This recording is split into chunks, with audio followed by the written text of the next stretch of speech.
Chapter 486. Dabao could use the earth escape technique, but it would be difficult for him to use the stone escape technique. Fortunately, Dabao was at the 8th layer of the blood condensation realm and was about to advance to the peak of the blood condensation realm. Even though he was lazy, he still managed to help Lu Ping survive this ordeal. The Yuan Burst Pill was the scarlet pill that Lu Ping consumed after he was injured by enlightened Master Xian Shu. It was a pill that could stimulate a cultivator's potential. It could quickly restore the cultivator's true Yuan. However, the price was that the poison contained in the pill would spread throughout the cultivator's body, causing the cultivator's body to be completely isolated from the outside world's spiritual qi for a year. This also meant that for the next year, the cultivator could only cultivate by consuming pills. As for spiritual qi, spirit veins, spirit stones, and other things related to cultivation, they could not be used. After a year, even if the pill lost its effect of sealing off the spiritual qi, the remaining poison would still affect the cultivator's cultivation. The cultivator would only be able to cultivate normally after 3 to 5 years, when the poison in the body was completely eliminated. This was, in fact, a poison pellet that Lu Ping had concocted using the dark prison poison fire in case of emergency. Fortunately, the first type of protective energy that Lu Ping had refined was the myriad poison meteorite shield, which was also known as the mother of all poisons. This type of protective energy was extremely effective against any kind of poison. Lu Ping was confident that he could break through the sealing effect of this pill within half a year and fully recover within a year. However, this was only under ideal circumstances. In reality, Lu Ping was already severely injured before he consumed the Yuan Burst Pill. After that, he fought a series of battles and flew continuously for a long distance, which further worsened his injuries. In the end, he was trapped by Dabao's half-baked escape technique and had to conceal his aura to avoid being discovered by the Liao family. In the end, Lu Ping could no longer suppress the injuries in his body. "I'm afraid I won't be able to recover for at least 2 to 3 years. Lu Ping threw Dabao into the House of Gold. Then, he found a healing pill that was refined using the spirit water pill refining technique from his storage ring. He threw it into his mouth and refined it, temporarily suppressing the injuries in his body. Although the effects of the healing medicinal pellets concocted using the spirit water alchemy technique were much better than ordinary healing medicinal pellets, in addition to the extremely high difficulty of concocting them, the spirit water alchemy technique could only concoct one medicinal pellet at a time. In other words, even if one could successfully concoct a cauldron of spirit herbs using the spirit water alchemy technique, there would only be one medicinal pellet. Therefore, even someone as wealthy as Lu Ping had only concocted 6 or 7 of these medicinal pellets to protect himself. He didn't expect that after a series of battles, other than the ones he used and the ones used by Ji Shenxian and Yin Shenchu, Lu Ping would only have one left. After cautiously exiting the water cave, Lu Ping's divine sense had been vigilantly paying attention to the movements in the surroundings. He was afraid that the Liao clan would set up an ambush nearby. With Lu Ping's current state, he no longer had the ability to kill cultivators of the same level as him like weeds. Even Lu Ping himself could become a fish on the chopping block at any time. However, what made Lu Ping rejoice was that his cautiousness was ultimately useless. The cultivators of the Liao clan seemed to really care about the cultivator from the Eastern Sea called Peng Shiyuan and didn't leave an ambush nearby. Lu Ping's heart stirred. He remembered that when Yin Shenchu took the lead to attack the cultivator from the Crystal Palace who came through the teleportation array, that person said his name was Peng Shiyuan. He also thought that Lu Ping and the others were from the Liao clan. In other words, the thing that the Liao clan wanted was now in Lu Ping's possession.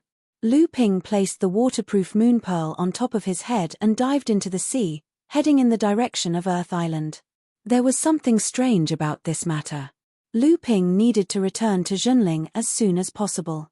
Although many of his companions, including himself, would be severely punished by the sect because of Yin Xuanchu's matter, Lu Ping didn't care.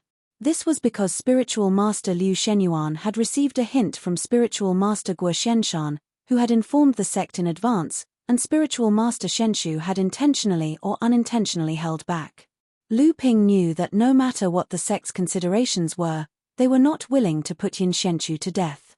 Thus, those who participated in the escort of Yin Shenshu this time were all personal disciples of the third-generation disciples with the support of their teachers. In addition, the law did not punish too many people. Lu Ping believed that the sect's punishment would be nothing more than a light punishment. At the very least, they would make everyone suffer a great loss in name. Lu Ping still felt a little regretful in his heart.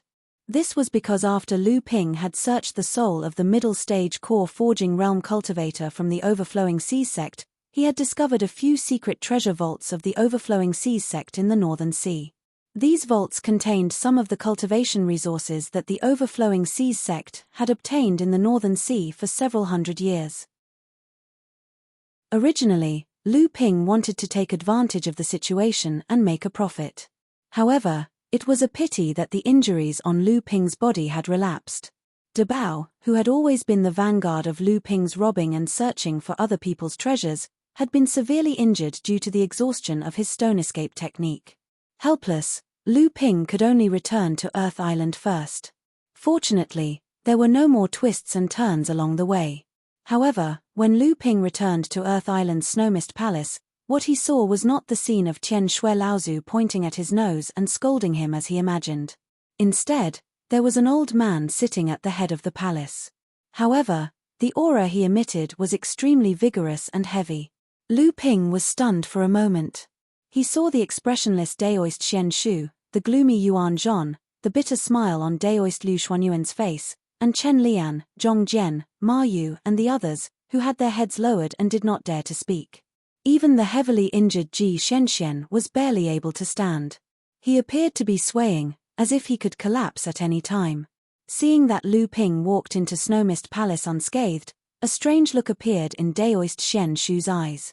Yuan Zhon's expression changed, but he immediately calmed down.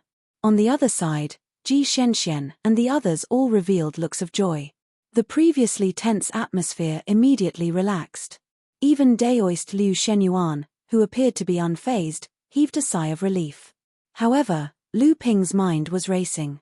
Lu Ping had never seen the old man sitting at the head of the palace before. Judging from the situation where Daoist Xian Shu could only stand in front of him, this old man was obviously a Dharma adept of his sect, Laozu. Up until now, the only Dharma adept that Lu Ping had not seen before was Chenkang Laozu, who had always been recuperating and only revealed his mid-Dharma adept cultivation at the last moment, causing Shenling's sect to return in defeat.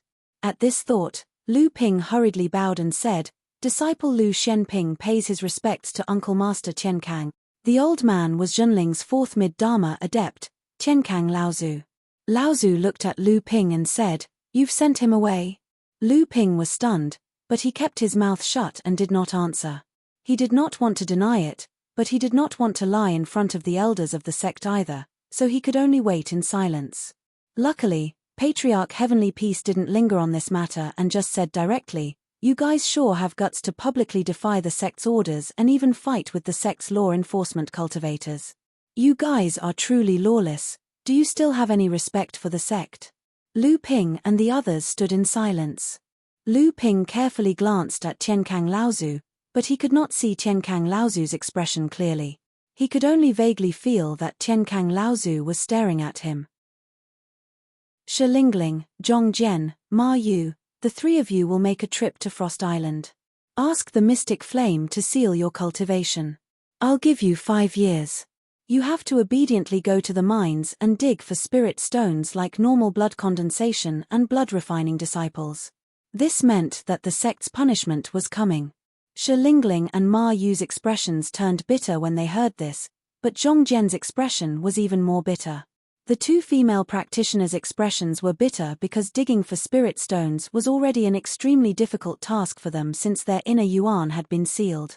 Moreover, Frost Island was extremely cold. Without inner yuan to ward off the cold, how could the two delicate girls endure it? As for Zhong Jian, he was the only male cultivator among the three. With these two girls around, he definitely wouldn't just be doing his part of the hard work. Chen Lian, Du Feng, Shen Dao, the three of you were previously punished by martial nephew Shenshu to be woodcutters at Heaven Spirit Mountain. 3 years is too short, so it'll be changed to 5 years. Every day, 3 loads of firewood will be changed to 5 loads. Seal your inner yuan and reflect on your actions. After Tienkang Laozu finished talking about the 6 of them, he turned to look at Ji Shenxian, who was on the verge of collapsing, and said, "There's also Zhong Xiancheng."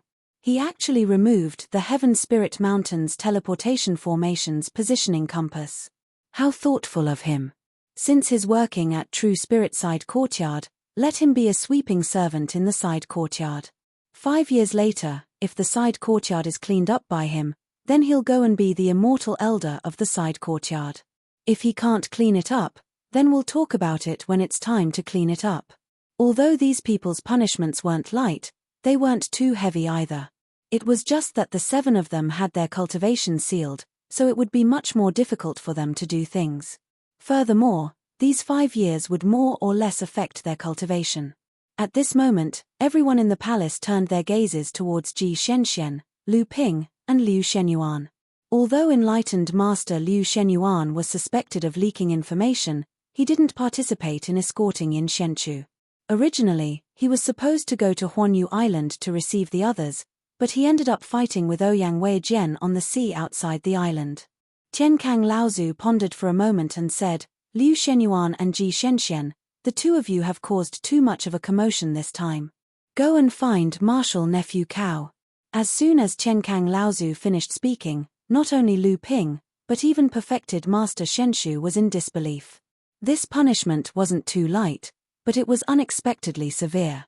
There was only one perfected Master Cao in Zhenling, and Lu Ping knew him back then. He was the martial Uncle Cao that he met in the 7-star Grotto Heaven back then. Later on, he even taught Lu Ping the soul-searching technique. After that, Lu Ping was specially allowed by the sect to participate in some of the matters of the sect's upper echelons by Laozu. Only then did he have some understanding of this martial Uncle Cao.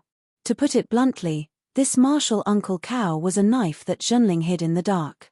He controlled a hidden force in Zhenling and helped Zhenling deal with some things that couldn't be seen in the light. And this hidden force that he controlled had a name that Lu Ping was extremely familiar with. It was the Condemned Cultivator. Ji Shenxian was still a little confused, but perfected Master Liu Shenyuan seemed to have some understanding of perfected Master Cao. He was stunned for a moment before he respectfully responded. "As for you." Lu Ping couldn't help but raise his head again. Everyone's gazes were on him. Lu Ping could even distinguish a trace of Schadenfreude from among them. It belonged to the serious-looking Yuan Zhon. "Make a trip to the Pill Pavilion. The Earthfire there has been very unstable recently. Go to the Earthfire's mouth to suppress it for 5 years to prevent the Earthfire from wreaking havoc and affecting the sect's supply of pills." Chapter 487. The Earthfire vein of Dan Pavilion was the result of several generations of Zhenling's senior cultivators' cultivation and strengthening. For thousands of years, the fire vein of Dan Pavilion had already accumulated to an extremely saturated state. However, all of this had become somewhat out of control after Zhenling had his own magic treasure-level pill furnace. In the past, Tianjiang and Tianlu Laozu worked together to upgrade the NH1 cauldron to a magic treasure. However, whether it was Dan Pavilion or Refining Hall, the fire veins managed by the two were not enough to upgrade the NH1 cauldron to a magic treasure. Moreover, because one of the 2 fire veins was explosive and the other was relatively mild, they were incompatible and could not be fused to refine the NH1 cauldron. In desperation, the 2 Laozu had to use the 2 uncultivated fire veins that senior Zhenling Laozu had previously discovered in the North Sea. Through a secret technique, the 2 fire veins were activated in advance and merged with the fire vein of Dan Pavilion to upgrade the NH1 cauldron. As a result, because the 2 immature fire veins were hastily activated and merged with the fire vein of the Pill Pavilion, the original fire vein of the Pill Pavilion lost control and became violent. Because of the instability of the fire vein, the various alchemy rooms in the Pill Pavilion suffered a lot of damage because of the difficulty in controlling the fire. Of course, all of this was insignificant compared to the magic treasure-level pill furnace that Zhenling had obtained. However, because of the uncertain strength of the fire vein in ordinary alchemy rooms, some low-level alchemists suffered unspeakably. It would take at least 5 years to control and cultivate the fire vein again. In desperation, Qianlu Laozu organized the alchemists with Zhenling's core forging stage cultivation base to take turns to suppress and control the strength of the fire vein, temporarily stabilizing the fire vein of Dan Pavilion. At the same time, Daoist Xian Chen and the cultivators of his sect who were proficient in array formations were able to regain control of the strong fire vein as soon as possible. However, because the strength of these two immature fire veins was uncertain, Daoist Xian Chen needed to spend more time and energy to control the strength of the fire vein at a stable level. When Lu Ping once again saw Daoist Master Shen Dian, who was in charge of the daily affairs of the Pill Pavilion, Lu Ping looked at Daoist Master Shen Dian's strange gaze and was somewhat at a loss as to what to do. Lu Ping finally followed Reverend Shen Dian to the vicinity of the Earthfire vent. Reverend Shen Dian finally opened his mouth and asked, "I heard that you fought with senior martial brother Shen Shu?" Lu Ping was stunned for a moment before he said, "How could disciple be Shen Shu Shishu's opponent? I only asked Shen Shu Shishu to teach me a little." Daoist Shen Dian nodded and solemnly said, "I heard that you killed a core forging late-stage demon cultivator. Originally, many people in the sect didn't believe it, but I'm afraid they have no choice but to believe it now." Lu Ping blushed with shame and quickly said, "How could disciple be Shen Shu Shishu's opponent? It was just that Shen Shu Shishu gave me 2 pointers, that's all. If it wasn't for Shen Shu Shishu holding back, disciple would have already been beaten to a pulp." Daoist Shen Dian obviously wouldn't listen to Lu Ping's modest words. He walked to a blazing hot underground entrance and said, "This is the Earthfire vent, which is also the main vein of the Pill Pavilion's fire vein. In the next 5 years, your task is to completely suppress the raging earth fire at the Earthfire vent, and steadily transport it to the various alchemy rooms." This was the main hub of the Pill Pavilion's fire vein. Lu Ping walked to the underground entrance and saw a raging stream of earth fire, which was being controlled by 2 core forging stage cultivators with the help of an old formation, divided into 36 fire veins of different sizes. Among them, the 3 fire veins with the strongest firepower almost accounted for a quarter of the entire fire vein. These 3 fire veins were originally going to be transported to the only 3 A-grade alchemy rooms in the Pill Pavilion. This was because before Zhenling obtained the Nh1 cauldron, Zhenling only had 3 top-grade alchemy furnaces. But now, one of the Lin Chuan cauldrons was in the hands of Lu Ping. Therefore, this alchemy room was left idle. Later, several alchemy grandmasters of Zhenling would often bring their own high-grade alchemy furnaces to this alchemy room. They would try to use the higher-grade earthfire to refine some high-grade dans. Another quarter of the fire vein was divided into 6 parts and transported to 6 B-grade alchemy rooms. Originally, 6 high-grade alchemy furnaces were placed in these rooms. However, these 6 alchemy furnaces were each controlled by the 5 alchemy grandmasters of the Pill Pavilion. The remaining one was often used by some core forging stage alchemy masters to hone their alchemy skills. It was said that Dao Xian Fang, the disciple of Daoist Xian Jing, was about to become the 6th alchemy grandmaster of the Pill Pavilion. Therefore, Qianlu Laozu specially allowed him to temporarily control the remaining high-grade alchemy furnace to hone his alchemy skills. The remaining half of the fire vein was transported to 9 C-grade alchemy rooms and 18 D-grade alchemy rooms. Seeing Lu Ping come down, the 2 core forging stage cultivators who were suppressing the fire vein relaxed. Then, with some doubt, they asked, "How come it's only you?" Lu Ping stared blankly for a moment, then said, "Yes, it's only me." One of the cultivators who was talking with Lu Ping had slightly neglected his control of the fire vein. When Lu Ping saw that the fire vein that was being transported to the B-grade alchemy room suddenly swelled, the cultivator was startled and quickly suppressed it. Then, he heard a roar from a distant alchemy room. Then, Daoist Shen Yang's face darkened. Seeing Lu Ping here, Daoist Shen Yang's complexion changed. Then, he looked at the 2 cultivators who were suppressing the fire vein apologetically, coldly snorted, then turned around and left. The cultivator who spoke before looked at Lu Ping with embarrassment and said, "Senior brother Shen Yang has recently been pondering over a late core forging stage pill. This time, I'm afraid all his efforts have been wasted." Lu Ping looked at Daoist Shen Dian next to him, then said to the cultivator, "This is not your fault. As an alchemy grandmaster, Even if there was a large fluctuation in the fire vein, it shouldn't have affected him. Reverend Shen Dian, who was standing to the side, opened his mouth to say something but smiled bitterly instead of saying anything. In truth, as an alchemy grandmaster, he was most adept at controlling fire. Reverend Shen Yang's failure to control the fire well had resulted in the pill being wasted, which was a dishonorable thing to do. Originally, when Daoist Shen Yang came to the earth fire vent, he wanted to vent his anger. After all, a late core forging stage pill was extremely precious, but after seeing Lu Ping, he forcibly suppressed his anger in his heart. The two alchemists who were suppressing the fire vein might not understand, but Daoist Shen Yang couldn't let Lu Ping see a joke. Not to mention that Lu Ping was his martial nephew, a martial nephew that he didn't like very much. However, this talented martial nephew was also an alchemy grandmaster, and even more brilliant than him.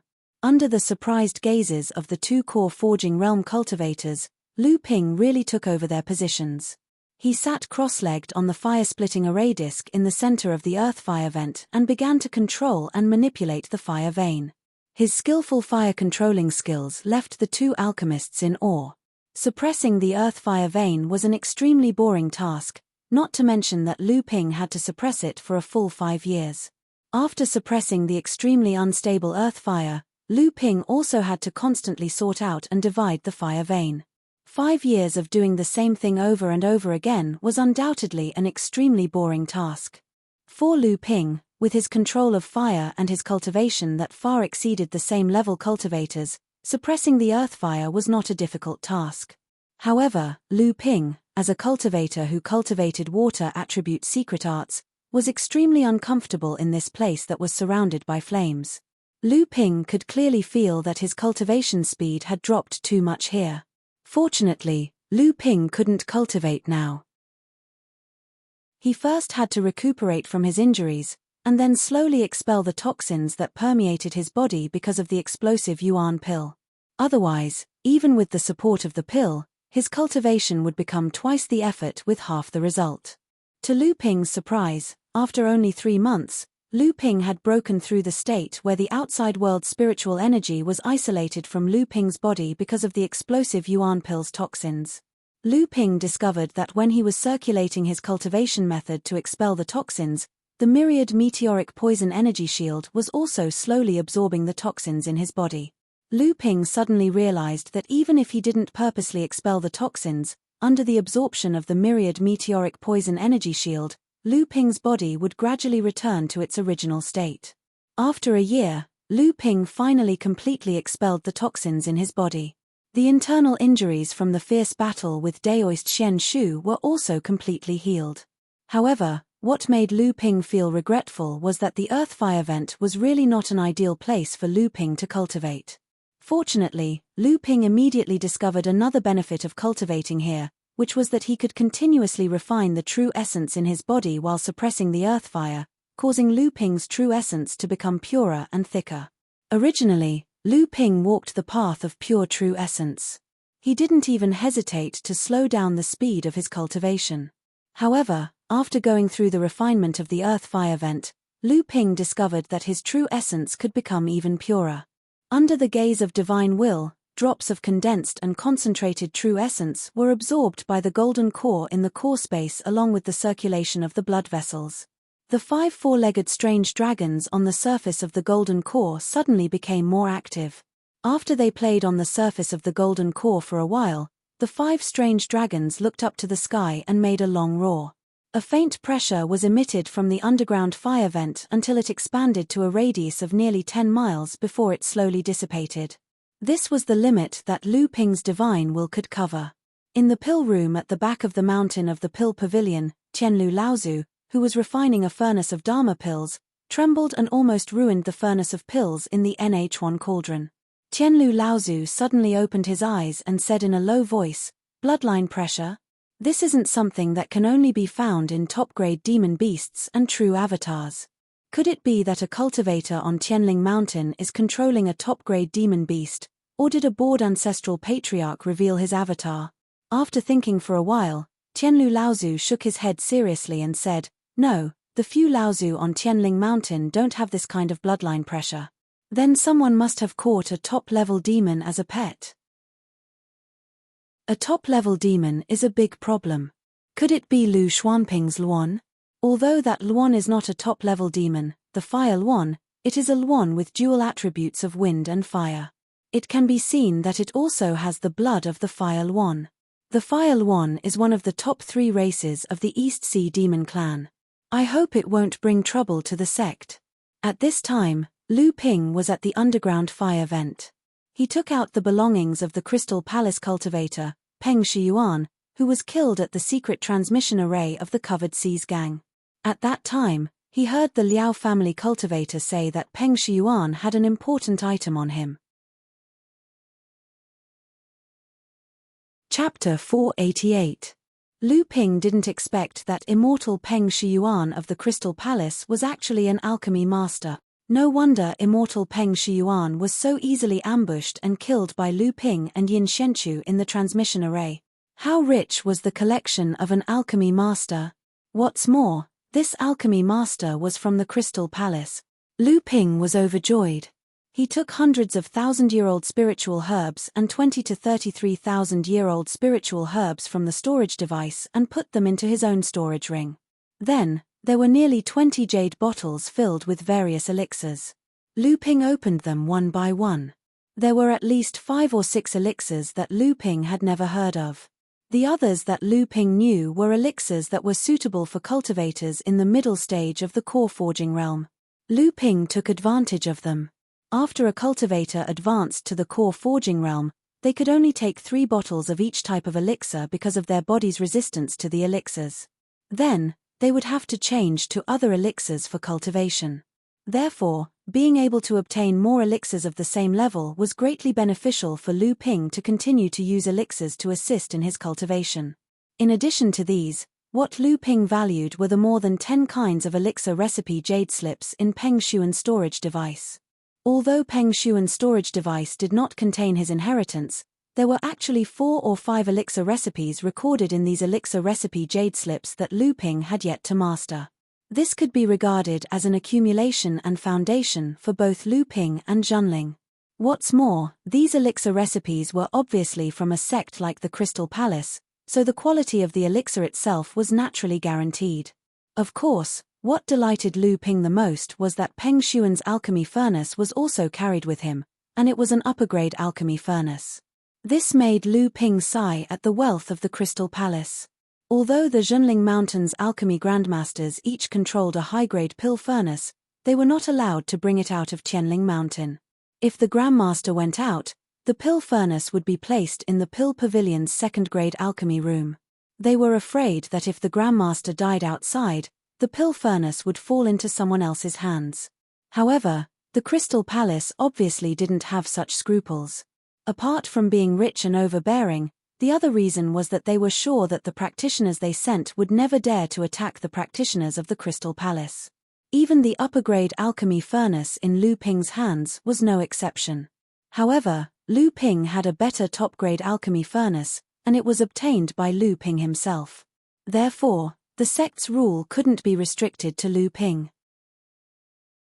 However, a year ago, Dao Xianfang, Sage Xianjing's disciple, finally succeeded in refining pills for the core forging stage and became the 6th alchemy grandmaster of Junling. Therefore, the last upper-grade alchemy furnace in Junling was also under his control. However, as the number of core forging stage cultivators in Junling increased over the years, the only 6 alchemy grandmasters couldn't guarantee the supply of pills for all the cultivators. This caused the other 5 upper-grade alchemy furnaces to be in use, except for the one Lu Ping was in charge of. As a result, only Lu Ping's upper-grade alchemy furnace was left in the second-grade alchemy room for a long time. It became the only place for many alchemy masters in Junling to practice their alchemy skills in order to advance to alchemy grandmaster. This made Tianlu Laozu quite annoyed. If this continued, Junling's cultivation of alchemy masters would undoubtedly stagnate. These things boiled down to one reason: Junling's foundation was insufficient. It wasn't that Tianlu Laozu didn't think of refining 1 or 2 upper-grade alchemy furnaces to alleviate the current situation. However, even if it was an upper-grade alchemy furnace, for Junling, It wasn't something that could be easily refined. Even if Zhenling prepared the spiritual materials for the alchemy furnace, the refining pavilion would still need to spend several years or even longer to carefully polish it before it could be successfully refined. The appearance of this upper-grade alchemy furnace on Peng Shuan's body could temporarily alleviate the conflict between alchemy and cultivation of alchemy masters in Zhenling. After packing up all the other items, there were only 2 jade slips left in Lu Ping's hands. These 2 things on Peng Shuan's body made Lu Ping very happy.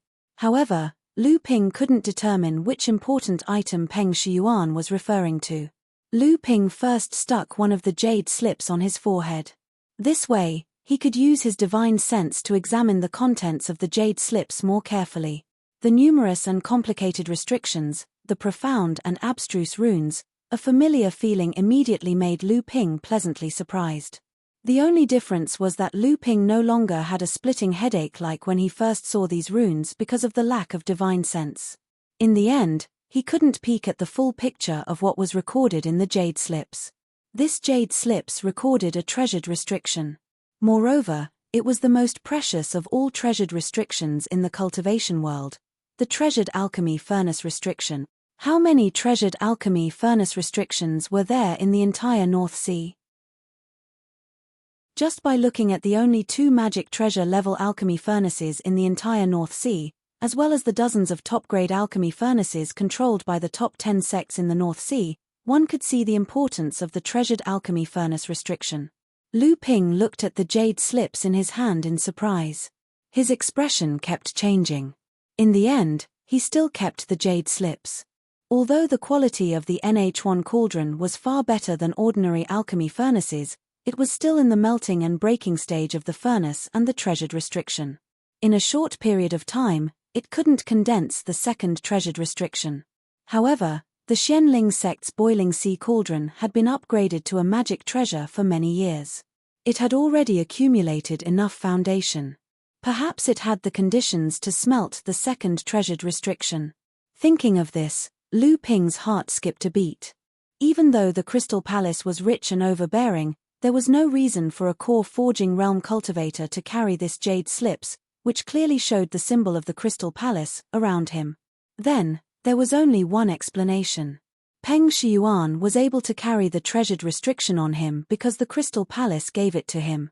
Thinking of the alliance between Ouyang Weijian and the overflowing sea sect outside Huanyu Island, Lu Ping was shocked. Could this treasured restriction be given to Xianling sect? Lu Ping immediately thought of the Xianling sect's boiling sea cauldron, which had been upgraded to a magic treasure for hundreds of years.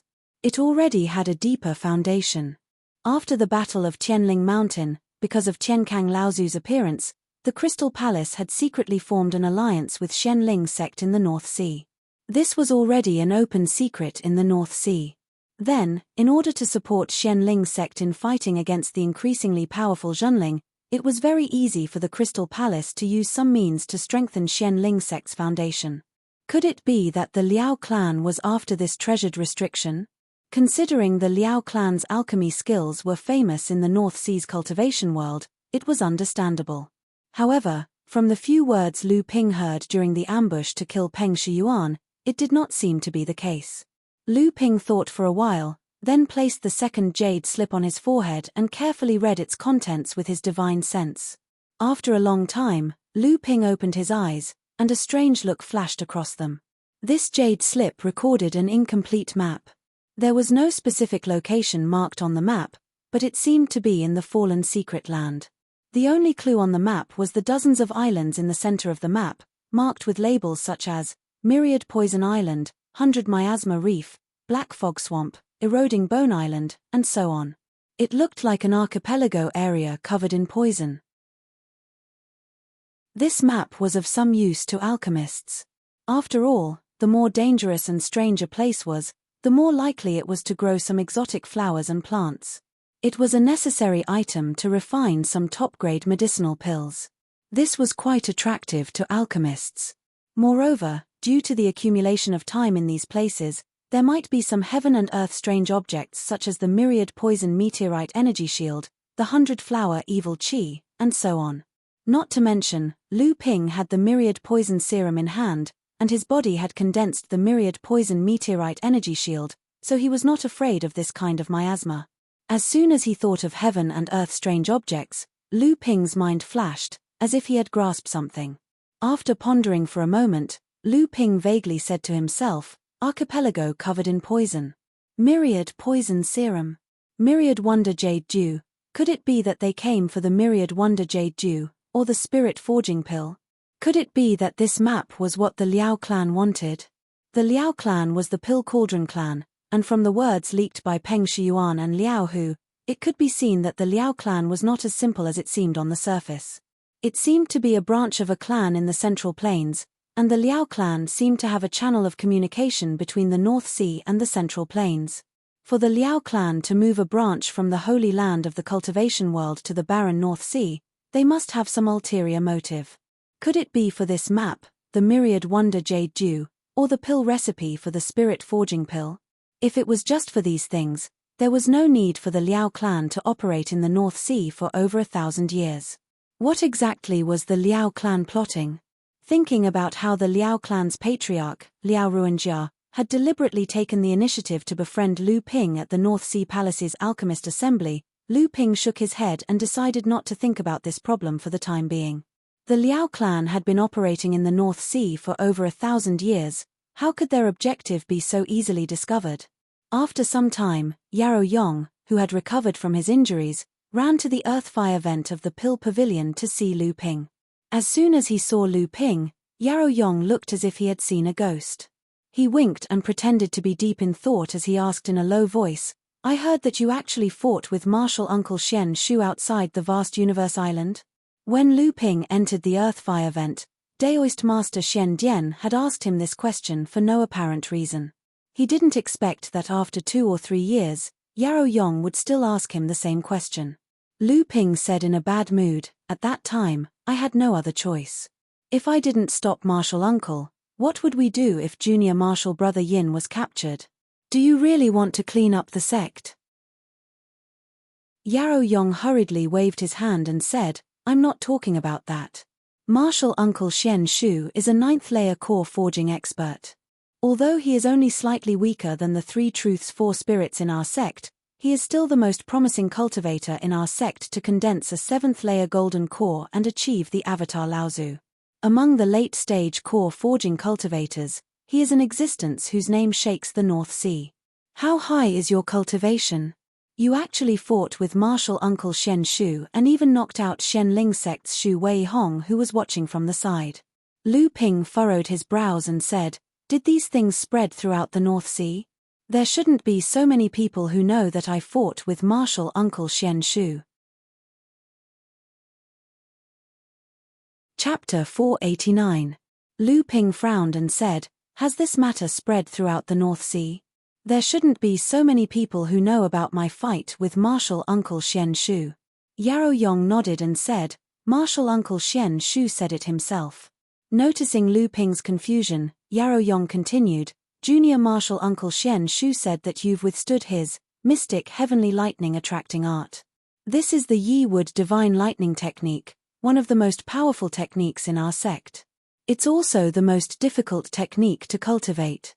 My teacher said that if Junior Martial Uncle Shen Shu used his full strength, he would have no choice but to dodge. There's no reason for him to take it head-on." Lu Ping said snappily, "You also said that it was under Martial Uncle Shen Shu's full strength. Do you think Martial Uncle Shen Shu would use his mysterious heaven lightning drawing technique against me?" Yarrow Yong shook his head in a daze and said, "That's naturally impossible." However, it was still Martial Uncle Shen Shu who made a move. At their level of cultivation, even if they used the weakest great technique, it's not something we can receive. No, it's not something we can receive either. But you've already received it. Lu Ping was too lazy to explain.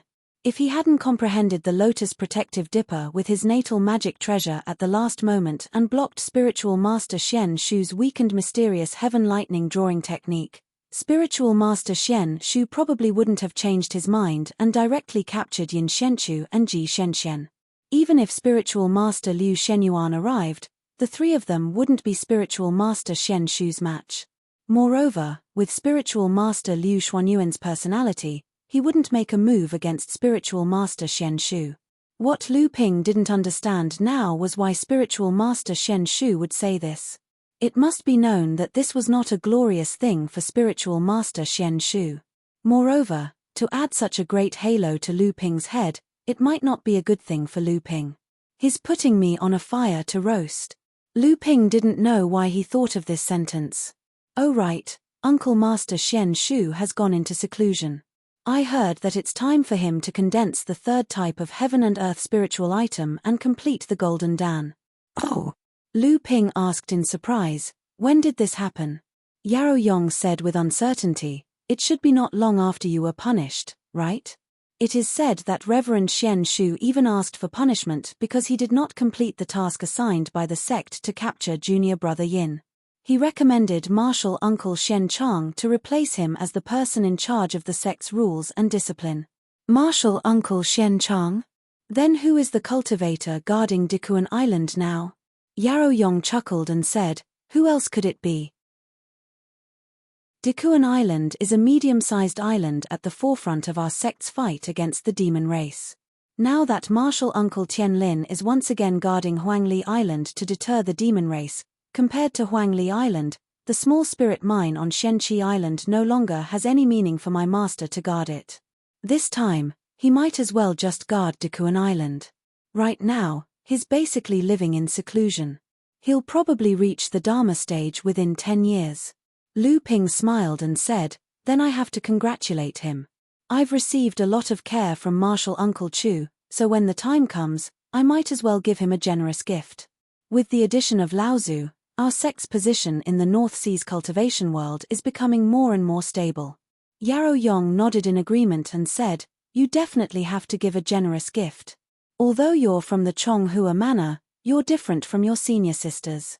The sect also intends for you to form your own faction, so when the time comes, you'll naturally have to participate in the Dharma Manifestation Assembly in the name of your own abode.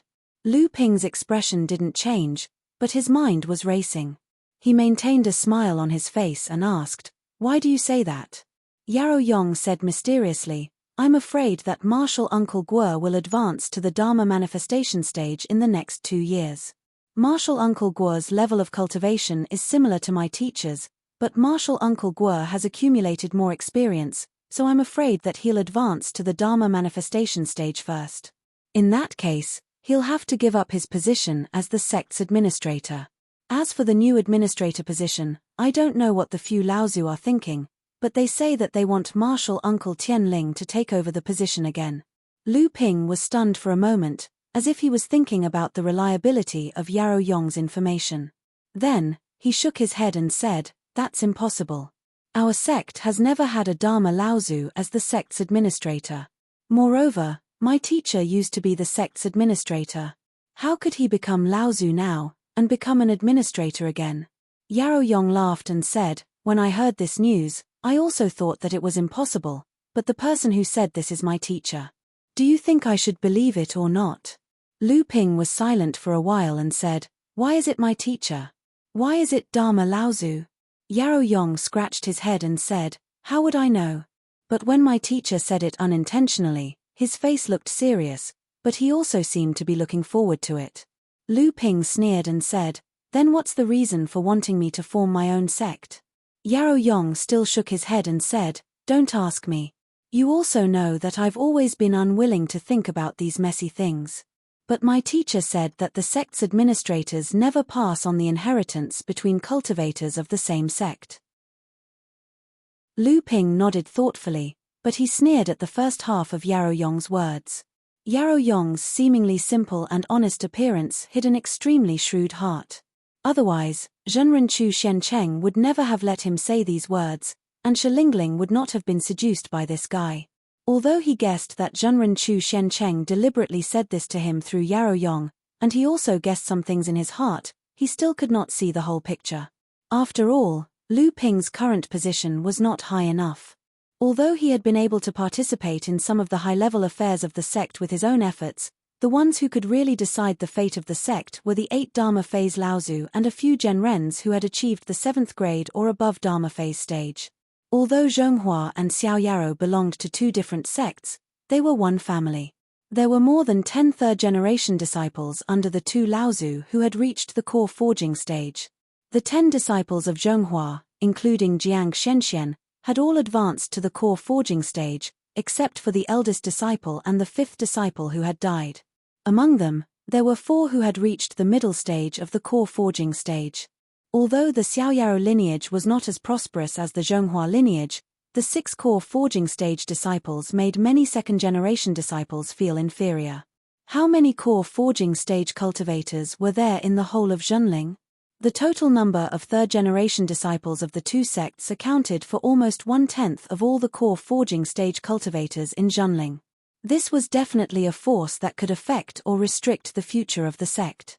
To add fuel to the fire, what kind of monster was the 9th disciple of the Zhonghua lineage? He was surrounded by the elite force of the third-generation disciples of Zhenling. They had fought against the demon clan in the deep sea for more than 10 years and had accumulated a large amount of wealth for Zhenling. With a cultivation of the middle stage of the core forging stage, he was able to kill a demon cultivator in the late stage of the core forging stage and fight against the most tyrannical second-generation disciples in the late stage of the core forging stage. This person had too many halos. The high-level cultivators of Zhenling thought carefully. From the top to the Dharma phase Laozu, such as Tian Kang, Tian Ling, and Tian Lin, in the middle, Liang Shenfeng, Chu Shencheng, Guo Shenshan, Shen Sen, and the deadly Shenyin, not to mention the third-generation disciples. Almost all of the most elite people of Zhenling had more or less received help or assistance from this disciple at a very important moment. They saw a kind of momentum in Lu Ping, a momentum that could sweep the whole sect when the conditions were ripe. With this kind of hidden momentum, how should Zhenling deal with it? Lu Ping didn't know what kind of game and balance the sect had gone through, but he knew that under the rising momentum of Zhenling, no one would do something that would hurt their own people and make their enemies happy. However, this didn't mean that no one would plot against them. Even when it came to dealing with Yin Xian, the sect had made 2 preparations. On the surface, they captured him to show the sects of the North Sea, and in the dark, they had Reverend Liu Shenyuan to inform them. Even at the last moment, Reverend Shen Shu didn't kill Lu Ping. Facing Reverend Shen Shu head-on, what an awe-inspiring strength. In fact, this was called praising to death. There were too many halos on Lu Ping, so many that some people had no choice but to take some measures, even if it was just in case. Reverend Shen Shu withdrew and went into closed-door training, leaving Lu Ping to face the consequences of the game between the sect's higher-ups. Tianling Laozu regained the position of Zhenling's deacon, but it broke the whole sect's inheritance system. Deacons in the late stage of core forging were housekeepers, and the decision-making power of the sect was never in the hands of the deacons. However, Fa Xiong Laozu became a deacon, who would still dare to think that she was a housekeeper? This was a sect master who wasn't the sect master. He wanted Lu Ping to set up another faction outside of Chonghua Manor. He wanted to separate the most potential inheritors from Chonghua Manor and Xiaoyaro Manor, weakening the combined strength of the two factions. At the very least, he wanted to weaken the strength of the two factions in the future. Perhaps, this was the compromise condition for Tianling Grand Ancestor to return to the sect.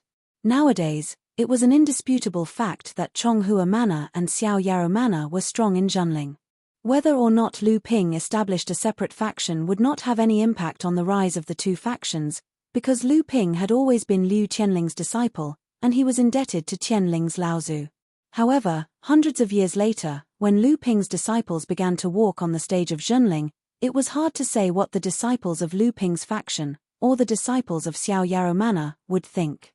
In fact, the reason was very simple. Lu Ping respected Tianling Laozu very much, but he didn't have much friendship with the disciples of Xiaoyaro Manor. Thinking of this, Lu Ping was horrified. Could it be that when teacher and grandmaster fell out and reopened Chonghua Manor, it was also the result of this? However, what did Master Chu Shencheng mean when he said, "The sect's deacons never pass on to the cultivators of the same faction"? What was he hinting at? The position of Zhenling's deacon was a position that was held by turns. It was to prevent one faction from becoming dominant. If Tianling Laozu became the deacon, Then after Tianling Laozu retired, the disciples of Chonghua Manor and Xiao Yaro Manor could not continue to take over this position. They could only wait for the next opportunity. But what if Lu Ping was not in Chonghua Manor? Lu Ping smiled. Although he didn't have the idea of getting involved in the deacon position, sometimes he really had no choice. When some people close to him needed his protection, what choice did he have? It was just that this kind of fate that was not in his control and arranged by others made Lu Ping very unhappy. Although the person who arranged this path for him might have good intentions, or maybe it was out of love, or maybe it was out of expectation, Lu Ping felt that at least he had to be willing. Chapter 490. Boy, you asked Shen Dian to call the old man here just to tell the old man that you killed the people from the Crystal Palace? Fornax Laozu looked at the Crystal Palace's high-grade alchemy furnace in Lu Ping's hand. His eyes couldn't help but emit a cold light, but Lu Ping could still clearly feel that Fornax Laozu didn't blame him much. On the contrary, he was more surprised by the high-grade alchemy furnace in Lu Ping's hand. Lu Ping smiled and said, "Of course not, Martial Uncle. Do you think the sect would dare to use this alchemy furnace? If not, this disciple will keep it for himself."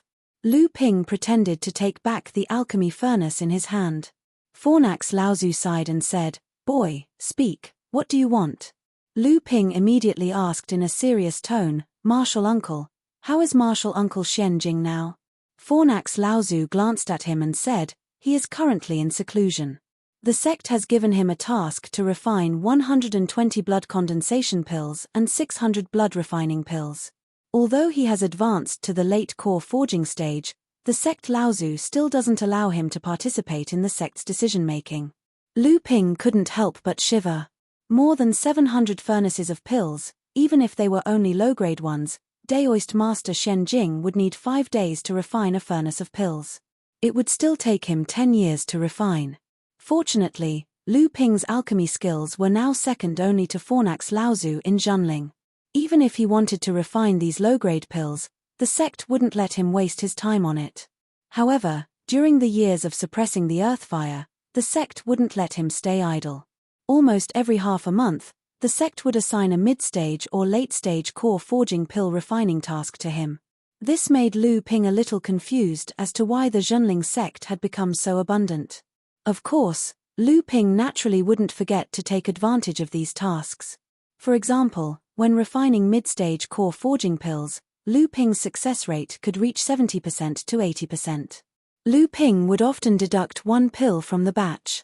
If he was lucky and refined 9 pills at once, Lu Ping wouldn't be polite and directly deduct 2 pills. Of course, the sect generally turned a blind eye to these things. Don't underestimate 1 or 2 pills. With Lu Ping's current status as an alchemy master, the pills he refined for cultivation had begun to become intermittent, let alone ordinary cultivators. Lu Ping initially thought the sect had discovered some ancient ruins in the past few years. But when he heard that enlightened Master Shen Jing, who was in closed-door meditation, was assigned such a low-grade alchemy mission, Lu Ping's intuition told him that things weren't as simple as they seemed. It sounded like they were preparing for something. Although Lu Ping had the qualifications to participate in the decision-making level of the sect, those who could really speak had to at least reach the height of Daoist Master Shen Shu and Daoist Master Shen Chang. Like Lu Ping, to put it bluntly, he was just an observer. He only had the right to know, but he had no right to make suggestions or choose. What's more, in the past few years, Lu Ping was punished to comb the fire vein at the earth fire vent. During this period, only Yarrow Yong occasionally came to see him. Hu Lily often came, but her status in the sect was far less than Yarrow Yong's. Daoist Master Shen Chen was also not as good as Daoist Master Chu Shen Cheng. They didn't know much about the sect's secrets, so Lu Ping couldn't get much information from them. As for his other companions, they were dignified core forging cultivators, elites among the third-generation disciples. Now, they were hiding among the low-level cultivators. Some chopped firewood, some dug mines, and some swept courtyards. No one knew them, and no one was willing to pay attention to them, so how much could they know? On the other hand, there was no news of this group of genius cultivators from Zhonling in the North Sea for several years. On the North Sea rookie list, Lu Ping's deed of killing Daoist master Lu Hai with one sword strike was still standing high and no one dared to challenge him. The rankings of others like Ji Shenxian, Du Feng, and the others had all dropped below the top 50. On the other hand, after Yarrow Yong recovered from his injuries, he killed a middle-stage core forging demon cultivator during an underwater volcano eruption and obtained a low-grade Earthstep Heaven Spirit Fire. After refining it, he advanced to the middle stage core forging in one fell swoop. He was extremely arrogant, and now he had rushed into the top 25 on the rookie list. Countless thoughts flashed through Lu Ping's mind in an instant. Seeing that Fornax Laozu was still looking at him, he smiled and said, "Martial Uncle, I wonder if I can learn the soul-stealing secret technique created by Martial Uncle Xianjing?" Fornax Laozu looked at Lu Ping with a strange expression. Lu Ping, on the other hand, was embarrassed and giggled foolishly. Fornax Laozu directly threw him a jade slip, picked up the high-grade pill furnace on the ground and walked away. At the same time, he examined the pill furnace and said, "Yes, but the quality of the pill furnace in the Crystal Palace is indeed high. In the future, it is possible to upgrade it to a top-grade pill furnace. But for now, I still need to find Tianjiang to picture this pill furnace." When Lu Ping saw that Fornax Laozu was afraid that he would regret it, he almost snatched the pill furnace away. Lu Ping hurriedly shouted behind him, "Martial Uncle, this pill furnace can be counted as a meritorious deed for the sect, right? Can you reduce the remaining year of sorting out the vein of Earthfire?" Fornax Laozu said without turning his head, "This is not up to me. Your teacher personally said that if you don't stay here for 5 years, don't even think about coming out." Lu Ping was dumbfounded. After a long time, he said unconvinced, "Isn't this punishment set by Martial Uncle Tian Kang? How can it be teacher personally said so?" Even so, Lu Ping didn't dare to have any other ideas. He honestly prepared to stay in the mouth of the Earthfire for 5 years. Lu Ping held a black jade slip in his hand. After carefully examining the contents, Lu Ping revealed a strange expression. After pondering for a moment, Lu Ping took out a jade bottle and poured out an ordinary medicinal pellet. Then, he pointed at the mid-grade cauldron in front of him that he hadn't used for a long time. The cauldron was hovering above the Earthfire vent, constantly spinning in the air. As Lu Ping pointed at it, a puff of white mist suddenly burst out from the cauldron. Then, 10 white, jade-like medicinal pellets flew out from the mist. Lu Ping casually put away the mid-grade cauldron and stored the medicinal pellets in a jade bottle, leaving only one in his hand. Then, he cast a few hand seals and struck the ordinary medicinal pellet he took out earlier. After that, a grayish gaseous substance floated up from the medicinal pellet. Lu Ping quickly made a few more hand signs. At the same time, he used his divine sense and true yuan to restrain the grayish gas. But as soon as the gas floated out of the pill, a lot of it disappeared. Although Lu Ping was fast enough, he still only pulled half of the gas. Then, Lu Ping carefully wrapped the remaining half of the gas around the white jade pill that he had just refined in his hand. Lu Ping was overjoyed. He cast a few more hand seals and this time, they were aimed at the white jade pills. However, a small whirlpool suddenly appeared in the middle of the grey fog. All the grey fog continued to shrink and then gathered in the middle of the whirlpool. When the grey fog completely disappeared, the white jade pill that was previously wrapped in the grey fog was revealed. But this time, the white jade pill had turned into a grey pill. It was very similar to the pill that was poured out of the white jade bottle, but the color was a lot darker. What Lu Ping used was the soul-stealing secret technique created by Daoist Master Xianjing. Speaking of which, Daoist Master Xianjing was also a famous alchemy genius in Zhenling. Otherwise, he would not have become one of the few alchemy masters in Zhenling. However, Daoist Master Xianjing's alchemy was a bit special. The height of his alchemy was greatly affected by his own cultivation. In other words, when Daoist Master Xianjing's cultivation reached the middle stage of the core forging realm, his alchemy could at most refine pills in the middle stage of the core forging realm. This was very similar to Yu Jiangrui, the alchemy master that Lu Ping captured in the East China Sea. Because his cultivation could not be improved, Daoist master Xian Jing's alchemy was also lingering at the level of refining pills in the middle stage of the core forging realm. In the end, he had no choice but to turn his attention to the only remaining spirit forging pill that Liu Qianling Laozu gave to the pill pavilion for research. This allowed him to create a secret technique that extracted part of the essence of the spirit forging pill without anyone noticing and helped him advance to the late stage of the core forging realm. If it wasn't for the incident with Daoist master Liang Shenfeng, which was too coincidental, Daoist master Xian Jing would have been able to avoid this matter. However, there was a flaw in this soul-stealing secret technique. It was unable to completely draw out the essence from the pill and pour it back into the spirit acceptance pill that was specially refined for this secret technique. There was always a part of the essence in the pill that would evaporate and disappear during the drawing process. Lu Ping used ordinary pills to perform the soul-stealing secret technique several times in a row. With Lu Ping's spiritual sense that was far superior to others, he only managed to reduce the loss of using the secret technique to about 30%. Just as Lu Ping was preparing to stay in this earth fire vent for another year, a ripple suddenly formed in the void in front of Lu Ping. Lu Ping raised his eyebrows and looked at the ripple quietly without saying anything. At this moment, the ripple suddenly split open into a pitch-black hole, and a jade slip appeared without warning at the crack. Lu Ping reached out and calmly took the jade slip in his hand. Then the black hole closed again and turned into a ripple. The ripple gradually stretched and the void returned to its original state. Lu Ping scanned the jade slip with his spiritual sense, and his face suddenly lit up. He got up and walked out of the earth fire vent. When Lu Ping got up, the earth fire that had been suppressed by him for 4 years suddenly lost its restriction. A pillar of fire as thick as a bucket suddenly poured into the fire-splitting plate and surged toward each alchemy room. As soon as Lu Ping came out of the earth fire vent, he heard a burst of crackling sounds in the 36 alchemy rooms. At least 13 alchemy rooms had exploded. Lu Ping smirked and said, "This method of controlling fire is still too weak. It doesn't even have this kind of emergency measure." A series of curses and roars came out, followed by someone pushing the door of the alchemy room aggressively. It seemed that he wanted to find the culprit who made the earth fire suddenly go berserk. For 4 years, since that person suppressed the earth fire, the output of the earth fire in the pill pavilion had been stable for 4 years.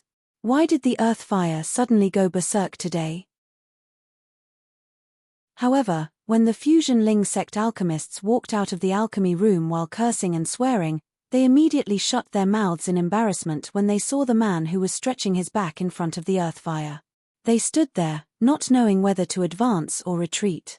Who is it, bastard? How can the earth fire go berserk?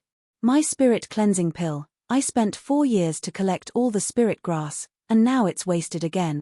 Just as everyone looked at each other, the stone door of a second-level alchemy room suddenly opened and a cultivator roared and rushed in. The other alchemists quickly dodged. Lu Ping looked at the cultivator rushing over and was furious at first, but then he saw Lu Ping's face was full of excitement. He smiled and said, "Shenyang Martial Uncle, I haven't seen you for 4 years, how are you?" Chapter 491. Lu Ping's eyes narrowed as he watched Sage Shenyang leave angrily but helplessly. The spirit cleansing pill. Sage Shenyang actually has the recipe for this pill. The spirit cleansing pill was an extremely rare pill used by late core forging cultivators to purify their bloodline and refine their true essence. This kind of pill could also be said to be used to solidify one's foundation. It was a pill that could indirectly help one reach a higher rank. Although there was no 3,000-year-old spirit herb used to refine this elixir, the difficulty of refining it was no less than that of a half-step to the Dharma stage elixir.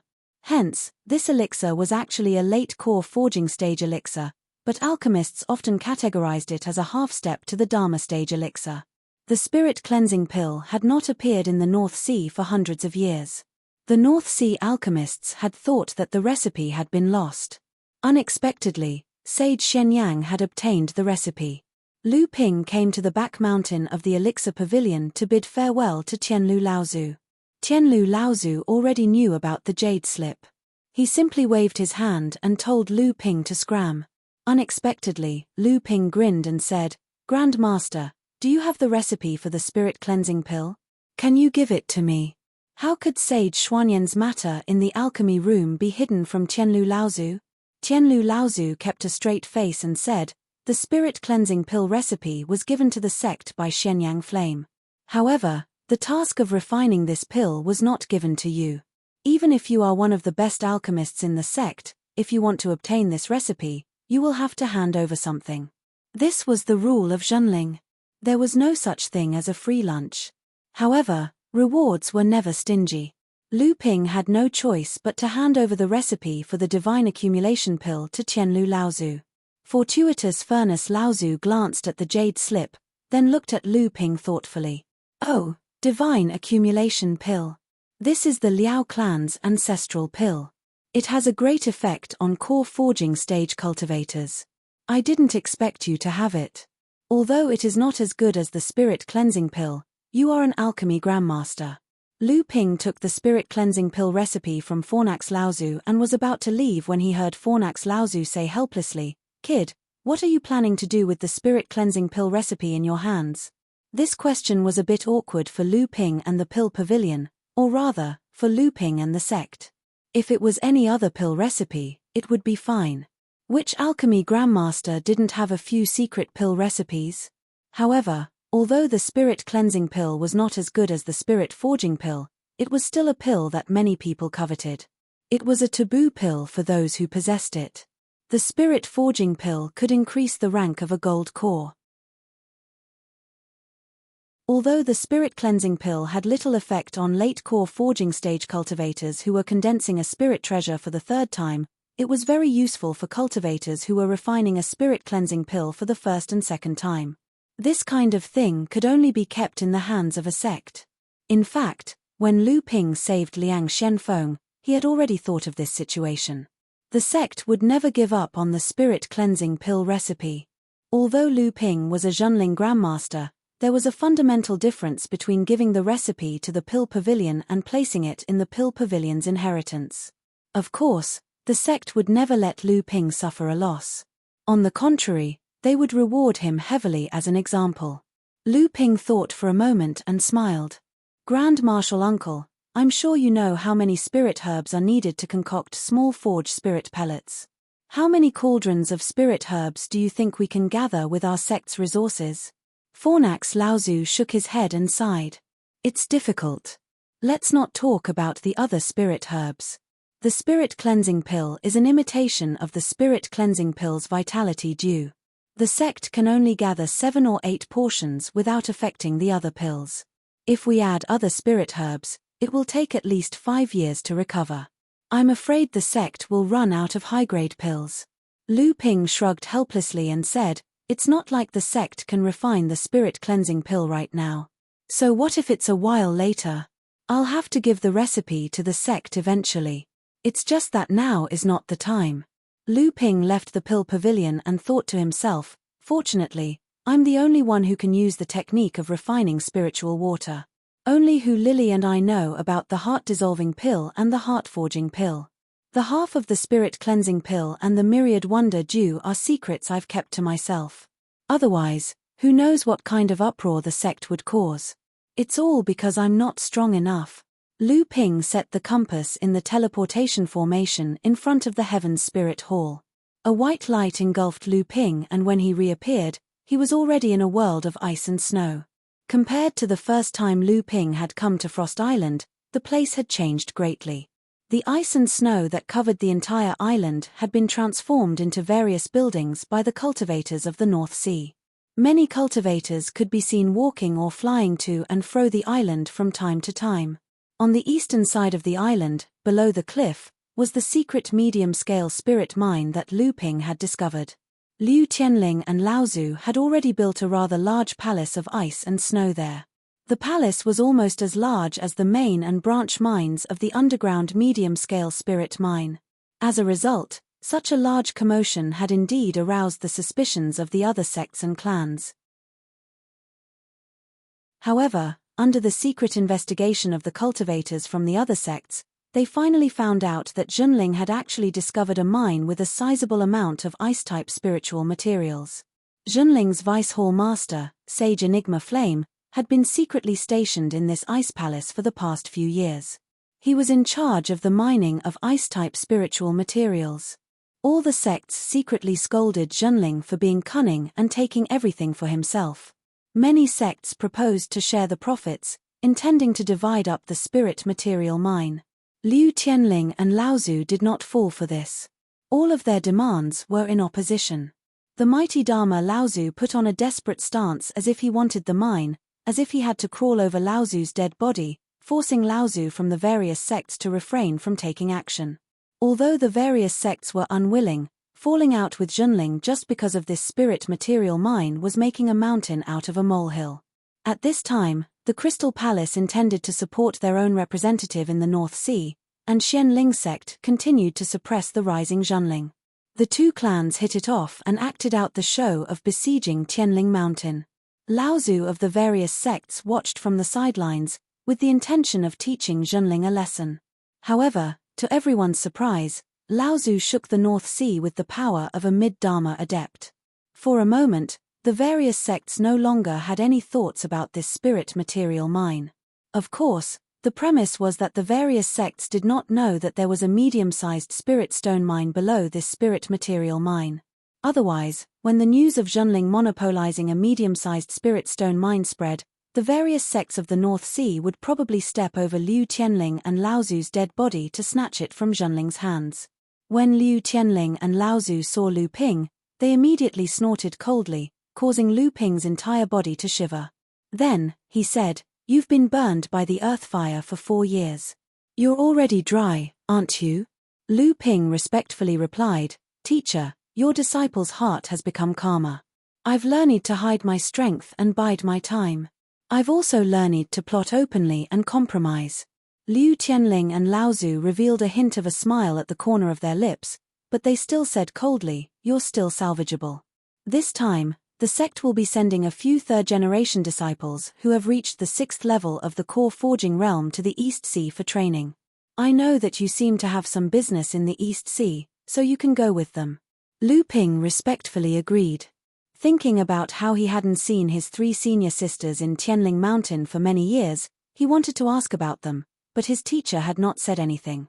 Thus, Lu Ping also suppressed the thought of asking. However, Liu Tianling and Laozu seemed to have seen through Lu Ping's thoughts, and directly said, "Your 2nd, 3rd, and 4th senior sisters were sent to the East Sea by me a few years ago. This time, they will also meet up with Uncle Master Tian Xiong in the Fallen Secret Territory. Your strength far exceeds your 3 senior sisters, and your 2nd senior sister is now also at the 6th level of the core forging realm. When the time comes, you will need to do your best to help." Liu Tianling and Laozu paused, as if thinking of something, and said in a low voice, "If you meet that person and she makes things difficult for you, you don't have to endure it. Just do your best to fight back. Uncle Master Tian Xiong will not let you suffer." Lu Ping wanted to pretend to be confused, but he heard his teacher laugh and say, "You sly fellow, you don't have to pretend to be obedient in front of your teacher. You have always been smart, and I'm afraid you already know a lot about this in secret. I won't hide it from you.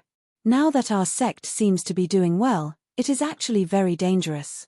Dharma adepts are the foundation of the sect, and with the addition of Dharma adept Laozu, it means that the sect's foundation is even deeper, so she wants to come back.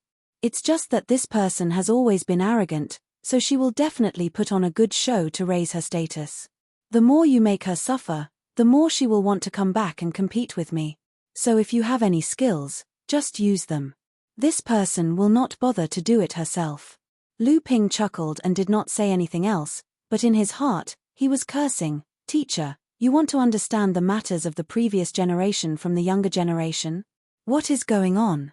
Even if you want to understand, aside from the fallen big senior sister and 5th senior sister, there are still 6 other senior sisters. How could it be possible for a stinky 9th brother like me to come forward?" Unfortunately, his teacher had personally given the order, clearly not allowing Lu Ping to escape. Lu Ping could only pinch his nose and accept it. He went to the depths of the mine to visit the ragged Shi Lingling, Zhong Jian, and Ma Yu. Seeing Lu Ping, Sage Enigma Flame specially allowed them to rest for a day. Zhong Jian acted as if he had seen a family member and gave Lu Ping a bear hug. Then, he started complaining. Lu Ping looked carefully and saw that Shi Lingling and Ma Yu were still fine. On the other hand, Zhong Jian appeared to have changed. From a jade-faced scholar, he had become a beefy man. Seeing that, Lu Ping could not stop himself from smiling. Senior brother Zhong, don't complain. You are becoming more like a real man.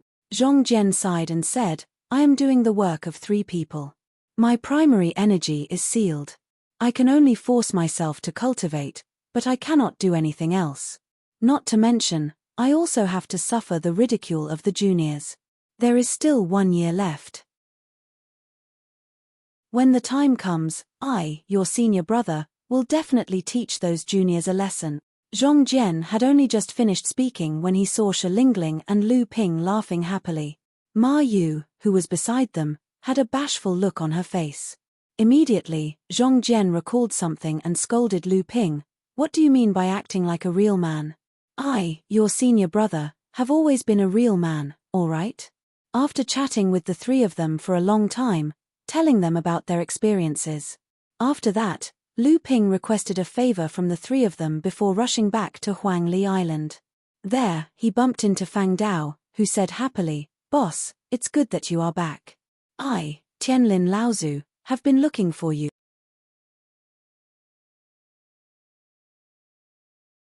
Chapter 492.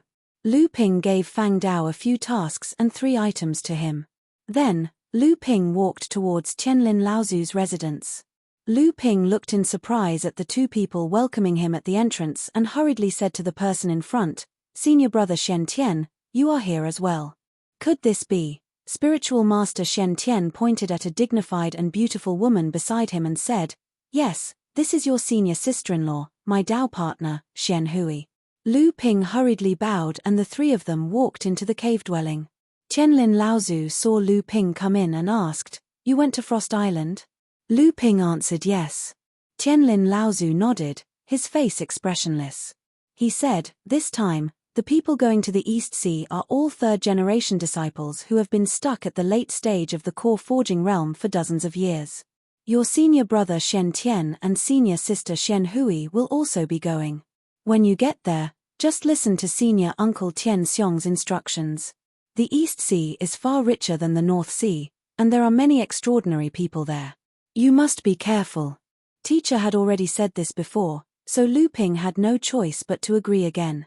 Ancestor Tianlin continued, Kid Lu, I know you've always been rich, and your strength isn't any weaker than Shen Tian and Shen Hui.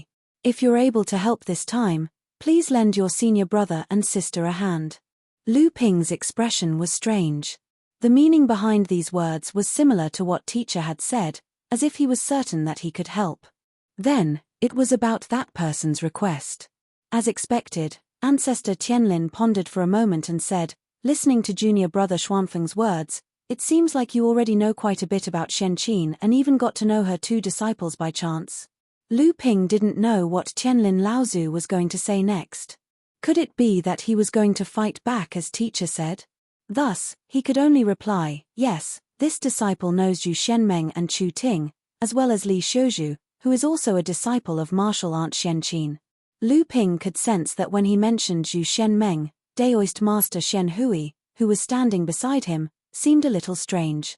Tianlin Laozu glanced at Shen Hui, then, as if weighing his words, said, This trip to the East Sea, in addition to an opportunity for a 3rd-generation disciple to break through to the late core forging stage, there is another important matter, which is the return of Shen Qin. She is now also a Dharma adept. Back then, she left in a fit of anger. Now that she has returned, she will definitely do something to you and the others. Just let her have her way. Lu Ping now understood the purpose of his trip to the East Sea. Originally, he was also wondering why the 3rd-generation disciples, who were stuck at the 6th level of the core forging stage, were only going to bring him along. Now, he discovered that the sect was going to send Daoist master Shen Qin, or should he be called Tianqin Laozu's punching bag. He was Liu Tianling's proud disciple, and he had even concealed his identity when they met in the Eastern Sea. Just these 2 points alone were enough for Lu Ping to know that he had firmly attracted all of Ancestor Sky Qin's hatred. He would definitely provoke this demon girl to torture him in 1,000 ways, perhaps even all the way to the Northern Sea. With Lu Ping as a punching bag, Tianqin Laozu's return to the sect would definitely be a lot less troublesome. Zhenling was naturally happy about this. As long as he could bring this Dharma Laozu, the alchemy grandmaster, back to the sect, he, Lu Ping, deserved to suffer these grievances. Not to mention, this guy originally had 1 year of punishment left in the Earthfire event. This trip to the East Sea was just to change the method of punishment. Lu Ping secretly laughed. Teacher's meaning is not to suffer losses, but master's meaning is to submit to adversity. It seems that teacher's method is better, but I can only use teacher's method. I don't want to be a punching bag for nothing. Lu Ping bid farewell to Tianlin Laozu. Shen sent Lu Ping out of the cave. Lu Ping hesitated for a moment, then asked, "Senior brother Shen, this time, are all the third-generation disciples who have reached the 6th level of the core forging stage going? What is the opportunity to break through?" Daoist Shen smiled bitterly. "Naturally, not everyone is going. As far as I know, there are 10 third-generation disciples who have reached the 6th level of the core forging stage, but this time, only 7 of us are going. The 7 of us have been at the 6th level for decades, or even hundreds of years. The reason why we have been stuck at the 6th level for so many years, other than the fact that breaking through to the late core forging stage is a huge chasm, everyone is actually accumulating their strength. The 7 of us are all planning to at least condense a 7th grade golden core in the future and become Dharma adepts. If we want to do this, then we must smelt a low-grade heaven-level spirit treasure when we are at the 9th level of the core forging stage. This way, when we advance to the mid-core forging stage, we must condense at least 2 mid-grade earth-level spirit treasures. This is only the minimum requirement. However, the fact is that the 7 of us do not have enough inner yuan, so we are unable to reach the standard of refining mid-grade earth-level spirit treasures. Even if we manage to reach the mid-core forging stage, we have not prepared 2 sets of earth-level spirit treasures. Lu Ping carefully pondered over Daoist Xuantian's information. After a long time, he asked, "Is it so difficult to advance to the late core forging stage?" Daoist Shentian smiled bitterly. Junior brother Lu is a genius.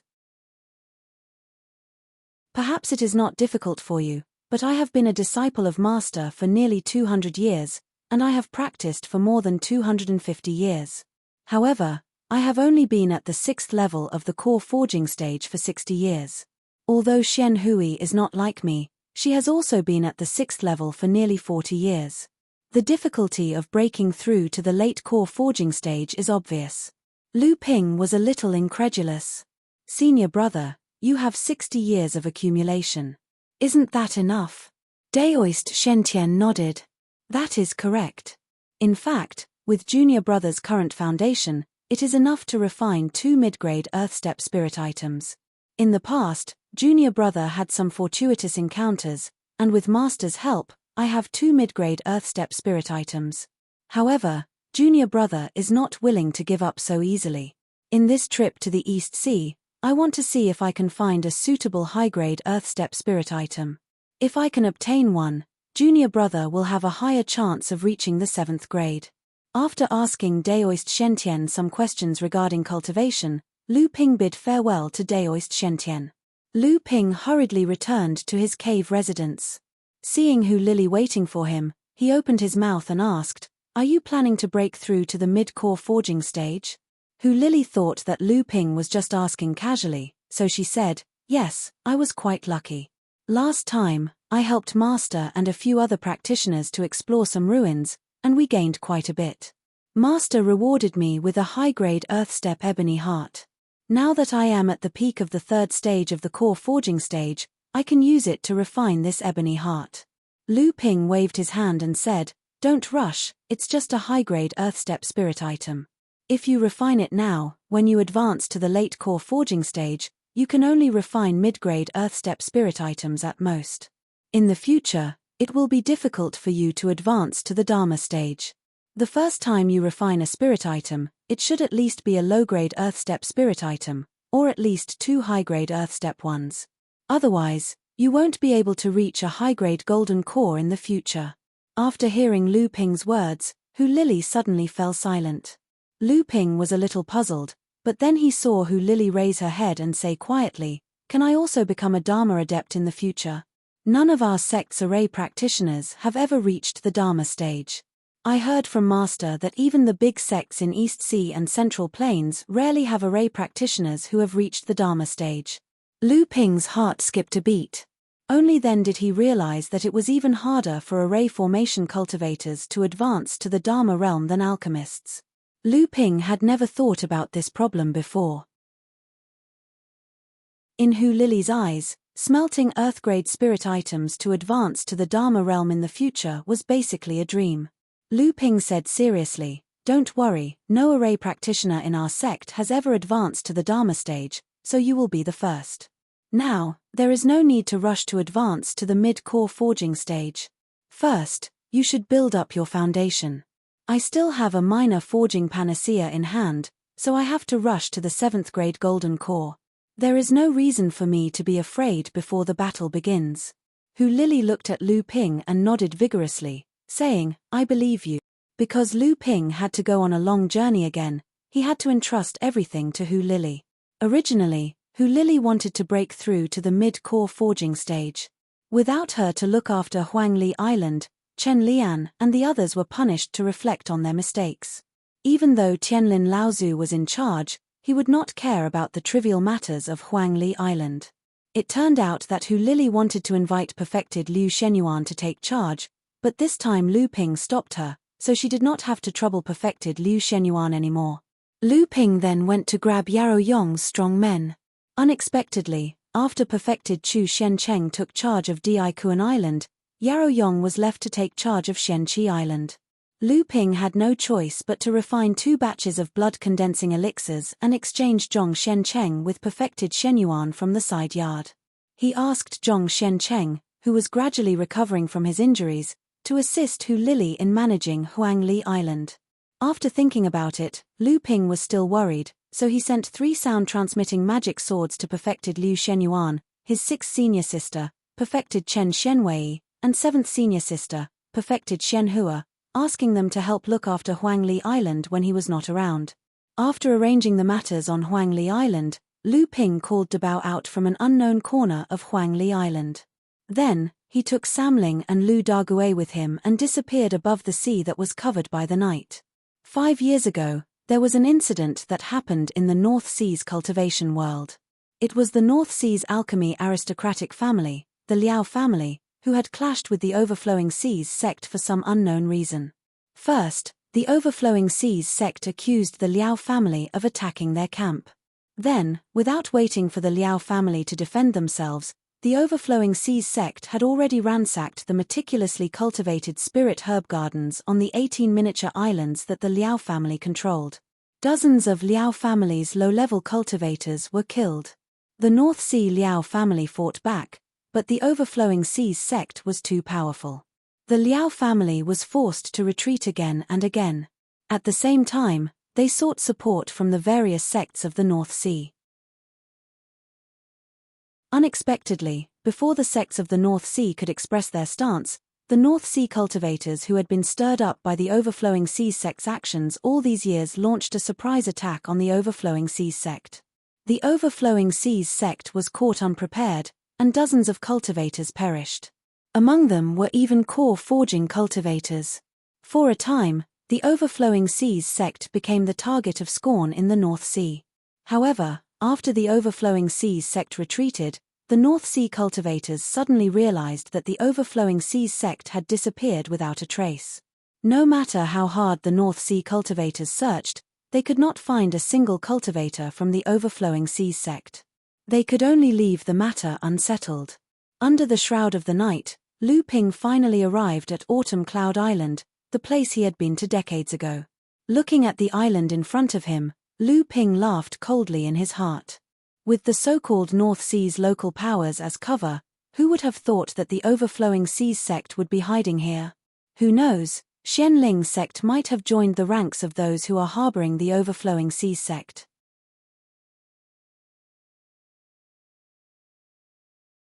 Chapter 493. Wang Qi received the jade token from Fang Dao respectfully and asked, "Does spiritual master Xian Jie have any other orders?" A strange expression flashed across Fang Dao's face. "No.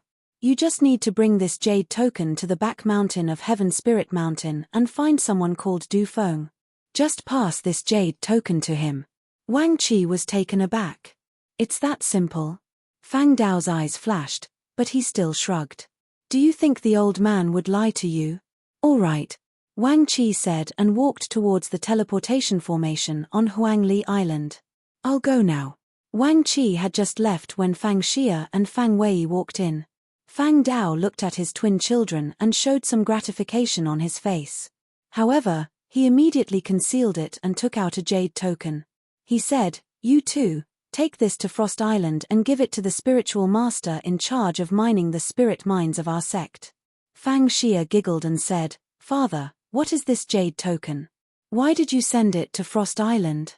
I heard that Frost Island is very cold. Even ordinary blood refinement disciples find it hard to survive there." With Lu Ping's help, Fang Dao had used a secret technique to raise his cultivation base to the mid-blood condensation realm. However, his son and daughter had long surpassed him in terms of cultivation base. Fang Dao patted his daughter's head lovingly and said, "This is enlightened master whose order. How would I know? You and your brother just have to hurry up and do it." After sending his children away, Fang Dao said dejectedly, "I hope you can endure this test. Don't blame me for not reminding you. This is for your own good." Spiritual Master Fang Dao took out another sound transmission glyph from his storage bag. A moment later, an orderly voice came from outside the door. "Uncle Fang, you're looking for me? Is this Tian Yu?" Fang Dao put on a smile and said, "Come in." Fang Dao liked Tian Yu a bit. This child was honest, obedient, and even a little weak. However, he was attentive and patient. Among the tens of acres of spirit fields on the island, his was the one that took care of the best. "Little Tian, have you been cultivating the soul-nurturing art I gave you last time?" Tian Yu nodded and said, "I've been cultivating all this time. My divine sense has already expanded to over 500 feet. Fang Dao nodded. His expression was non-committal, but he passed a token to Tian Tian and said, "Little Tian, take this token and make a trip to the Pill Pavilion. I know that you like taking care of spiritual herbs and have some talent in alchemy. Perhaps you'll be able to learn something from the Pill Pavilion with this token." Tian Yu received the medallion with some hesitation and asked, "Uncle Fang, what use does this medallion have? You've taken care of me enough. Not only did you lend me your alchemy furnace, but I also haven't learned all of the alchemy recipes you gave me." Fang Dao shook his head and said, "I don't know as well. In short, you should find out once you take the command token."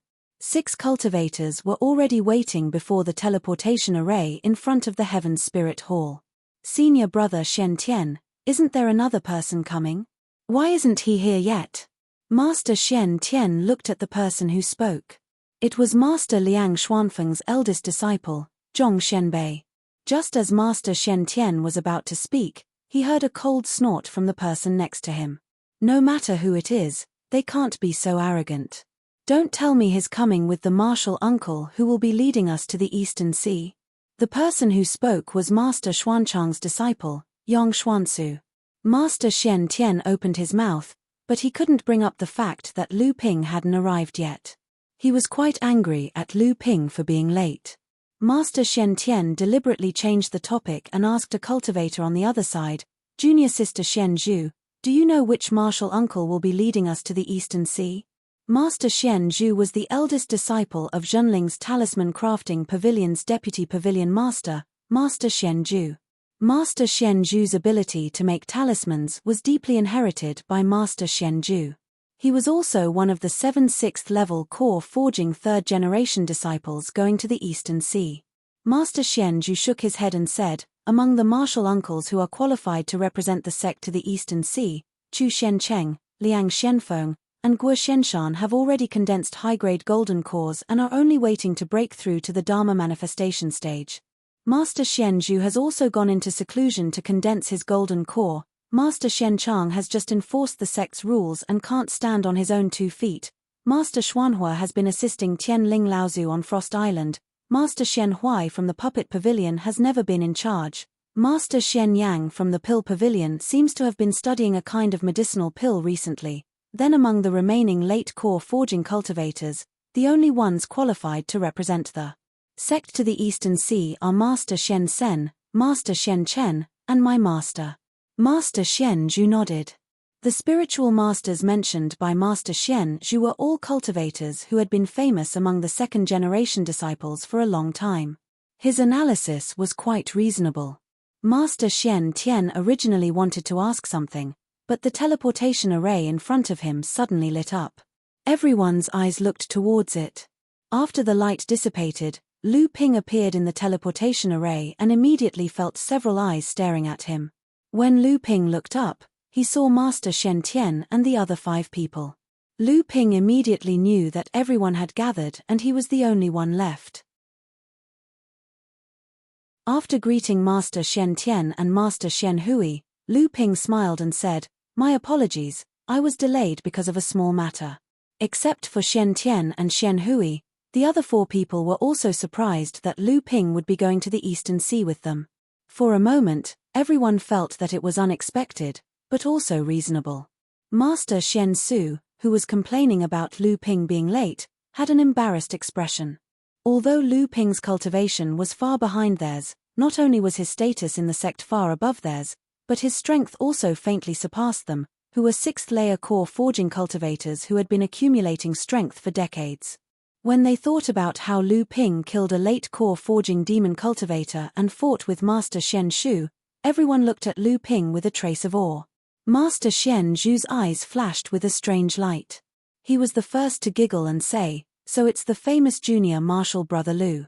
I was wondering why the sect would send a 6th-layer core forging cultivator with us to the Eastern Sea. I think it's because junior martial brother traveled to the Eastern Sea for more than 10 years.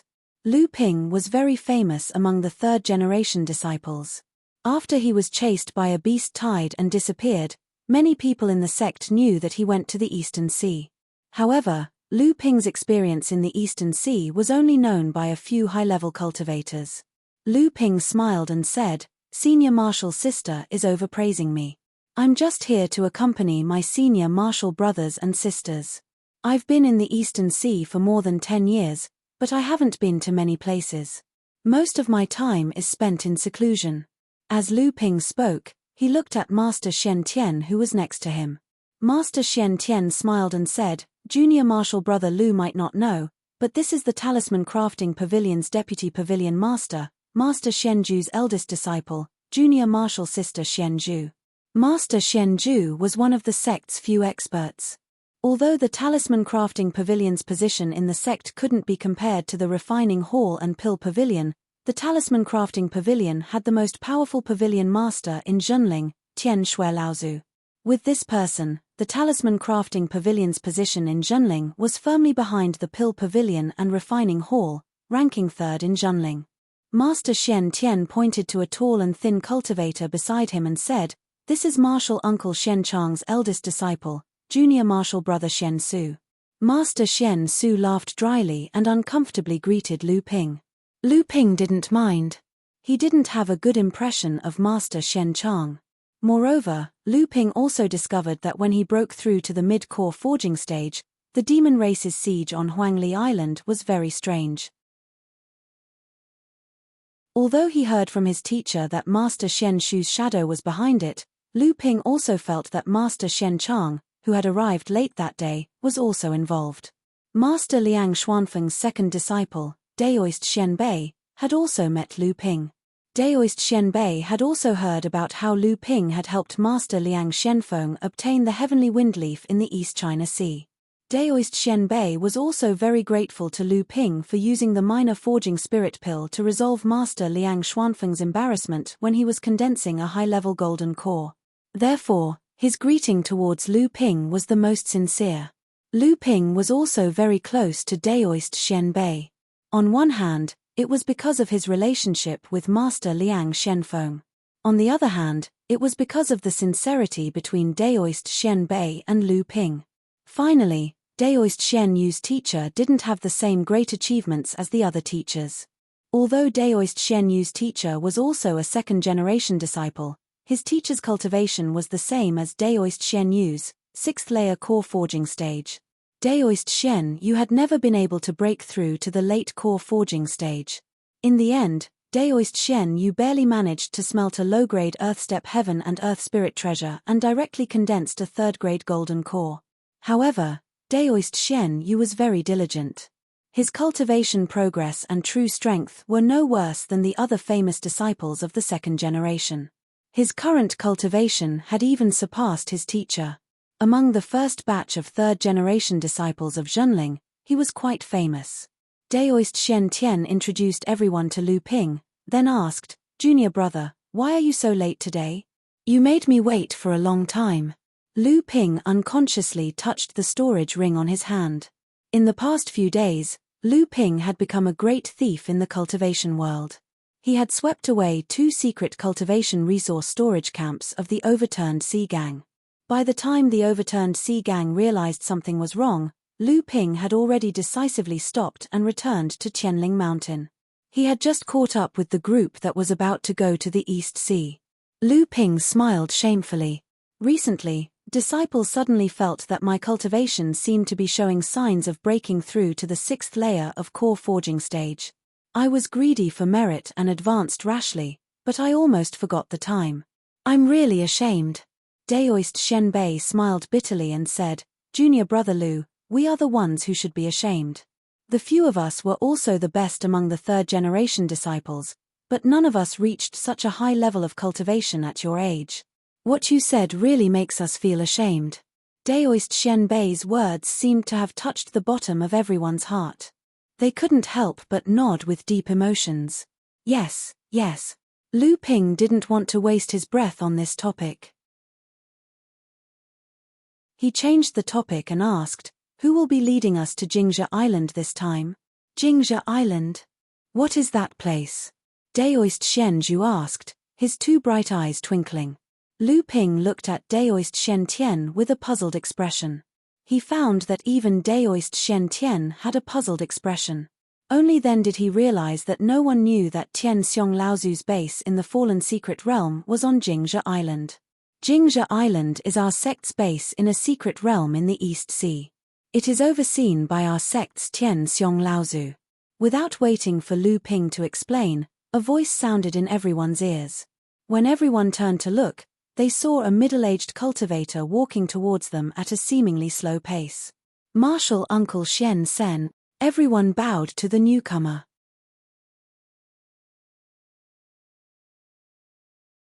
Chapter 494. On Frost Island. Fang Xia and Fang Wei were brought to the depths of a mine by a disciple who looked like a supervisor. The brother and sister looked at the burly miner who was dressed in rags and looked like a beggar. They scanned his body with their divine senses a few times, but there was no trace of Dharma power. It was as if he was a mortal. The burly man fiddled with the jade token in his hand for a moment before raising his head to look at the pair of twins with a playful expression.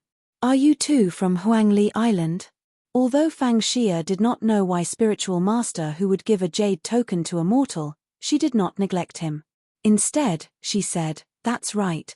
Good, come with me." Hearing Fang Xia's answer, the strong man felt a little excited for some reason. He turned around and walked towards the depths of the mine. Fang Xia and Fang Wei looked at each other and followed behind the man. But after a few steps, they suddenly realized that their magic power had lost connection with the concentric core space. It was like a rootless duckweed, evaporating completely in an instant. Fang Xia and Fang Wei exclaimed and hurriedly retreated. But they heard the strong man laugh. "You're already here, where do you think you're going?" Whoosh whoosh. The sound of the wind could be heard. The sturdy man actually attacked the 2 siblings with his bare hands. The 2 tried to block, but they didn't have any magic power. How could they be a match for the sturdy man? They were punched to the ground by the sturdy man. At this time, 2 girls came out from one of the tunnels and saw the 2 people on the ground. One of them laughed and said, "Senior Marshal Brother Zhong, why did you knock them out?" Aren't you afraid that Junior Marshal Brother Lou will come after you in the future? The burly man laughed and said, the two of them are only candidates for Junior Brother Lou to pass my test. Junior Brother Lou's standards are very high, and it's extremely difficult for ordinary disciples to enter his eyes. Otherwise, he wouldn't be without a registered disciple until now. It's not that easy to learn my telepathic sword. If I don't teach them a lesson, how can it be done? But this is also good. The mining mission for the remaining year is settled. In the back mountain of Heaven Spirit Mountain, Wang Chi's hair stood on end as he was stared at by an ordinary-looking woodcutter. The woodcutter didn't seem to have any Zhenyuan fluctuations, but his gaze was like a knife, cutting across Wang Chi's body, leaving him at a loss. After a long time, he finally looked away from the woodcutter, and a cold voice that sounded like metal rubbing against metal rang out, "You are Wang Chi?"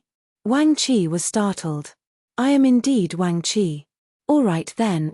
The woodcutter threw a shoulder pole and an axe on the ground and said, "Pick these things up." Wang Chi hesitated for a moment before asking, "May I ask what this, senior wants me to do?" The woodcutter narrowed his eyes and stared blankly at Wang Chi, not saying a word. Wang Chi had no choice but to bend down and pick up the shoulder pole and axe on the ground. However, the moment the shoulder pole and axe touched his hands, Wang Chi's protective arcane energy seemed to be suddenly sealed.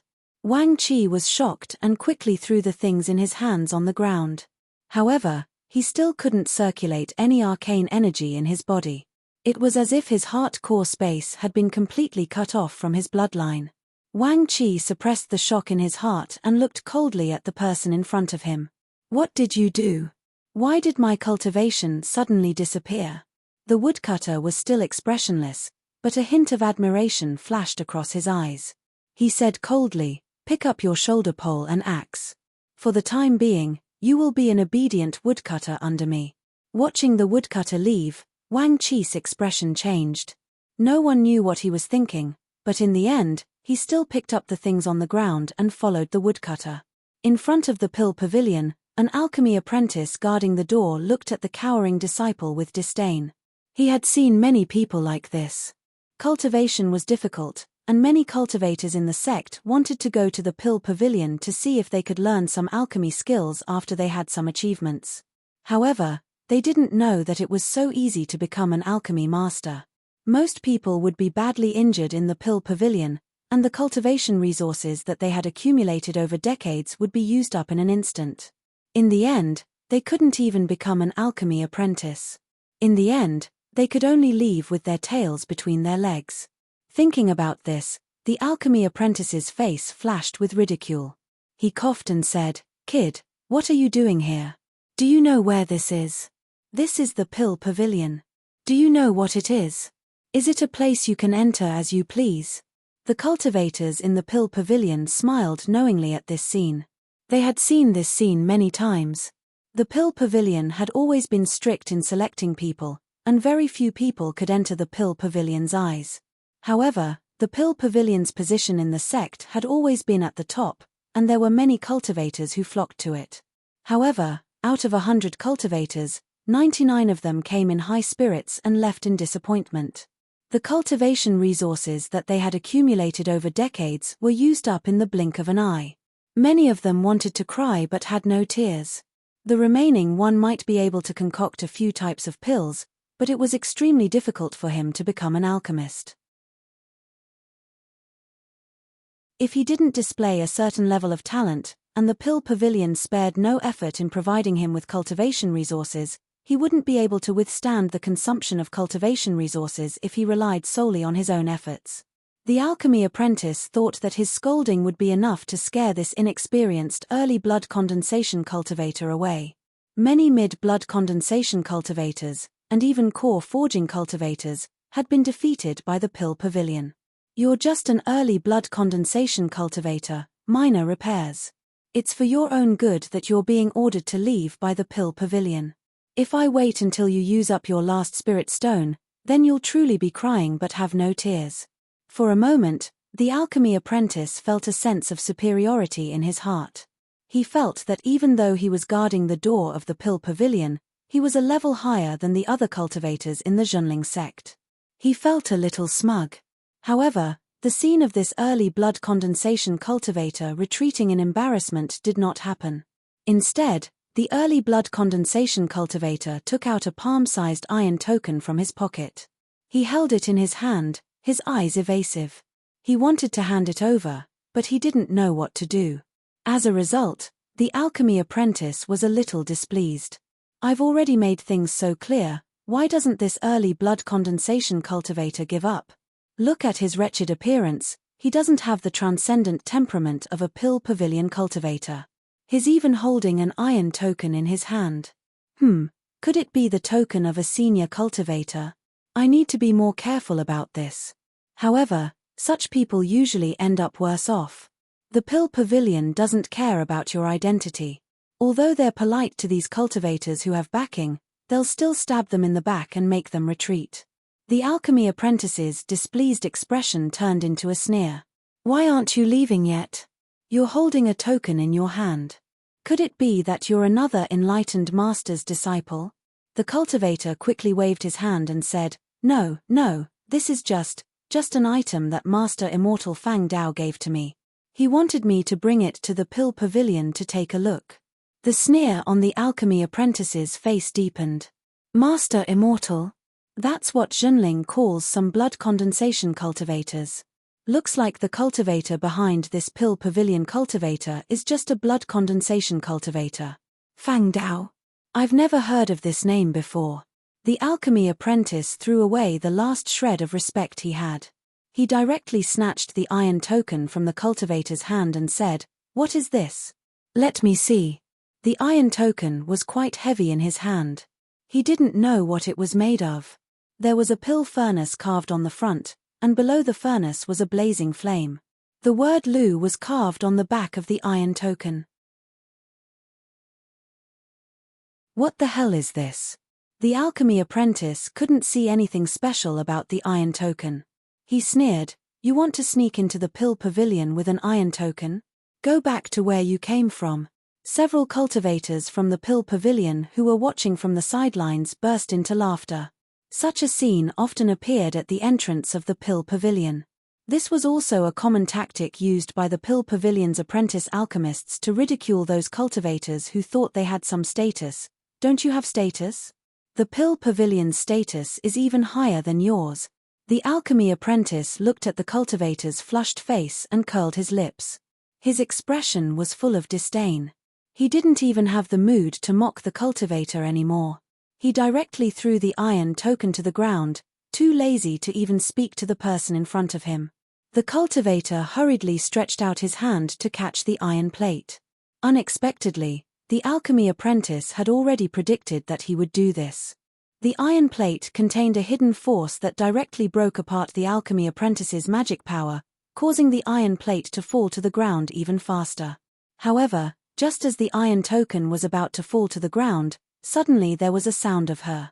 A gentle force dissolved the force on the iron token. The iron token spun and flew up again, landing in the hands of a young cultivator. Everyone in the pill pavilion was startled and quickly bowed. Even a few cultivators who looked like they were at the core forging stage were no exception. They said in unison, Greetings, Master Dao. Master Dao ignored the people in front of him and looked at the iron token in his hand with a strange expression. Then he turned the iron token upside down and a word Lu appeared in front of him. Master Dao sucked in a breath of cold air and the corner of his eyes jumped a few times. But he quickly calmed down and walked in front of the somewhat uneasy cultivator. He said, Where are you from? What's your name? Who gave you this token? This time, it was the alchemy apprentice's turn to break out in a cold sweat. Even an idiot knew that he had hit an iron plate. That iron token definitely had a great background, but he really didn't know it. Faced with Master Dao's question, the cultivator's expression became even more uneasy, but he still replied in a low voice, Disciple Tian Yu greets Master Dao. I came from Huangli Island. This token was given to me by Immortal Fang Dao. Huangli Island. This kid came from Huangli Island. There was a Lu behind the iron token. Could it be, The alchemy apprentice was no longer in a cold sweat. Now, he only felt a chill from the bottom of his heart. His whole body was trembling. I also have a token like this. Master Dao returned the iron token to Tian Yu. His words seemed to prove something. The alchemy apprentice's face was already as white as a sheet. But yours is much better than mine. The alchemy apprentice wanted to cry, but no tears came out. Come in with me, Master Dao said to Tian Yu. When he walked in front of the alchemy apprentice, Master Dao expressionlessly looked at the few alchemy apprentices standing at the door and said coldly, I don't want to see something like this happen again in the future. Tian Yu blindly followed Master Dao into the pill pavilion. The alchemy apprentice from before looked as if he had just escaped from death. He sat on the steps in front of the pill pavilion and panted heavily. There was no trace of the temperament of a pill pavilion cultivator on him.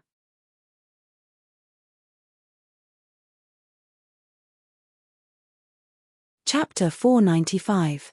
After the familiar light dissipated, Lu Ping, along with Daoist Shen Sen, appeared on the teleportation formation of Jingzhe Island.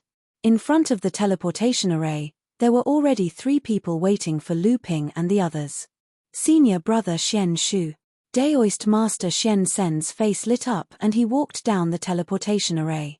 The middle-aged cultivator who was the leader of the 3 people who welcomed them also smiled when he saw Daoist master Shen Sen welcome, junior brother Shen Sen.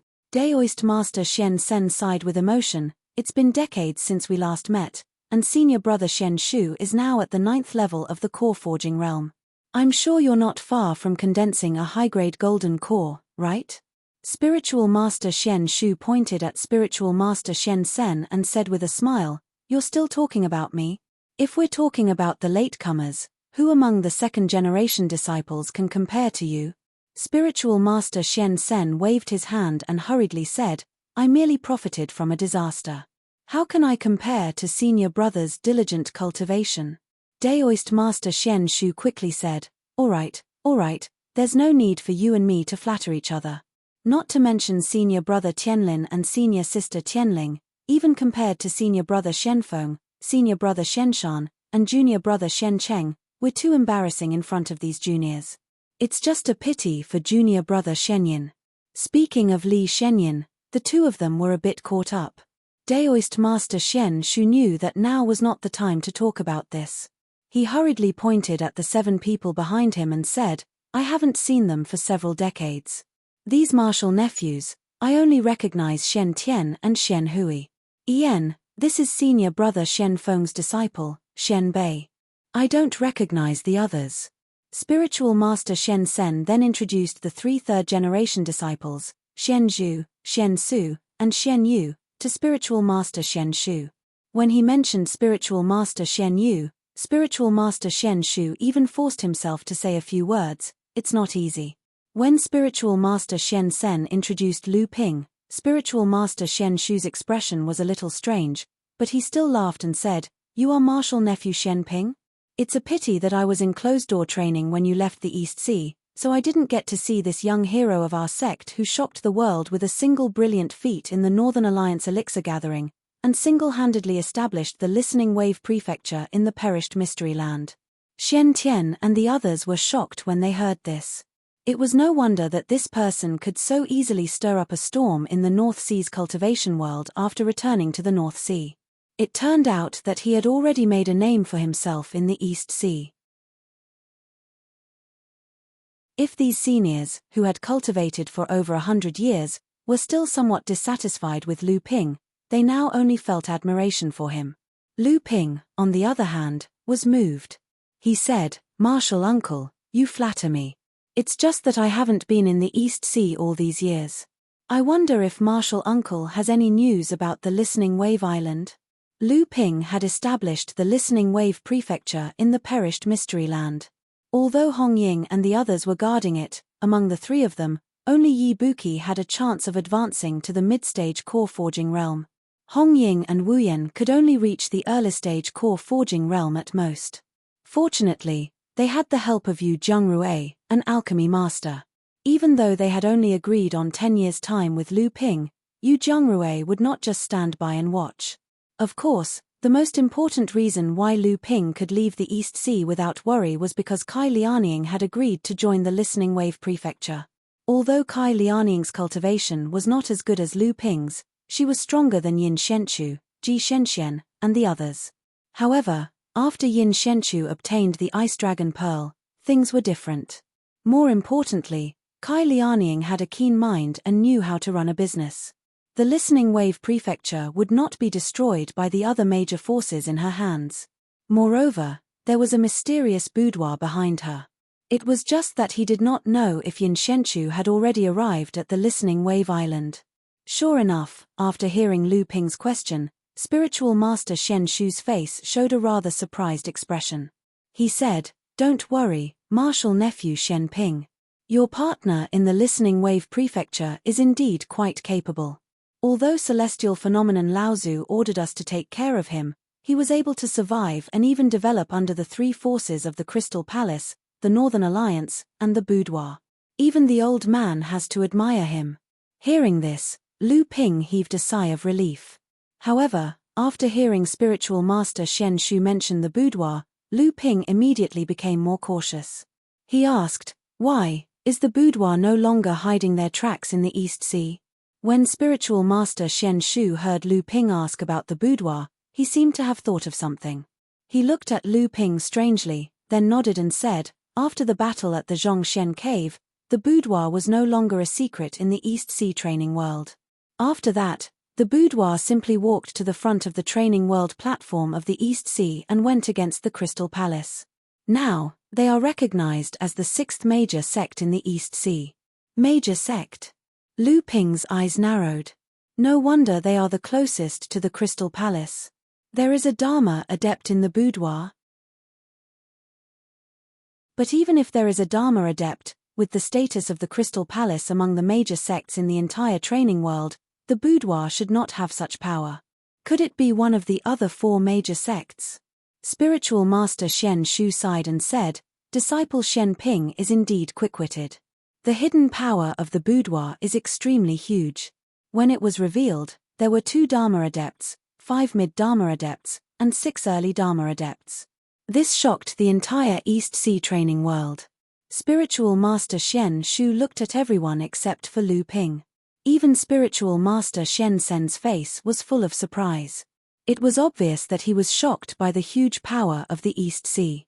In the entire North Sea, there was only one late Dharma adept, Dao Sheng Laozu.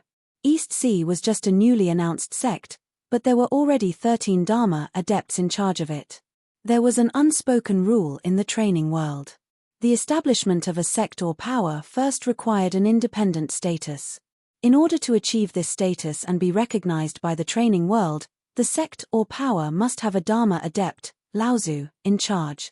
Above the independent sects were the mid-sized sects. Such sects would require at least 1 mid-Dharma adept and 2 early Dharma adepts to be recognized by the cultivation world. However, to rise from a medium-sized sect to a major sect, this was a huge gap. Not only did it need 2 late Dharma adepts, but it also needed to have more than 10 Dharma adepts in the entire sect. Only then would it have the right to be recognized by the major sects in the training world. Once a sect rose to become a major sect, then this sect would truly have the right to speak in the entire training world. Only then would it be recognized by the major sects in the training world, and only then would it have a long-distance teleporter that connected to the various regions of the training world. In the past, there was only one major sect in the North Sea, the Filing sect. It had 3 great adepts, 7 mid-Dharma adepts, and 8 early Dharma adepts. As such, the Filing sect was able to gain the recognition of the entire training world and had the only teleporter that connected the entire North Sea to the Central Plains. After the Filing sect was destroyed, the Central Plains was cut off from the North Sea. The North Sea was already barren, and being almost cut off from the rest of the world made matters worse. The North Sea training world quickly declined. Fortunately, the East Sea training world was not far from the North Sea, and the teleporter was not shut down. In the end, the North Sea training world still maintained a channel for communication. Only perfected Shen Shu continued. The boudoir sect was established in these few years. It is said that the sect's base is in a region of the sea near the East Sea Demon Clan. That was originally the territory of the Crystal Palace, but it was chased out by the Boudoir sect, and very quickly, a large spirit vein was gathered there. The Crystal Palace originally wanted to launch a large-scale attack, but unexpectedly, the other 4 sects held them back. As for how they did it, I'm not too sure. Although the Crystal Palace is the most powerful sect in the East Sea, it could not withstand the alliance of the 5 sects. In the end, the Crystal Palace still suffered such a loss. Of course, Lu Ping knew that things would not be so simple, but now was not the time to discuss this. One only needed to look at Shen Tian and the others behind him to know that they did not know anything about this at all. When Lu Ping and perfected Shen Shu were talking about this, they were actually ignored. Lu Ping turned around and looked at the 2 people behind perfected Shen Shu. He smiled and said, "Senior brother Shen Huan, senior brother Shen Peng, I haven't seen you 2 for a few years. How are you?" These 2 people were Su Ziping and Wei Zihen, who had adventured on Failing Island with Lu Ping back then. Now, the 2 of them were already at the 3rd layer of the core forging realm and were about to advance to the middle stage of the core forging realm. If the 2 of them returned to Tianling Mountain, with their cultivation time, they would be second only to Yarrow Yong. They would be elite disciples at the same level as Chen Lian and Du Feng. It was only because they had always been cultivating in the East Sea that they were not well known in the sect. Perfected Shen Shu seemed to have realized something. He smiled and introduced them. "Previously, we were too busy talking about some of the major events in the East Sea and forgot about these 2 fellows. I didn't expect that martial nephew Shen Ping would actually know them." Perfected Shen Sen smiled and said, "It is all thanks to senior brother's explanation. In the North Sea, we were ignorant and inexperienced. These 2 martial nephews don't seem to have cultivated for a long time, but they have such cultivation. Could it be that they are senior brother's disciples?" Perfected Shen Shu waved his hand and said, "These 2 good-for-nothings are far inferior to martial nephew Shen Ping and the others." After saying that, he waved his hand and said to Su Shen Peng and Wei Xuanhuan, "Quickly greet your martial uncle Shen Sen and the other senior brothers and sisters." Everyone greeted each other again. At this time, another cultivator walked over from afar and said with a smile, "Senior brother Shen Sen, senior brother Shen Shu, why are you 2 still here? Martial uncle is still waiting." Perfected Shen Shu slapped his head and said, "Look at my memory. I was so focused on talking to everyone that I forgot that teacher is still waiting. Junior brother Shen Sen, let's go and greet teacher first before catching up." Perfected Shen Sen smiled and nodded. He then pointed at the newcomer and said, "This is your martial uncle Shen Tong. He and senior brother Shen Shu have always been with martial uncle Tian Xiong in the East Sea. You should quickly greet them." Perfected Shen Tong was a 7th layer core forging cultivator. When he heard that, he waved his hand and said with a smile, "We are all family, there is no need to be so polite. We should go first.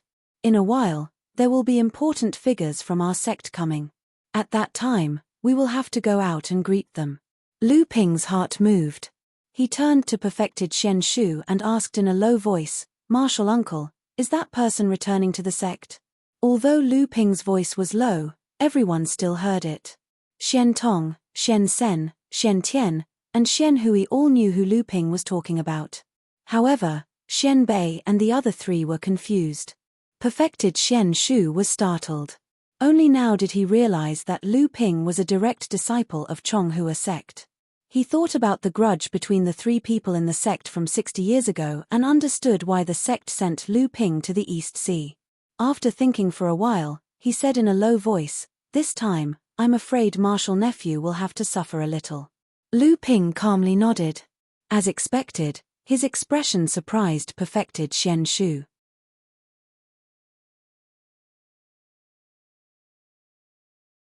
Chapter 496. When Sage Shen Shu saw Lu Ping's calm expression, he secretly wondered if Lu Ping had already received a hint from someone else. He originally wanted to open his mouth to ask, but when he remembered that this was a battle between Tian Ling, Tian Lin, and Tian Qin, his heart instinctively shuddered. It was as if he had opened a dusty memory and saw something bad inside. Sage Shen Shu wisely chose to shut his mouth. However, although enlightened Master Shen Shu curbed his curiosity, Lu Ping suddenly thought of something. He asked enlightened Master Shen Shu again, "Martial uncle, have my 3 senior martial sisters, Shen Yu, Shen Ji, and Shen Jing, returned to Jingzhe Island?" Before Sage Shen Shu could answer, Sage Shen Tong turned around and said with a smile, "I know these 3 martial nephews.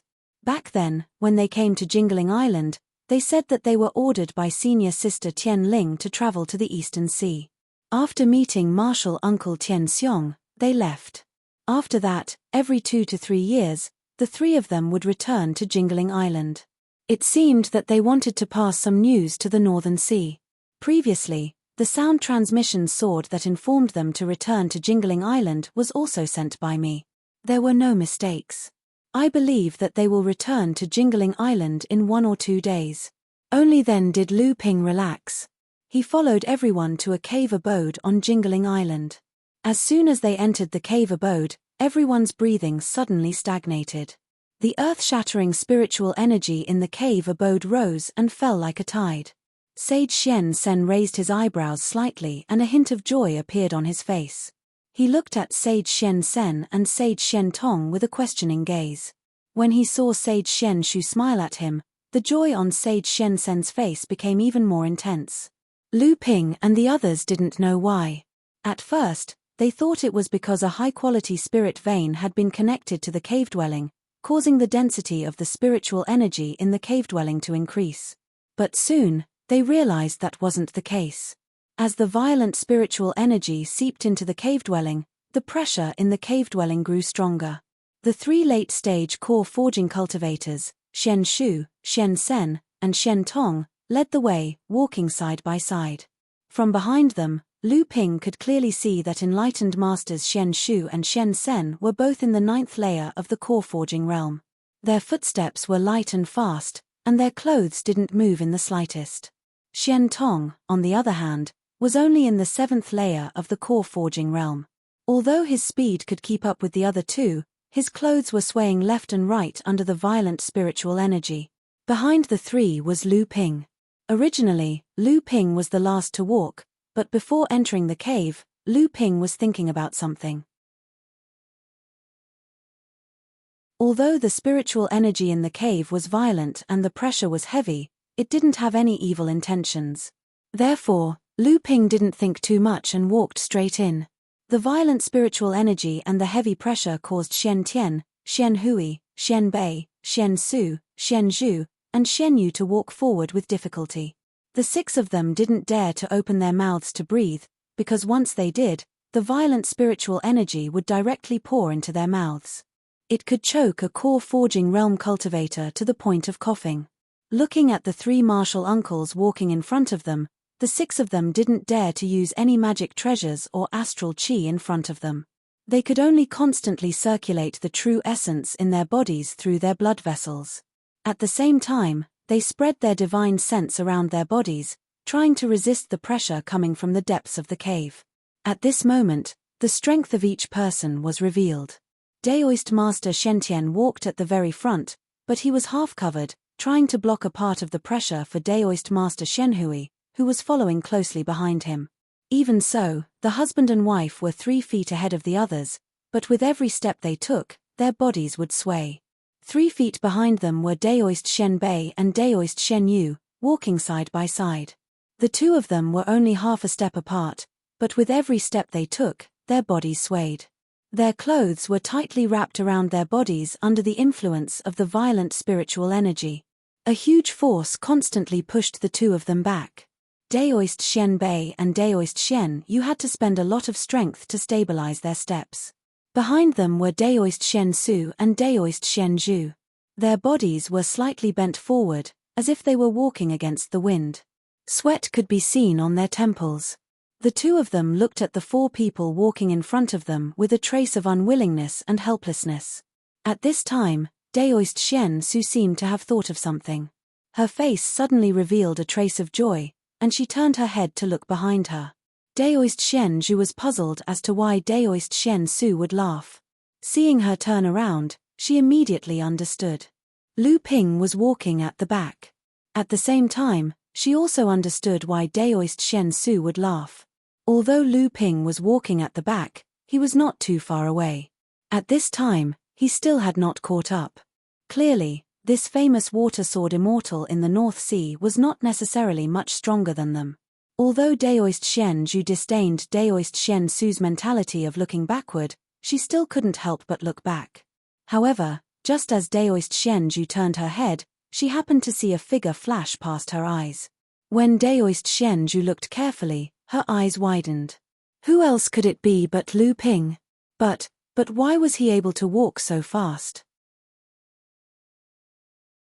He simply ignored the violent spiritual energy and invisible pressure in the cave mansion.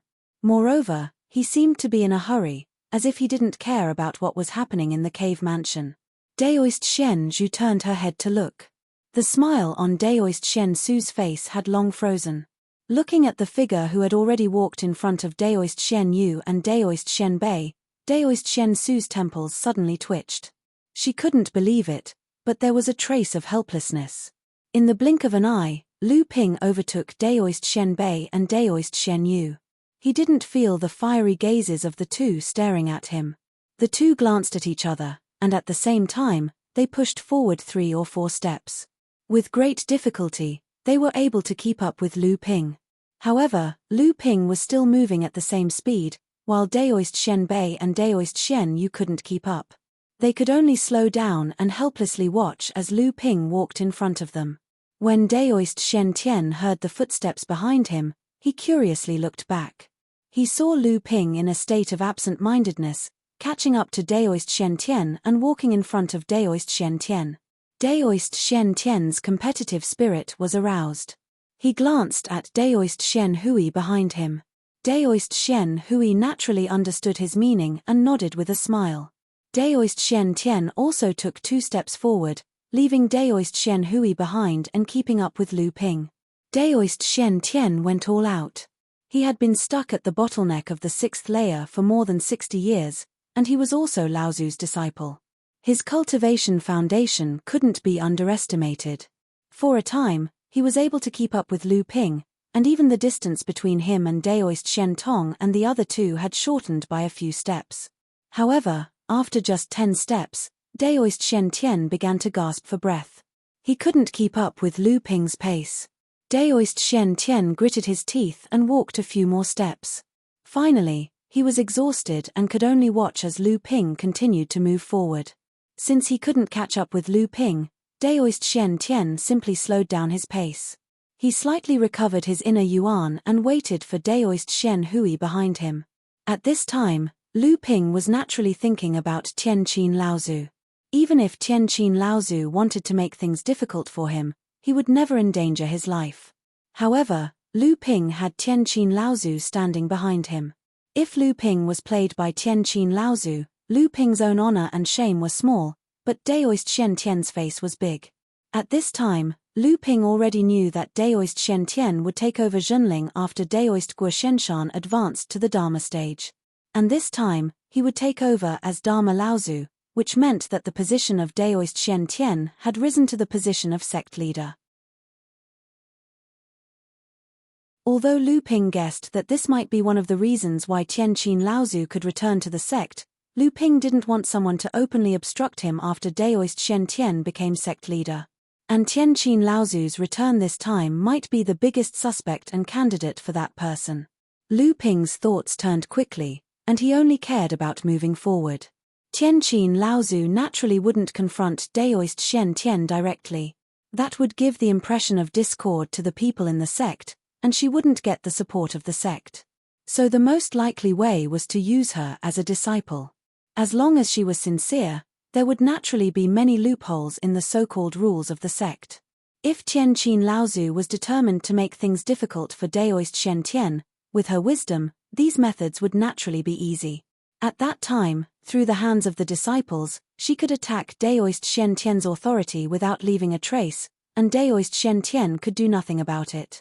Lu Ping didn't know why Tianqin Laozu had become so distorted in his heart, but he was standing in the position of Zhonghua and preparing for the worst. It was inevitable that he had some groundless fears. However, this hurried look in his heart was finally awakened by a vibration in the core space. At this time, Lu Ping discovered the violent spiritual qi that was whistling in the cave, and the heavy pressure that filled the cave. When Lu Ping looked forward, he was stunned. When did he walk behind Daoist Shen Tong? Where did senior brother Shen Tian and the others go? At this time, Daoist Shen Tong was also looking at Lu Ping in disbelief, which made Lu Ping at a loss. He thought that he had gone to the wrong place, and said, "Uncle Shen Tong, I'm really sorry. I was thinking about something just now and neglected the things around me. I didn't know that I had walked here." Lu Ping didn't know that when he said these words, Daoist Shen Tong had the urge to vomit blood. Even if he was absent-minded, he could still keep up with him. In the end, Daoist Shen Tong endured it and said, "You're not lost, continue walking with me." Daoist Shen Tong turned around and continued to walk forward. His clothes were being torn by the spiritual qi. At this time, Lu Ping remembered what happened just now. When he turned his head, he saw that Daoist Shen Tian was about 10 feet behind him, walking with difficulty with Daoist Shen Hui. Behind them were Daoist Shen Bei and the others. Lu Ping knew that he had unintentionally done something wrong, but the limelight had already been revealed. If he continued to hide it, it would be stingy. So, Lu Ping turned around and continued to walk forward. The 5 four-legged strange dragons in the core space roared towards the sky.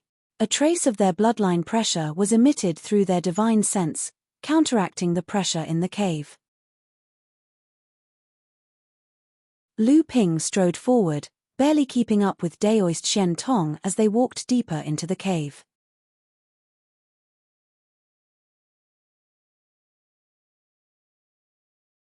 Chapter 497. The last time Lu Ping saw celestial phenomenon Laozu, it was in a spiritual herb garden on Jingzhe Island. At that time, celestial phenomenon Laozu was like an old farmer. When Lu Ping saw celestial phenomenon Laozu again, he discovered that celestial phenomenon Laozu's face was purplish gold. A ball of extremely dense spiritual energy surrounded celestial phenomenon Laozu's body, forming a violent spiritual energy storm around it. Lu Ping didn't know why, but he discovered that celestial phenomenon Laozu's aura fluctuated between strong and weak, as if it was extremely unstable.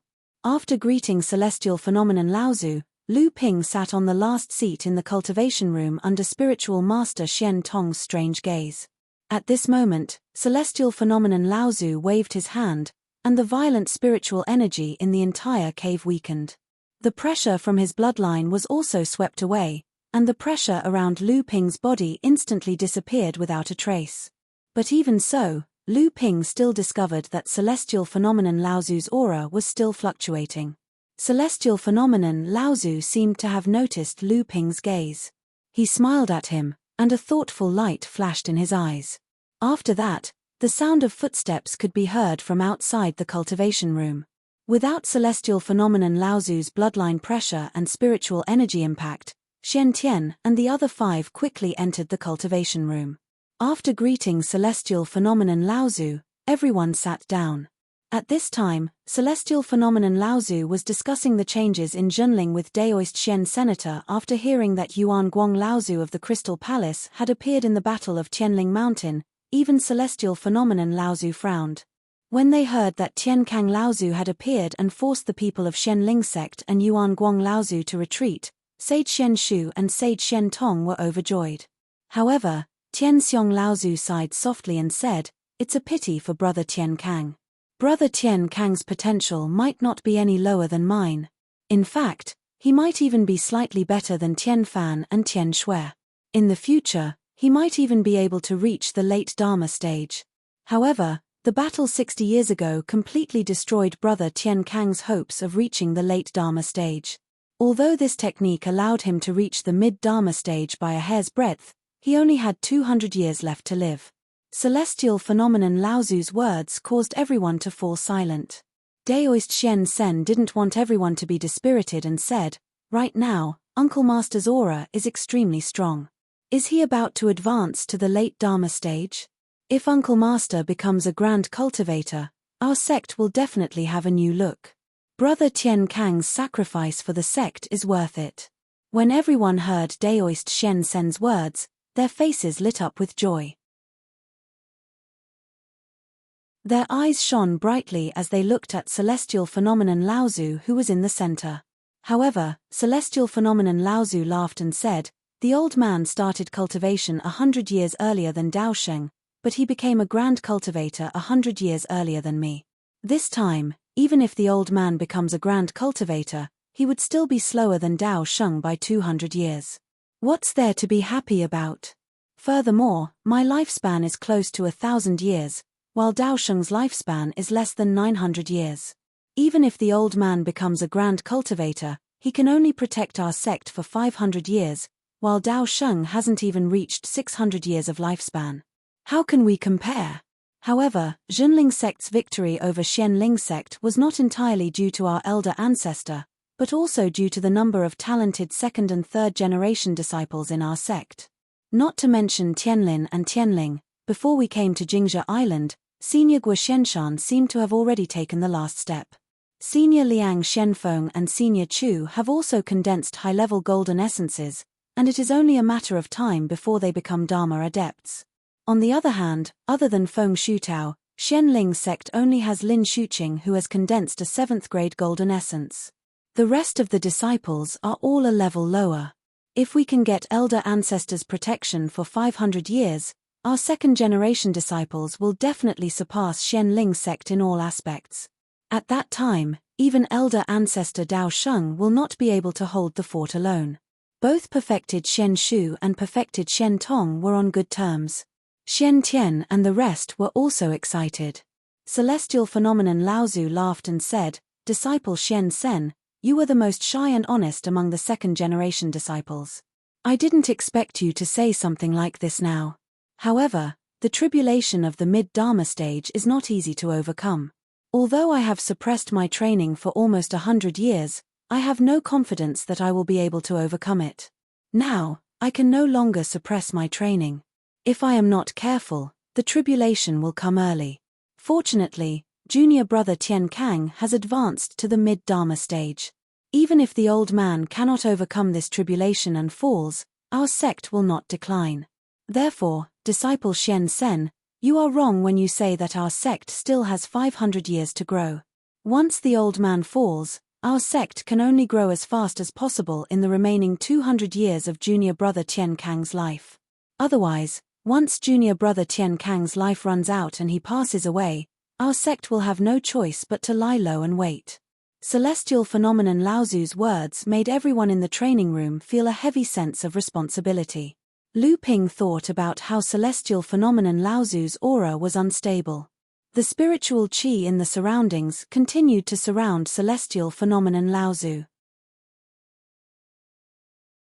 Celestial Phenomenon Laozu was in a frenzied state because he could no longer suppress his training. He could face the tribulation of the mid-Dharma stage at any time.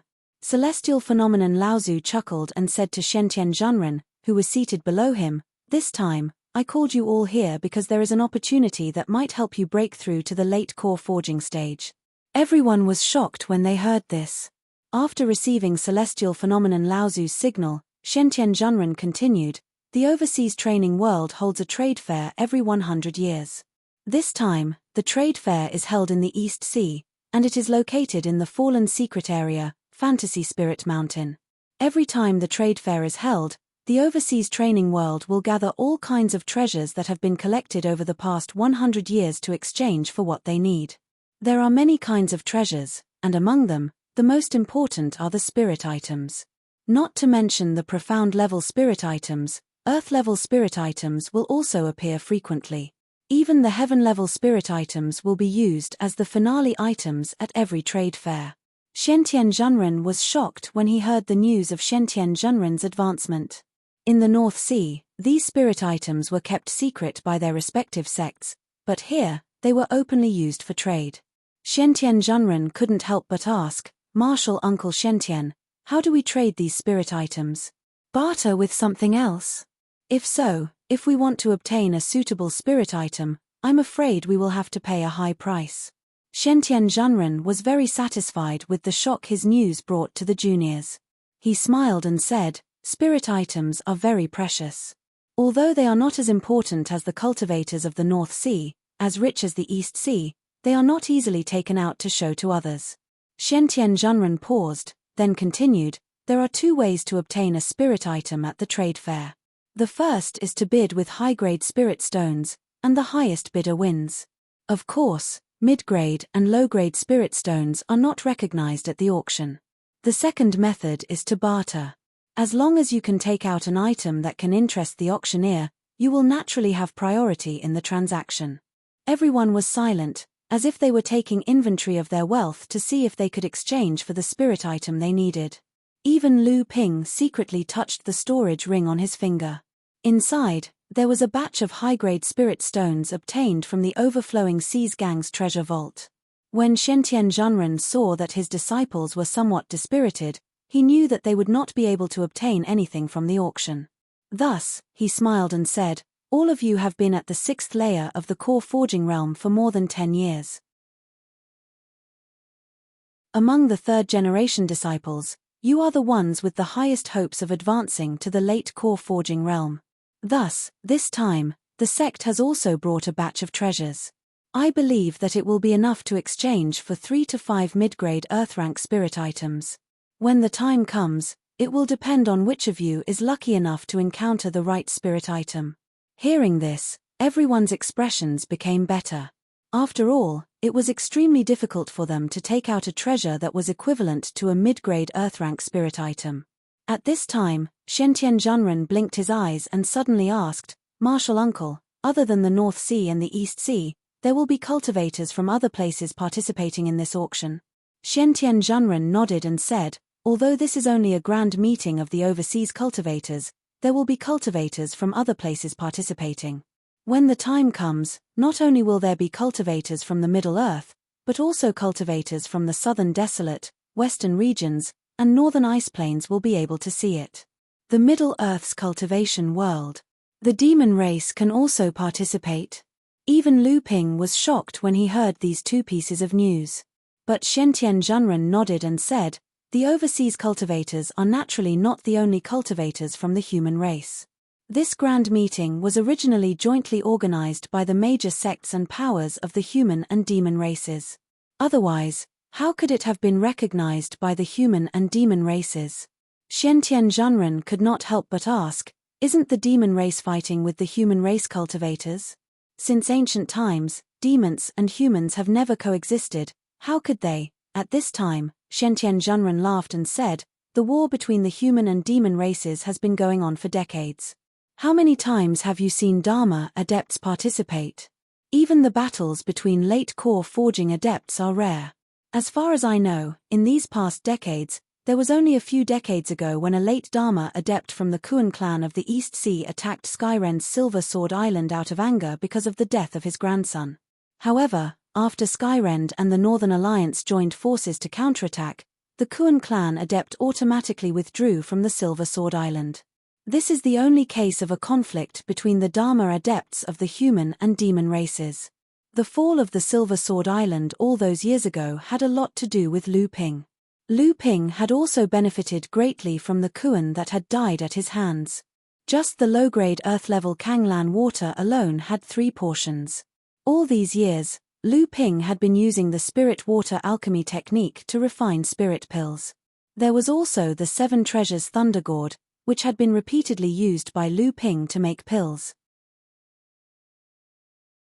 Lu Ping thought back to the time when Yang Wujiu had directly barged into the Northern Alliance elixir-gathering spatial instrument.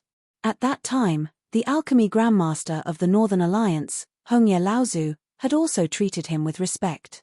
Although this was partly because Yang Wujiu himself was an alchemy grandmaster, it was clear that the high-level adepts of the human and demon races had a tacit understanding with each other. At this moment, Celestial Phenomenon Laozu opened his mouth and said, although the trade fair is aimed at core forging cultivators, if you want to enter, you must be an independent sect or clan recognized by the cultivation world. You must also be led by our sect's Dharma idol Laozu. Our sect is considered a medium-sized sect in the cultivation world. Originally, the old man wanted to lead you there, but now that the old man has made a breakthrough, he cannot go. Therefore, this time, your martial uncle Tianqin will lead you there. Martial uncle Tianqin? Daoist Shenbei and the others were only confused for a moment before they reacted. Everyone had different expressions on their faces, but these cultivators who had advanced to the core forging stage 60 or 70 years ago naturally knew this person's name. Moreover, when the 6 of them heard this name, they all turned to look at Lu Ping.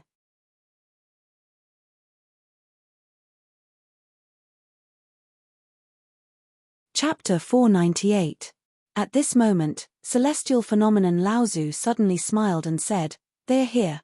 Xian Shu, go and greet them on my behalf." Daoist Xian Shu's expression brightened and he walked out of the cave residence with Daoist Xian Sen and Daoist Xian Tong, as well as Lu Ping and the others. Among the third-generation disciples, besides Lu Ping, everyone was abnormally excited. Not only was Junling going to have another Fa Xiong, Laozu, but more importantly, Lyra Laozu's legend in Junling was too eye-catching. The 3 most outstanding disciples of the second generation were about to meet again. Everyone was even looking forward to what kind of story would be written when the 3 met again. This faint expectation even overshadowed the worry of whether the 3 would be able to unite and revitalize Junling. In fact, it wasn't just Daoist Shen Tian and the others who thought this way. Even Daoist Shen Tong, who had only cultivated for a short period of time among the second-generation disciples, had the same thought. After all, when the 3 of them fell out, Daoist Shen Tong was only a middle-core forging junior brother. It was just that he now had the air of an elder, so he couldn't easily show his thoughts on his face like the third-generation disciples.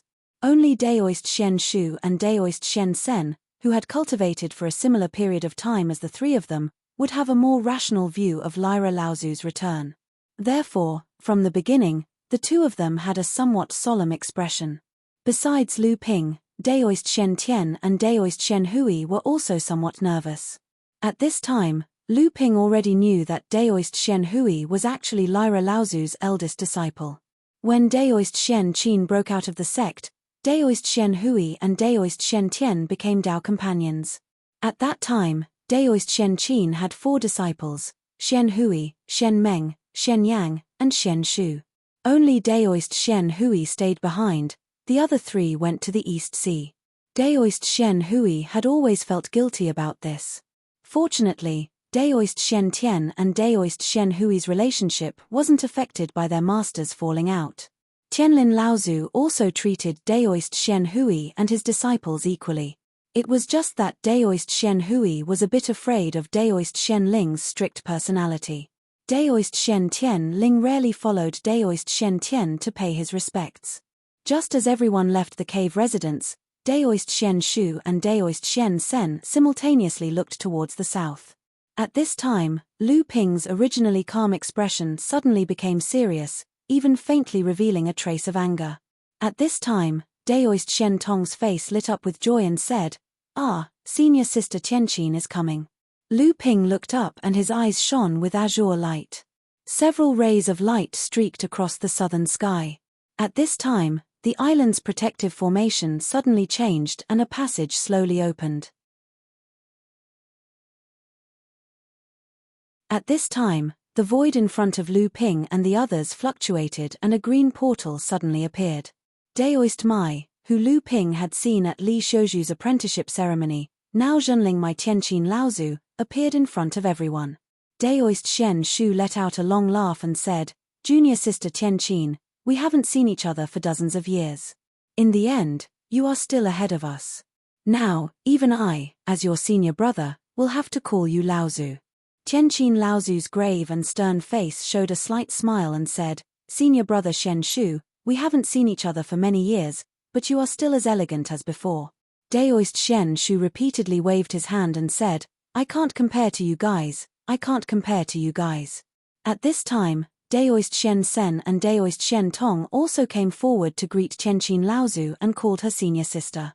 Tianqin Laozu looked at Daoist Shen Sen and said with a tone of admiration, "After dozens of years, I didn't think that junior brother Shen Sen's cultivation would already reach this level."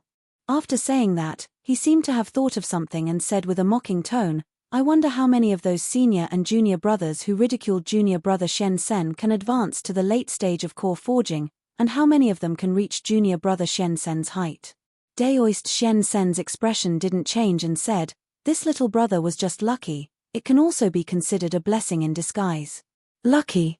Tianqin Laozu sneered and said, "At our level of cultivation, how can there not be some luck for every step forward? How can those people who only know how to make sarcastic remarks behind our backs not be lucky enough to reach this point?" Daoist Shen Sen smiled bitterly and didn't reply. Tianqin Laozu turned around and looked at Daoist Shen Tong, who was chuckling, and frowned and said, "Junior brother Shen Tong, you have never liked to cultivate. To be honest, I am very happy that you can reach this point. However, if you are still as lazy as you were 10 years ago, just wait for your lifespan to run out and you will pass away in meditation." Daoist Shen Tong's chuckling immediately turned into a mocking laugh. As they spoke, a few rays of light in the sky also began to descend towards Jingzhe Island. At this moment, a cold snort was heard and the rays of light that had just descended immediately scattered. Tianqin Laozu looked on coldly from the side and remained silent. Daoist Shen Sen and Shen Shu's expressions changed, and Daoist Shen Sen said anxiously, "Martial nephew Lu, wait." However, it was already too late. Lu Ping's cold snort entered the ears of the cultivators in the rays of light like a clap of thunder. Just as the rays of light were about to collapse, Lu Ping had already turned into 4 figures and rushed towards the 4 rays of light. A few exclamations suddenly sounded, and one of them said in shock, "Brother Lu? Why are you here?" Lu Ping's figure flashed back, and the 4 cultivators, 3 women and 1 man, had already been snatched out of the rays of light by Lu Ping. At this moment, the rays of light had also dispersed, revealing 5 female cultivators. The one in front was Zhu Shenmeng, and the 2 beside her were also seen by Lu Ping at Li Shouju's apprenticeship ceremony, but he did not recognize them. Behind them was Chu Ting, who had just exclaimed, and behind her was Li Shouju, who had an equally shocked expression. Seeing that everyone was silent, Chu Ting looked at the gloomy Lu Ping and had to speak again. "Brother Lu, you are also Zhenling? You hid it very well. Could it be that Brother Lu already knew something?" Chu Ting was quick-witted and immediately realized something. Zhu Shenmeng was also surprised. However, she had already guessed that Lu Ping was Zhenling's disciple through Liang Shenfeng. For some unknown reason, Zhu Shenmeng had never revealed Lu Ping's identity. However, Zhu Shenmeng was shocked by Lu Ping's cultivation. When Zhu Shenmeng first met Lu Ping was only at the first stage of core forging. At that time, Zhu Shenmeng was already at the 4th stage of core forging. Now, Zhu Xuanmeng's cultivation had advanced to the peak of the 5th stage of core forging, but Lu Ping's cultivation had already caught up. However, this wasn't what surprised Zhu Shenmeng the most. What shocked her the most was that Lu Ping had just fought against 5 people by himself. In the blink of an eye, he had cleanly snatched the 3 women and 1 man away from them. Although Zhu Shenmeng already knew that Lu Ping's strength far surpassed cultivators of the same level, there was no doubt that the current him was much more skillful than before. One had to know that among the 5 of them, aside from the youngest 5th junior sister, Chu Ting, and 6th junior sister, Li Shouju, who were only at the 3rd stage of core forging, 3rd junior sister, Shen Yang, and 4th junior sister, Shen Shu, were at the 4th stage of core forging. Although the 5 of them were no match for Lu Ping, there was no reason for them to be defeated in one move. Lu Ping's move not only shocked Zhu Shenmeng and the others, but it also shocked Shen Tian and the others. Tianqin Laozu didn't say anything from beginning to end. Shen Shu and Shen Sen wanted to say something, but when they saw the 4 people Lu Ping had snatched away, they swallowed the words in their mouths. Only spiritual master Shen Tong muttered, this guy. Senior brother Shen Sen said he killed a late-stage core forging beast cultivator. I didn't believe it, but now I believe it. He ignored martial uncle Tian Xiong's pressure and defeated 3 cultivators of the same level in one move. This strength, even I. When Tianqin Laozu heard spiritual master Shen Tong's words, a strange light flashed in her eyes. At this moment, she naturally recognized this pill master Lu Ju, who had been in and out of the listening pavilion several times. She didn't expect this famous pill master from the Northern Alliance pill gathering to be a disciple of her sect. Not bad. It's just that this method, why does it make people so unhappy? Lu Ping didn't know how his second, third, and fourth senior sisters met with Yin Shenchu and were even captured by my Shenqin Laozu. However, Lu Ping knew that his three senior sisters definitely knew Tian Qin Laozu. However, the three of them had their cultivation sealed. Lu Ping knew that with the cultivation of Zhu Shenmeng and the others, they were not a match for his three senior sisters. Not to mention there was also Yin Shenchu. The biggest possibility was that the five of them would be captured by the three senior sisters and Yin Shenchu. Then there was only one possibility in this situation. Tian Qin Laozu knew their identity, but he still captured them and sealed their cultivation. Tian Qin Laozu did it on purpose, he was targeting Master. After understanding this, Lu Ping was naturally furious. He attacked Zhu Shenmeng and the others as soon as they landed on Jingzhe Island. He wasn't afraid that Tian Qin Laozu would interfere. Even if Zhu Shenmeng knew that he was Junling's disciple, how could she know that he was Liu Tianling's disciple? Not to mention, not only were martial uncles Shen Sen and Shen Shu on Jingzhe Island watching, nothing on this island could escape Tian Qin Laozu's eyes. The seals that Tian Qin Laozu used on the four of them were different. Lu Ping's expression was solemn, and his eyes flashed with a green light. His divine sense surged towards the four of them, bringing forth waves of whistling sounds. Divine sense sounds, isn't this something only cultivators who have reached the peak of core forging have? This kid, his divine sense is actually so powerful. Master Shen Tong jumped up again. Master Shen Shu and Master Shen Sen looked at each other and saw the shock in each other's eyes. Lu Ping's expression brightened and a hint of joy flashed in his eyes. His right index finger led a ball of blue light in the air and turned it into a strange talisman. Tian Qin Laozu's eyes flashed. He saw Lu Ping push the blue talisman in front of him forward and shout, "Scatter." Second senior sister Li Xuanru's body suddenly emitted a dense green light. It was like a spider web wrapping around Li Xuanru. Just as Lu Ping's blue talisman was about to imprint on Li Xuanru's body, the green light suddenly brightened as if it wanted to stop the blue talisman from invading. A cold glint flashed across Lu Ping's eyes. He slowly pushed his right hand forward and suddenly opened his palm. The blue talisman suddenly burst out with sharp sword energies and cut the green threads one by one. At this moment, Li Xuanru's body suddenly burst out with a crystal clear light.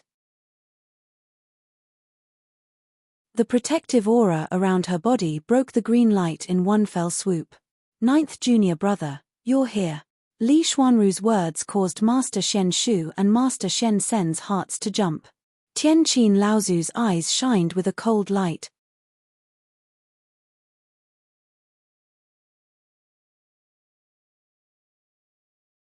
Chapter 499. Lu Ping did not immediately answer Li Xuanru's question. Instead, he asked, "Senior sister, how did you meet junior brother Yin?" At this time, Li Xuanru had already seen spiritual masters Shen Shu, Shen Sen, and Shen Tong, as well as Shen Tian and the others. Knowing that they had already arrived at Jingzhe Island, she hurriedly went up to greet the three spiritual masters. After exchanging a few words with Shen Tian and the others, she came to Lu Ping's side. At this time, Lu Ping was examining the restrictions on third senior sister Zhao Xuanji. Li Xuanru worriedly asked, "How is it? Are you confident?" Lu Ping shook his head. "The restrictions on the three senior sisters and junior brother Yin are different. I can't say for sure that I can undo them. I can only try my best. If it really doesn't work, I can only ask senior ancestor Tian Xiong." From beginning to end, the two did not look at Tian Qin Laozu, let alone ask her to undo the restrictions on them. They would rather ask Tian Xiong Laozu. Spiritual Master Shen Shu and Spiritual Master Shen Tong could not say anything. They could only stand to the side awkwardly. Spiritual Master Shen Sen's expression changed.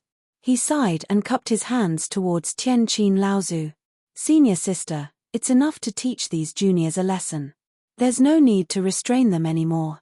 Lu Ping had invited Spiritual Master Shen Senator. If it was not for Lu Ping's Spirit Water Meridian Nourishing Pill, Spiritual Master Shen Sen would already be a cripple.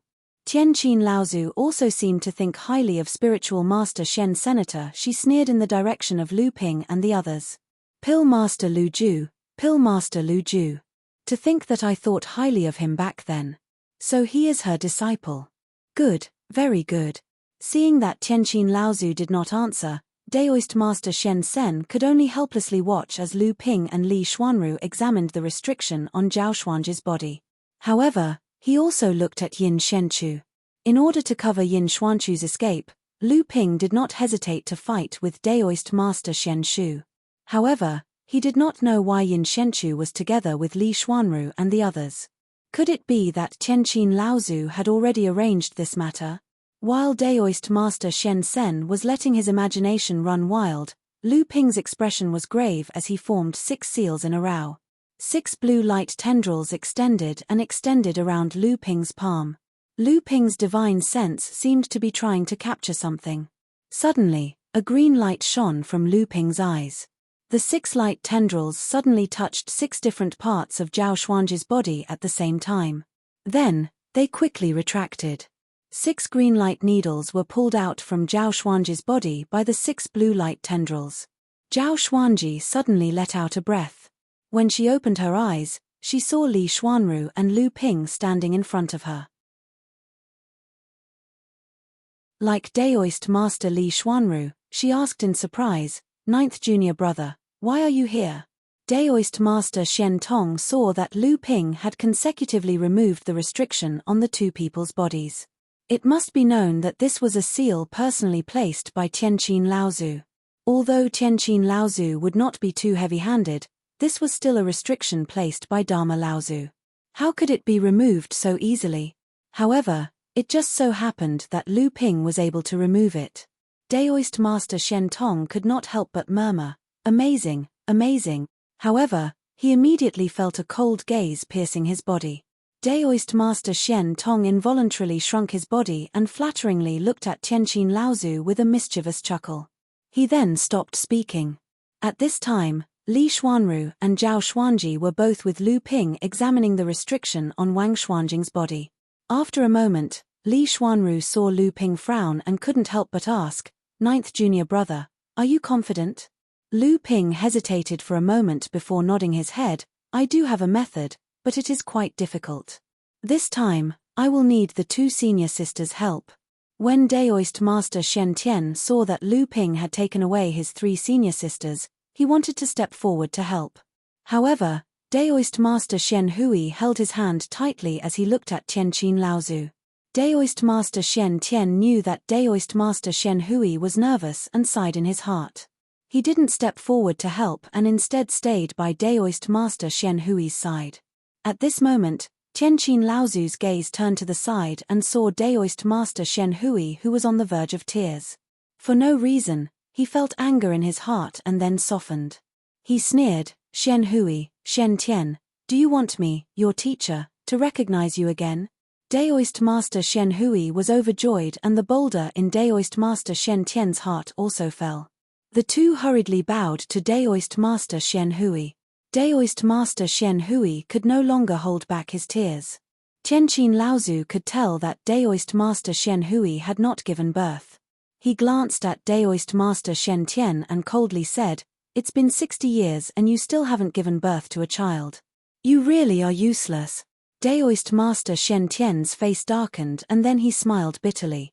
This was simply unreasonable, but he didn't dare to say anything for fear of offending this temperamental martial uncle again. When Zhu Shenmeng, Shen Yang, and Shen Shu saw Daoist Master Shen Hui again, they cried tears of joy. They hadn't seen each other for decades, and the hatred they had for Daoist Master Shen Hui for not choosing to leave with Tianqin Laozu had long disappeared with Tianqin Laozu's return to Zhenling. Zhu Shenmeng also introduced Tianqin Laozu's new disciples, Chu Ting and Li Xiuzhu, to Daoist Master Shen Hui. When Daoist Master Shen Hui heard that Chu Ting had inherited Daoist Master's alchemy skills and had become an alchemy grandmaster, Daoist Master Shen Hui was overjoyed. "I didn't expect 5th junior sister to have such achievements. Now, our sect not only has Daoist Master Shen Hui, but also 7 alchemy grandmasters. In this way, our sect's Pill Pavilion's strength will surpass Shen Ling sect's." Chu Ting was the most talented among Tianqin Laozu's disciples, and she was also the most valued by Tianqin Laozu. She was also a proud and arrogant person. As soon as she entered the core forging stage, she became one of the 24 pavilion masters in the boudoir. She took care of all the affairs on behalf of her master and handled all kinds of relationships appropriately. Originally, when Tianqin Laozu insisted on returning to Zhenling, Chu Ting was still a little conflicted, but in the end, she decided to follow her master back to the North Sea. However, in her heart, there was still a trace of pride in her future fellow disciples. What kind of talent could the barren North Sea cultivate? However, the moment Chu Ting saw that Lu Ping was also a disciple of Zhenling, the trace of pride in her heart was finally shattered. Not to mention the fact that Lu Ping defeated the 5 of them in an instant as soon as they met. Even when Lu Ping disguised himself as Lu Ping and traveled the East Sea, Chu Ting had never taken advantage of Lu Ping. Now that she knew that he was a disciple of Zhenling in the North Sea, she realized that Lu Ping's power in the East Sea had other intentions. However, now that Lu Ping had suddenly become her fellow disciple, and she was no longer the pavilion master of the boudoir, Chu Ting's ability to spy on Lu Ping's plans became worthless. The sense of accomplishment naturally disappeared, and instead, there was only admiration in her heart. At this moment, they heard a light shout from Lu Ping, attracting everyone's attention. Lyra Laozu's eyes revealed a trace of pride. This restriction is not something you can break just because you want to. They saw Lu Ping standing behind Wang Xianjing, while Li Xuanru and Zhao Xuanji both stood in front of Wang Xianjing. The 3 of them reached out their hands at the same time. Different from the blue true essence that Lu Ping emitted, the true essence that Li Xuanru and Zhao Xuanji emitted was like a sparkling lake. Lu Ping knew that this was a characteristic of cultivating the sea wave listening method. In the past, before he had fused the flying spirit sea dance method with it, he had also cultivated this set of methods. However, just as the 3 water-like true essence diffused out, enveloping Wang Xianjing, Wang Xuanjing's body suddenly ignited with a ghostly green flame, and Wang Xuanjing's face suddenly twisted in pain. Li Xuanru and Zhao Xuanji were so frightened that the true essence in their hands froze for a moment, but then they heard Lu Ping's urgent shout, "Don't stop."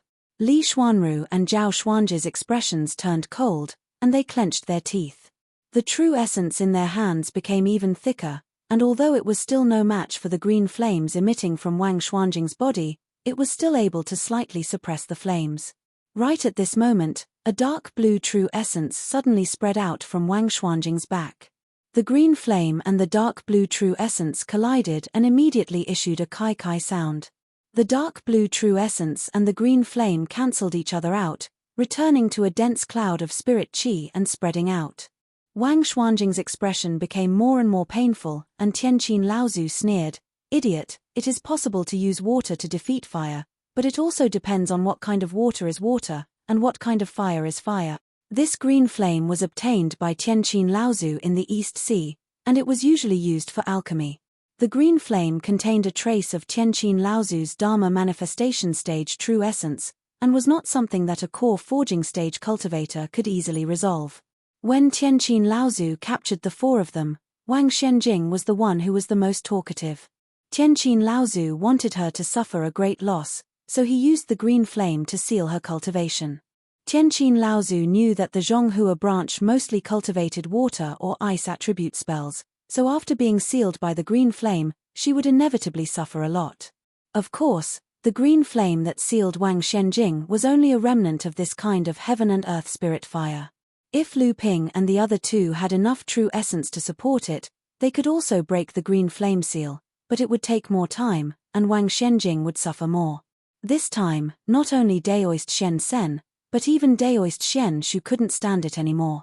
Just as he was about to plead with Tianqin Laozu, he heard Lu Ping suddenly shout. The originally dark blue true essence suddenly became even darker, and in an instant, the blue true essence was dyed black, and once again rushed towards the green flame on Wang Xuanjing's body. This time, there was a kai-kai sound, but it wasn't the sound of an evenly matched opponent, but the sound of the flame being annihilated. "Ah!" Chu Ting let out a soft cry, and then tightly covered her mouth. Looking around, she found that everyone, including Tianqin Laozu, had a look of disbelief on their faces. The green flame was a high-grade earth step heaven and earth spirit fire, How could it be so easily suppressed by Lu Ping's true essence? Boy, what kind of heaven and earth spirit water did you refine to advance to the middle stage of core forging? Tianqin Laozu coldly asked. How could ordinary heaven and earth spirit water restrain her green flame? Moreover, this boy's true essence was far richer and purer than ordinary people.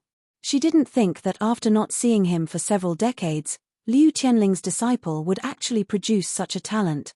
Daoist Wang Shenjing coughed up a mouthful of blood, and cried out, "Ah, it hurt." Then she stood up and proudly looked at Tianqin Laozu. She turned around and patted Lu Ping's shoulder, giggling, "Ninth junior brother, not bad, not bad. Senior sister will owe you a favor again." Wang Shenjing took the healing pill from Lu Ping's hand and stuffed it into her mouth without hesitation. She naturally had healing pills on her body, but she knew that her junior brother's pills could only be better than hers. At this time, Lu Ping once again looked at Yin Shenchu. Lu Ping looked for a long time, then suddenly smiled. His body's protective aura was like a budding lotus flower, blooming layer by layer. When he stood on top of a 6th grade white jade lotus aura, he casually flicked a purple flame towards Yin Shenchu. Chu Ting's eyes narrowed, and she stammered, "Eastern purple chi flame?" The celestial zither ancestor's expression was so gloomy that it almost condensed into water.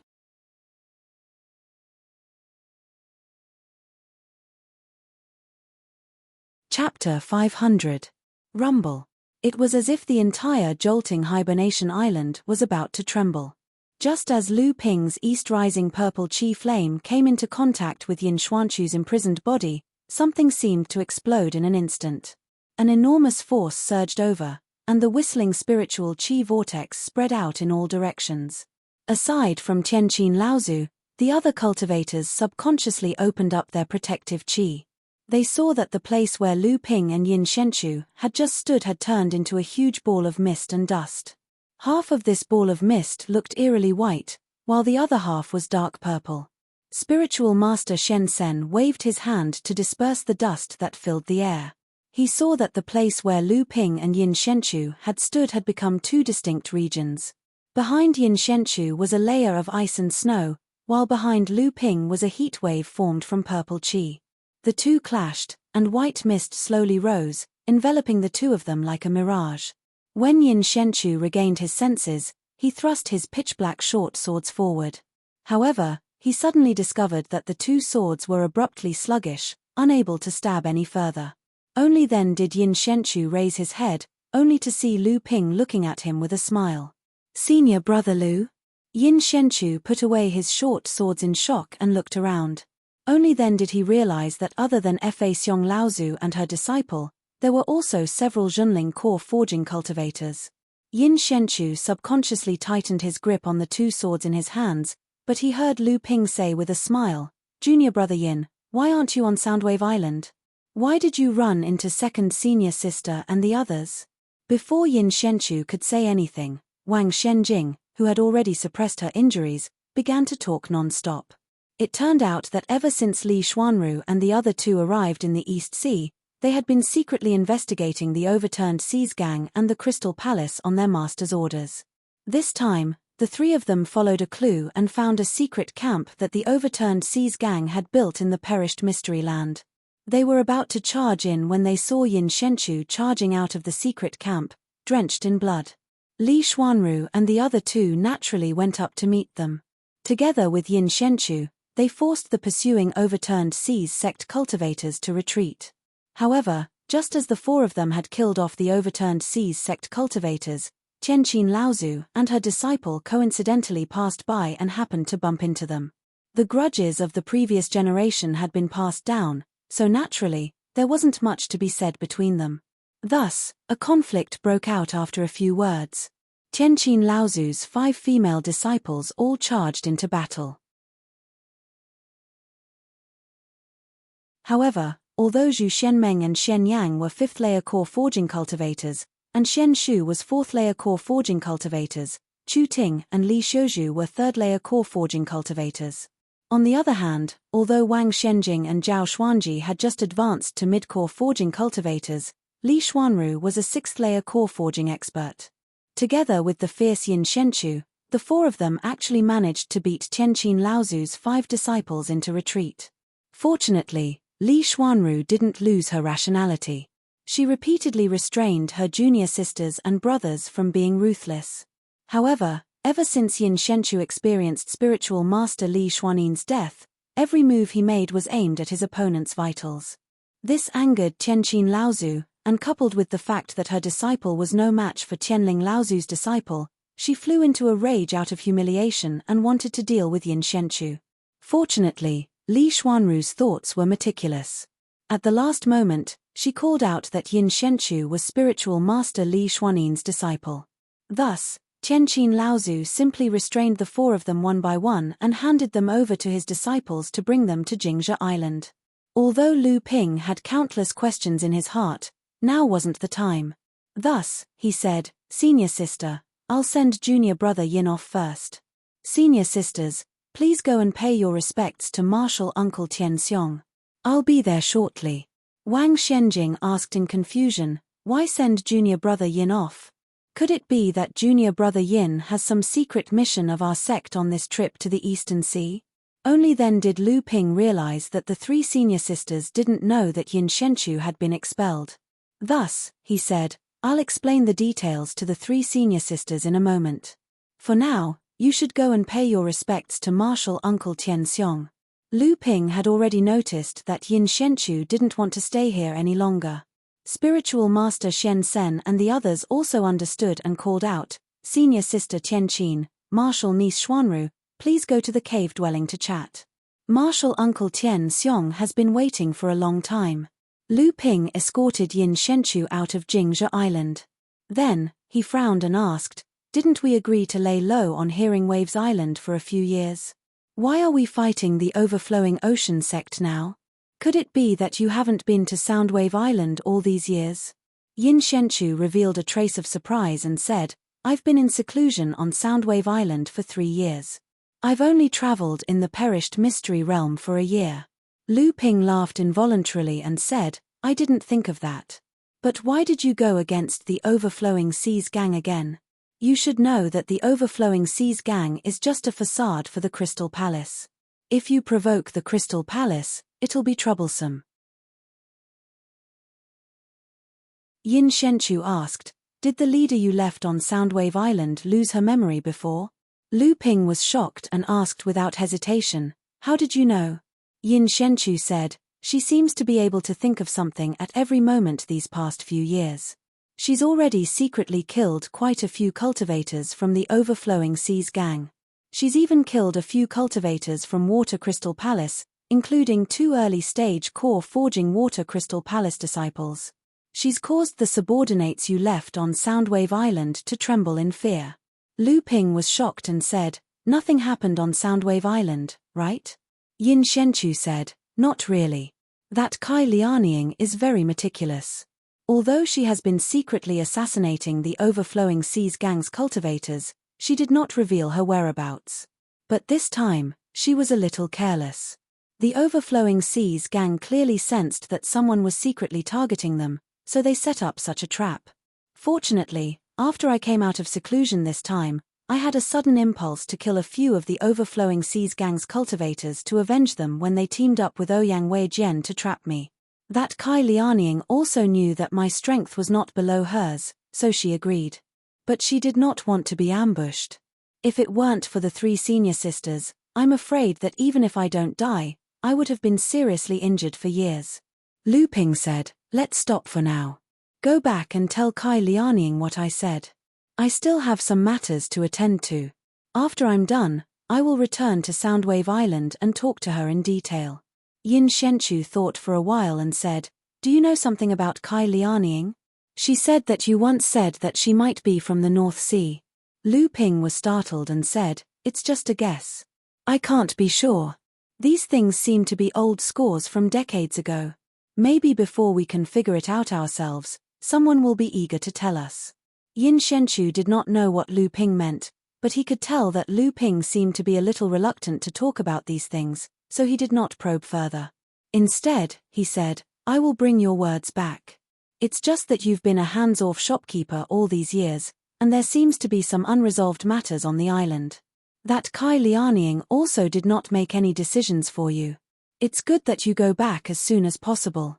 Yin Xianchu thought for a while and asked again, is the matter you want to deal with related to the Overseas Cultivation World's auction in the illusory Spirit Island at the center of the Fallen Mystery Land? This time, Lu Ping was surprised and said, you know about it too? Yin Xianchu did not think much of it and said, I'm afraid that all the core forging adepts in the entire Fallen Mystery Land already know about it. Why do you think that Kai Liaoning was so determined to destroy this secret base of the Overturned Seas faction? Other than the hatred in her memory, she wanted to rob some spirit stones so that she could broaden her horizons at the illusory Spirit Islands trade fair. Lu Ping was a little confused and said, didn't they say that only Dharma Power Laozu's team can participate in the auction? Yin Xianchu laughed and said, so you still don't know about this. Although the illusory Spirit Islands trade fair also has a threshold, as long as one is a mid-core forging adept or above, they can enter the city to participate in this time's trade fair. However, to participate in the most important overseas auction, other than having to be led by an independent Dharma Power adept or above, other non-affiliated adepts who want to participate in the auction must be at least late core forging or above, and they must first put down 100 high-grade spirit stones before they can enter. Lu Ping laughed and said, it's fine if it's late core forging adepts. After all, not too many people can enter the auction, but 100 high-grade spirit stones is equivalent to 1,000,000 spirit stones. Even an ordinary mid-core forging adept may not have that much wealth. Yin Xianchu said, indeed, for ordinary core forging adepts in the East Sea, 100 high-grade spirit stones is not a small amount, let alone us North Sea adepts. So, after discussing with Kai Liaoning, we will only go to illusory Spirit Island to broaden our horizons. As for the final auction, we will not go. Lu Ping's heart skipped a beat and he said, that Kai Liaoning should have a Dharma Power elder behind her. Did she not ask her elder for help? Yin Xianchu said in surprise, is there such a thing? Then he shook his head and said, she only said that she wanted to go to illusory Spirit Island and did not say that she would participate in the auction. Either she did not ask her elder for help, or she did ask, but they did not agree. Lu Ping nodded thoughtfully. It seemed that Tianqin Laozu did not want Kai Liaoning to participate in this event. He hesitated and asked, if you want to participate in the auction, I think the sect. Yin Xianchu interrupted him and said, I just want to go and see the people and scenery of illusory Spirit Island. I will not go to the auction. Lu Ping did not dwell on this matter and said, that's good. If you come across anything in illusory Spirit Island that catches your eye and needs spirit stones, don't forget to let me know. Yin Xianchu smiled and said, don't worry, with a brother like you, many treasures boy, how could I forget you? After sending off Yin Xianchu, when Lu Ping returned to the cave residence, Li Xuanru asked quietly, junior brother Yin has left? Does he have a suitable place to go? Lu Ping knew that everyone should have heard about Yin Xianchu, so he said, don't worry, he is now on junior brother's Hearing Waves Island. There is no problem for the time being. Li Xuanru nodded and said no more. Everyone in the cave residence naturally heard the conversation between the two. When Tianqin Laozu heard Hearing Waves Island, for some reason, there was a strange look in his eyes.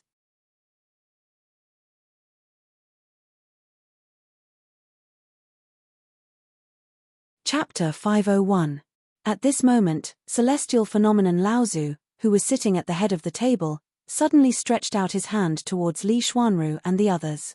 The spiritual qi in the cave once again set off a violent wave.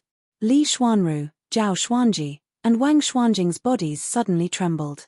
Under Lu Ping's shocked gaze, a line of spiritual energy suddenly appeared on Li Xuanru's neck. Then, under the influence of the violent wave of spiritual energy, this line of spiritual energy suddenly collapsed. Lu Ping quickly looked at Zhao Xuanji and Wang Xuanjing, only to see that a green true essence wedge had been pulled out from Zhao Xuanji's back.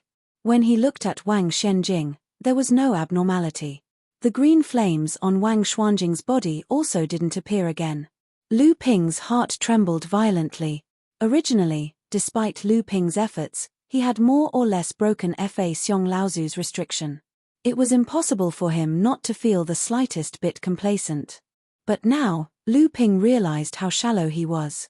The line of spiritual energy wrapped around Li Xuanru's neck and the true essence wedge that pierced Zhao Xuanji's back clearly told Lu Ping that Fa Xiong Laozu's method was far from something a small mid-core forging cultivator like him could completely break. Lu Ping suddenly felt like a basin of cold water had been poured over his head. Li Xuanru and Zhao Xuanji also looked at Tianqin Laozu with lingering fear, but they saw that Tianqin Laozu's expression was already calm, as if she had already expected that Celestial Phenomenon Laozu would make a move. Celestial Phenomenon Laozu looked at Tianqin Laozu and said with a smile, although the younger generation doesn't know the immensity of heaven and earth, it is still commendable for you to be able to break a few restrictions. It's just that using this method on your own juniors is a bit too much. Tianqin Laozu smiled and said, "Martial uncle, it's not like you don't know that these methods are only used to teach them a lesson. When the time is up, it will naturally dissipate." Celestial Phenomenon Laozu shook his head and said, "It will always make the younger generation fearful. It's better to use this technique less in the future." Tianqin Laozu saw the seriousness in Tian Xiong Laozu's words and couldn't help but agree. He then continued, "Speaking of which, this disciple has lost face.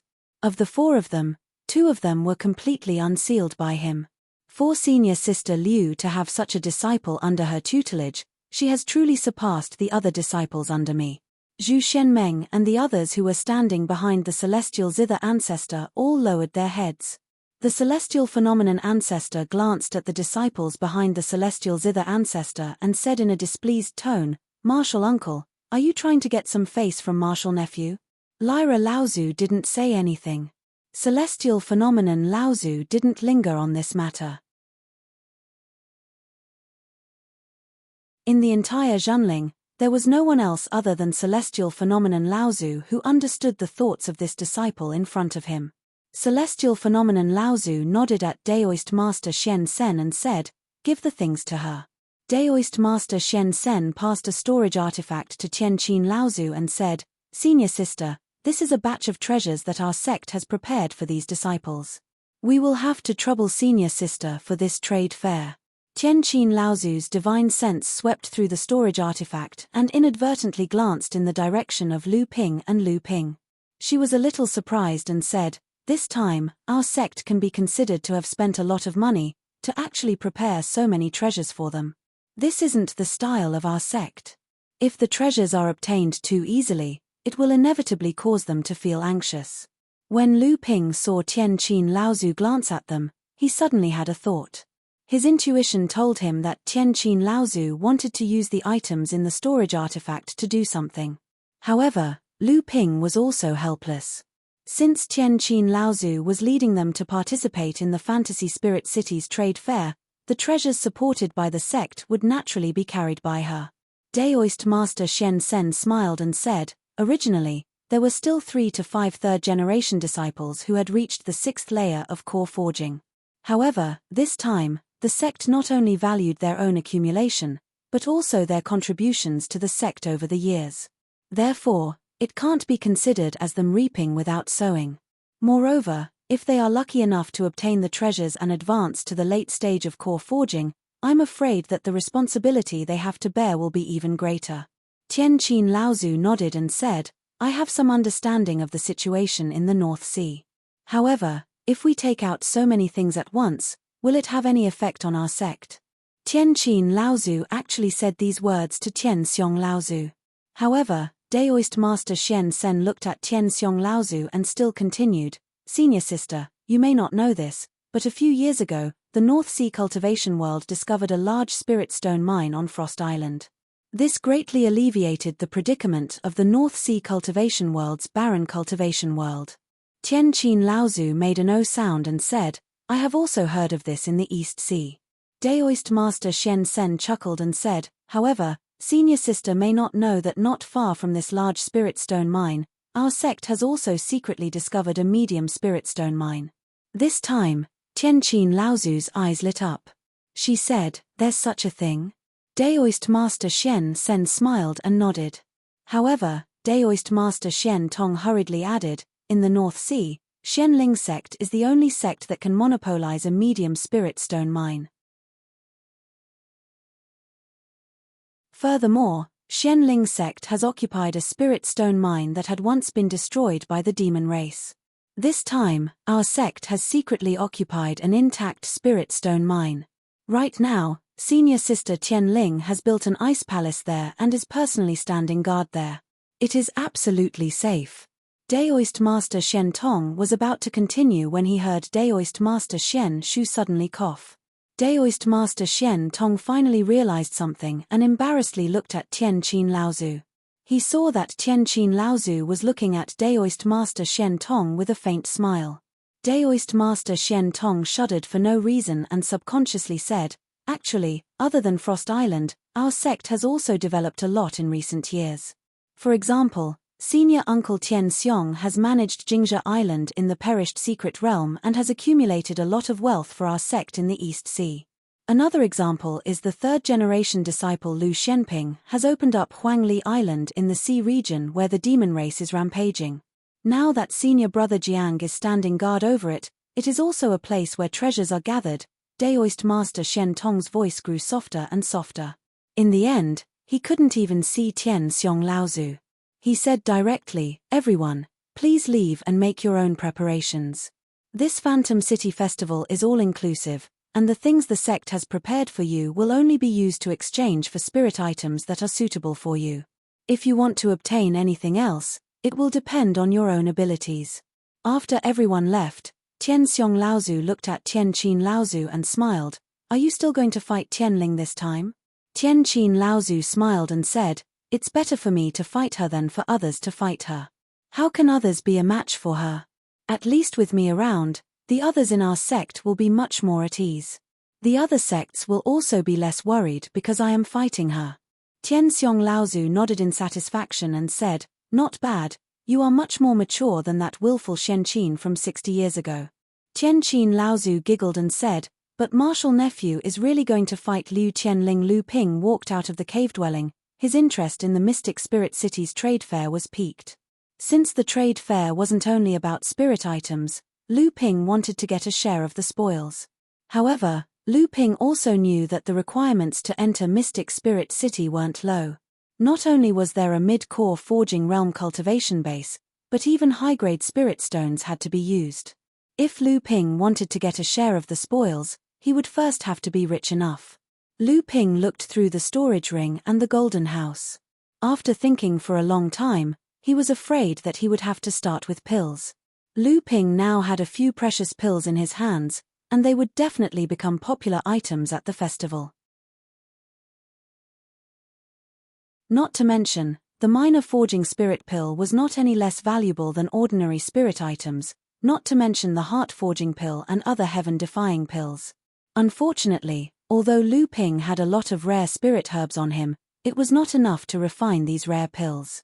Lu Ping's cave on Jingzhe Island was filled with restrictions by Lu Ping. The top-grade Linchuan cauldron was placed in front of Lu Ping, and the purple eastern flame was burning fiercely, almost swallowing the entire cauldron. This was the minor forging spirit pill that Lu Ping had gathered from Zhenren Shen Senator. It was not easy for him to obtain the last 30-100-year spirit herb that he needed from Zhenren Shen Senator. Although the minor forging spirit pill was a half-step Dharma pill, it was not the kind of pill that could only be produced one at a time. Instead, it was like a normal pill that could be produced in the core forging stage, with 10 pills in a cauldron. With Lu Ping's current alchemy skills, although it was still difficult for him to produce a half-step Dharma pill, it was easy for him to achieve a success rate of 30 to 40%. However, at this time, Lu Ping's eyebrows were furrowed tightly, as if he had encountered a difficult problem. At this time, Lu Ping was multitasking.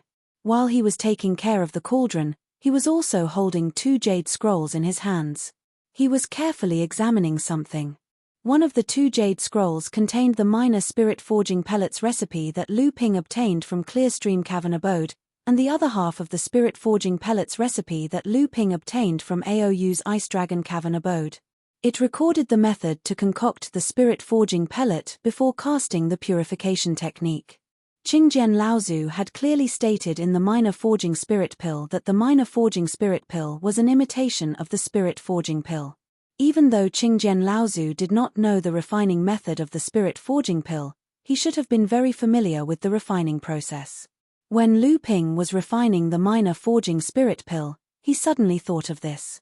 Thus, he took out the half of the recipe and compared it. As expected, there were many similarities. Thus, Lu Ping had an impulse. If he refined the minor forging spirit pill before the purification technique was used, he would follow the refining method of the minor forging spirit pill. After the purification, he would still follow the method recorded in the minor forging spirit pill. He didn't know what the effect would be. With this idea in mind, Lu Ping could no longer suppress his curiosity. He didn't think about the rarity of the dozens of rare spirit herbs and the vitality dew. He took out the Linchuan cauldron and the east-rising purple flame and began to experiment. It wasn't until Lu Ping used the spirit fire smelting purification technique that he had modified from the refining technique that the temperature in the cauldron stabilized.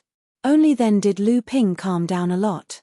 He was very uncertain about his previous bold attempt, but now that it had come to this, Lu Ping could only keep going.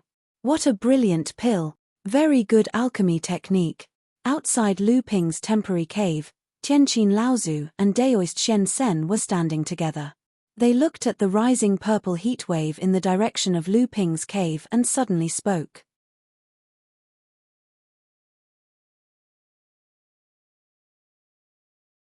Chapter 502. Tianqin Laozu turned to Master Shen Sen and asked, Junior Shen Sen, do you know who this kid's alchemy master is?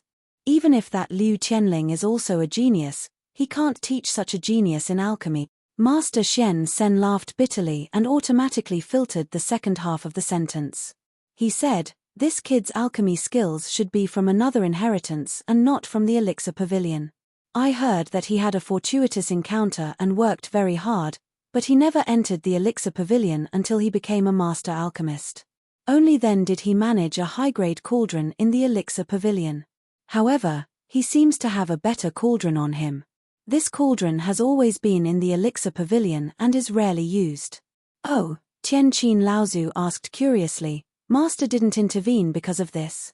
Shen Sen Laozu laughed bitterly. Why not? I just don't know what this kid said to Master Tianlu, but the rules of the Elixir Pavilion have never been applied to him. Tianqin Laozu nodded, but the curiosity in her eyes grew stronger. Master Shen Sen couldn't help but laugh bitterly. He had seen this kind of curiosity many times in the past. Every time this kind of curiosity appeared on a person's face, the person she was paying attention to would not be at peace. Among the second-generation disciples, other than Liu Qianling, even Jiang Tianlin had suffered under her pranks. The cauldron is about to be opened, Tianqin Laozu murmured. It's a pill that's half a step into the transcendence stage. Looks like it's not a single pill, but I wonder what the success rate is. Tianqin Laozu suddenly thought of something and turned to Master Shen Sen. The Fantasy City Conference is around the corner, but this kid is cultivating in seclusion, and the pill he's refining is of such a high grade. I think he must have a request during the conference. I just don't know what kind of pill he's refining. Since this kid is our sect's master alchemist, I think Junior Shen Sen should know some of his skills. Junior Shen Sen, do you know what his best pill is? Spiritual Master Shen Sen shook his head and said, although this brat isn't in the pill pavilion, he has quite a few famous elixirs. Among them, the most famous one is the spirit water alchemy technique. I heard that it's a rather miraculous alchemy technique. Back then, my bloodline was broken by a secret technique of the demon clan. If it wasn't for the spirit water meridian nourishing pill that he refined, my cultivation would have been crippled long ago, not to mention benefiting from the disaster and advancing further. The Sky Zither ancestor's interest was piqued. The technique of refining pills with spiritual water is indeed close to being lost in the cultivation world, but from what Junior Brother has said, it seems that this child's famous pill isn't just one. Daoist Master Shen Sen nodded and said, that's right.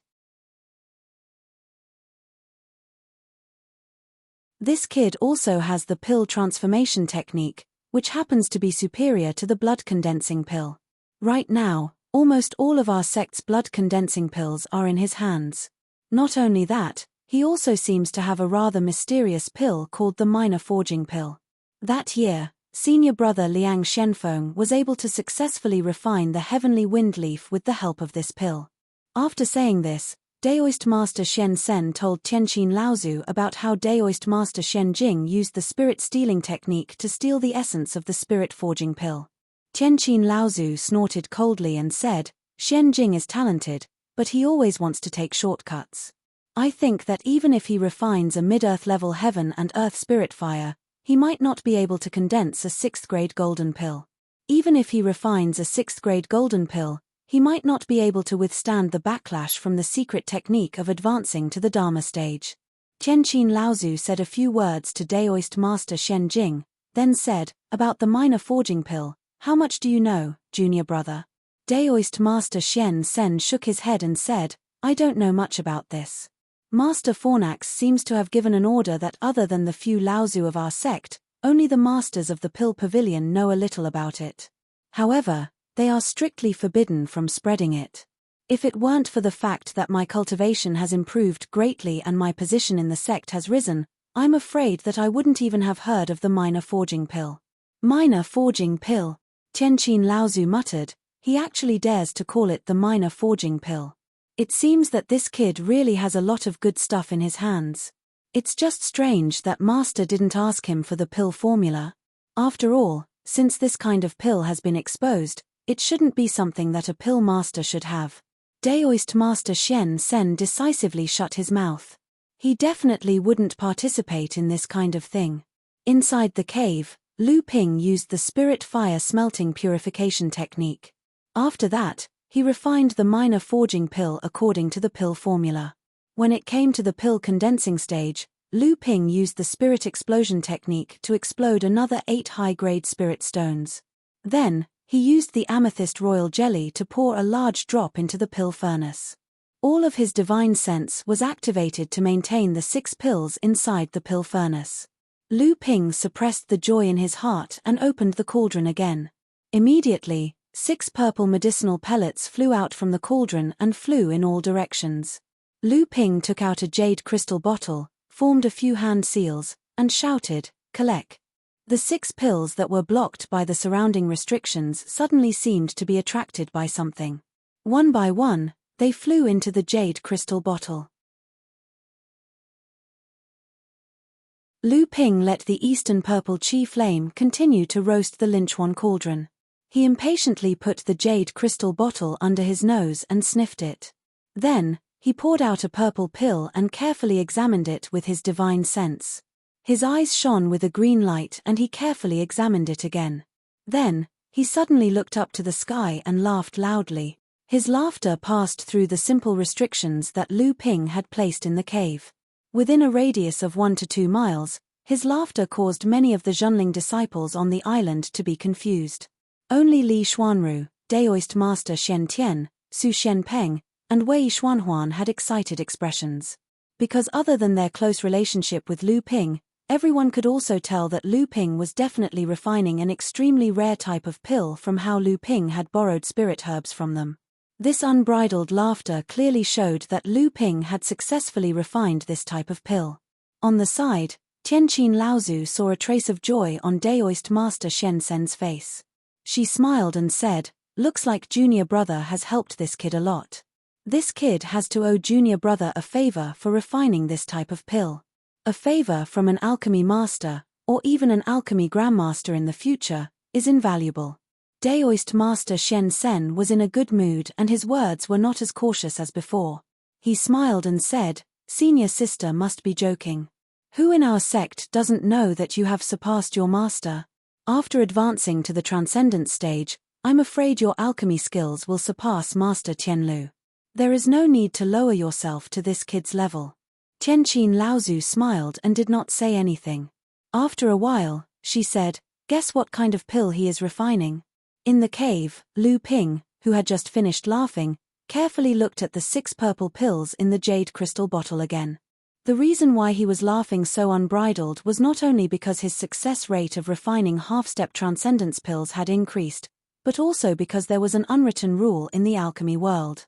Once the success rate of refining half-step transcendence pills reached 60%, it meant that an alchemy master had the right to advance to become an alchemy grandmaster. The difficulty of refining a minor forging spirit pill was not as simple as refining a normal half-step transcendence pill. Furthermore, he had used half a set of refining methods for the spirit forging pill. An alchemy grandmaster. Although Lu Ping had never refined a transcendence pill before, at this moment, he was extremely confident that he could definitely become an alchemy grandmaster. Furthermore, it would not take long for him to advance. Another piece of news that made Lu Ping ecstatic was the 6 purple minor forging spirit pills in his hands. Originally, after refining a minor forging spirit pill, it should be as white as jade with a crystal clear surface. However, when these 6 purple pills came out of the cauldron, Lu Ping was a little nervous. He suspected that his attempt this time would end in failure. However, after Lu Ping used the alchemy testing secret technique to carefully examine the pills, he found that the effects of the minor forging spirit pill had not weakened, but had greatly increased. Lu Ping had personally come into contact with a spirit forging pellet before. No one knew better than him how strong the medicinal essence contained in a spirit forging pellet was. However, the 6 small spirit forging pellets Lu Ping concocted each contained a quarter of the medicinal essence of a spirit forging pellet. What did this mean? Back then, spiritual master Xian Jing had used the spirit stealing secret technique to steal a quarter of the essence of a spirit forging pill. This caused spiritual master Liang Shenfeng to be unable to completely condense the Qianfeng leaf. After that, he had to swallow 3 minor forging spirit pills to resolve the problem.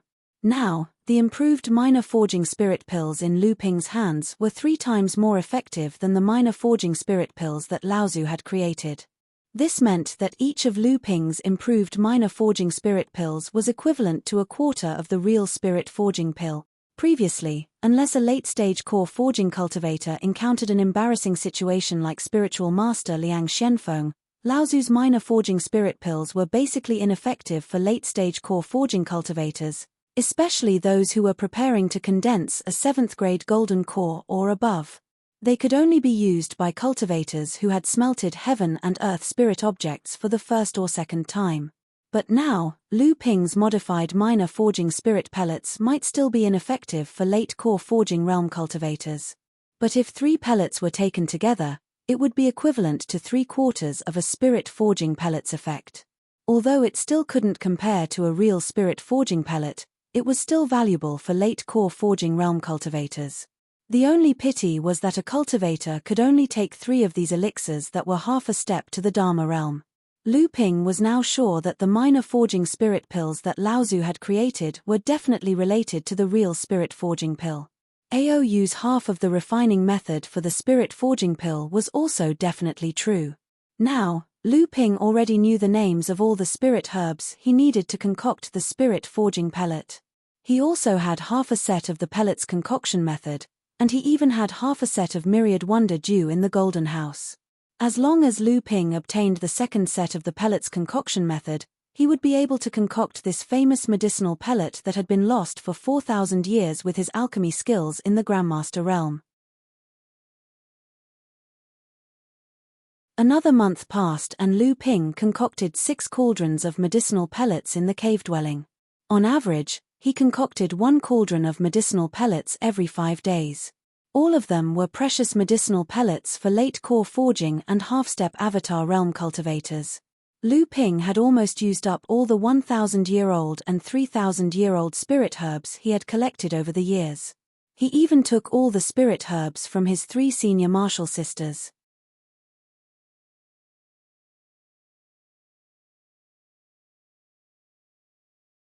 Chapter 503. Before Lu Ping came to the East Sea, he did not know that he was going to participate in such a grand event. Therefore, although Lu Ping had brought almost all of his wealth with him, he could not take out treasures like the spiritual demon peach to exchange for what he needed. Therefore, he had to make the best use of the month before the grand event. The Fantasy Spirit Island was a large island in the Fallen Secret Land. There was a huge mountain range on the Fantasy Spirit Island called the Fantasy Spirit Mountain, and the Fantasy Spirit City was located at the foot of the mountain. The Fantasy Spirit Island was the place where the only giant spiritual mine in the overseas region was located. This giant spiritual mine was distributed in the mountain range of the Fantasy Spirit Mountain. With this giant spiritual mine as the center, there were 4 other large spiritual mines on the 4 large and medium-sized islands around the Fantasy Spirit Island. Due to the amazing wealth contained in the Fantasy Spirit Island and the 4 surrounding islands, the overseas cultivators considered this place to be the center of the entire fallen secret land. They built cities on the 4 islands and jointly divided the ownership of the 5 spiritual mines. In the past, for the sake of 1 giant spiritual mine and the 4 large spiritual mines, the overseas human cultivators and the overseas demon cultivators waged a war that lasted for decades. In the end, because the fallen secret land was closer to the coastal waters of the human race, the human race had a lot of advantages. The giant spiritual mine and 2 large spiritual mines were occupied by the human race, while the other 2 large spiritual mines were taken by the demon race. Because the 3 spiritual mines that the human race took were jointly fought by the overseas human cultivators, the 3 spiritual mines were naturally divided among the overseas human cultivators after the war. However, the 9 overseas sects led by the Crystal Palace completely occupied the only giant spiritual mine. Among the 9 sects, the Crystal Palace was the only large sect and occupied the largest share of the giant spiritual mine. The other 8 large sects included the 4 sects in the East Sea, 3 in the South Sea, and the only one that belonged to the North Sea was the Fei Ling sect. After the Fei Ling sect was destroyed, its share of the giant spiritual mine was divided among the other 8 sects. The remaining 2 large spiritual mines were owned by the overseas medium-sized sects that participated in the war. However, there were 25 overseas medium-sized sects that had the right to divide these 2 large spiritual mines. Among them, the South Sea had 11, the East Sea had 10, and the North Sea had the least. Originally, there were 5. Later, the Kanghai sect, which was originally 1 sect, split into 2 sects, the Kanghai sect and the Kanglang sect. Naturally, their strength was greatly reduced, so they were pushed out of the 25 sects. In the end, a medium-sized sect from the East Sea replaced them, leaving the North Sea with 4 sects. There were naturally more than these 25 medium-sized sects in the entire overseas cultivation world. However, these 25 medium-sized sects were the most powerful among all the medium-sized sects. They began to copy the actions of the 9 major sects in dividing the giant spiritual mines and occupied the 2 large spiritual mines. After the start of every overseas trading event, the most fundamental reason why each sect had a Dharma manifestation cultivator to lead them was that after the auction, the Laozu of each sect would gather to discuss the redistribution of the 3 spiritual mines. And this time, the boudoir had come with a strong force. Their ultimate goal was the share that Fei Ling sect had in the giant spiritual mines. Although the boudoir's rise had the support of the 4 major sects in the East Sea, when it came to the distribution of the profits from the giant spiritual mines, Fei Ling sect's share had already been taken by the other 8 major sects for thousands of years. Now that they had to give it back, it was likely that even the 4 major sects would not be able to support them again. This time, Zhenling had come with a request. Zhenling and Xianling sect were the leaders of the North Sea cultivation world. Among the 25 medium-sized sects that had divided the 2 large spiritual mines, they were only ranked in the middle. However, after Zhenling's Tian Kang Laozu had advanced to the mid-Dharma stage, Tianlin and Tianling had advanced to the Dharma stage, and now that Tian Qin Laozu had returned, Zhenling now had 4 mid-Dharma adepts and 5 early Dharma adepts. In total, there were 9 Dharma Laozu. This level of power could be ranked in the top 10 among the 25 medium-sized sects in the overseas region. Hence, Zhenling also wanted to expand its share of the 2 large spiritual mines. With Tian Qin Laozu in the lead, the 2 late core forging adepts, Xian Sen and Xian Shu, in addition to Xian Tian, Xian Hui, Xian Ayu, Xian Bei, Xian Zhu, Xian Yu, Xian Su, and Lu Ping, a total of 11 people arrived at the center of the fallen mystery land, where the only large spiritual mine in the overseas region was located, Phantom City. This was also the maximum number of people that Laozu, a medium-sized sect, could bring into Phantom City. If other adepts wanted to enter Phantom City, They would first have to be at the mid-core forging stage and then pay an entrance fee of 10 high-grade spirit stones. Just these two requirements alone were enough to keep low-level adepts and core forging adepts out of the city. Lu Ping and the others landed 10 miles away from Phantom Spirit City. The entire Phantom Spirit City was shrouded in a huge protective array formation, and the flight prohibition array formation would take effect 10 miles away. Hence, they had no choice but to walk into the city. To Lu Ping and the others, a 10-mile journey was but a matter of moments. Very quickly, the majestic Phantom City appeared before their eyes. The 80-foot-tall city walls flashed with runes from time to time. For thousands of years, the adepts stationed in Phantom City had continuously carved various restrictive spells on the city walls to strengthen the walls. In the past, the overseas human adepts had relied on Phantom City to defend against the attacks of dozens of Dharma laws of the overseas demon clan, Laozu. Thus, they had secured Phantom Island in the hands of the human clan and finally succeeded in occupying the large spiritual mine on Phantom Island. At the city gate, a late core forging adept from the Crystal Palace was leading a few adepts from other sects to check on the adepts entering and leaving Phantom City. There were a total of 8 such city gates in the entire Phantom City. The Crystal Palace adept did not show the slightest bit of surprise in front of Qianqin Laozu, who was a Dharma adept. It was obvious that there were many Dharma adepts who frequently entered Phantom City. Furthermore, as an adept from the Crystal Palace, there was no need for them to show any humility towards a Dharma adept from a medium-sized sect in the North Sea. Receiving a token that looked like jade from Qianqin Laozu, the Crystal Palace adept gave it a cursory look before returning it with both hands. Then, the group of 11 people walked into the city that was said to be the second largest in the entire East Sea. And the largest city was naturally owned by the largest sect in the East Sea, the Crystal Palace, and the name of the city was the Crystal Palace. Just as the group was about to enter the city gate, the sound of a whip suddenly came from behind Lu Ping and the others. When the group turned around to look, they saw a large, beautifully decorated carriage coming towards the city gate. The faces of Lu Ping and the others all turned ugly. Even the expressions of the adepts from the Crystal Palace who were guarding the city gate turned serious. 9 brackets extended out from the running cart in a row. Each of the brackets was fastened to the waist of a human cultivator.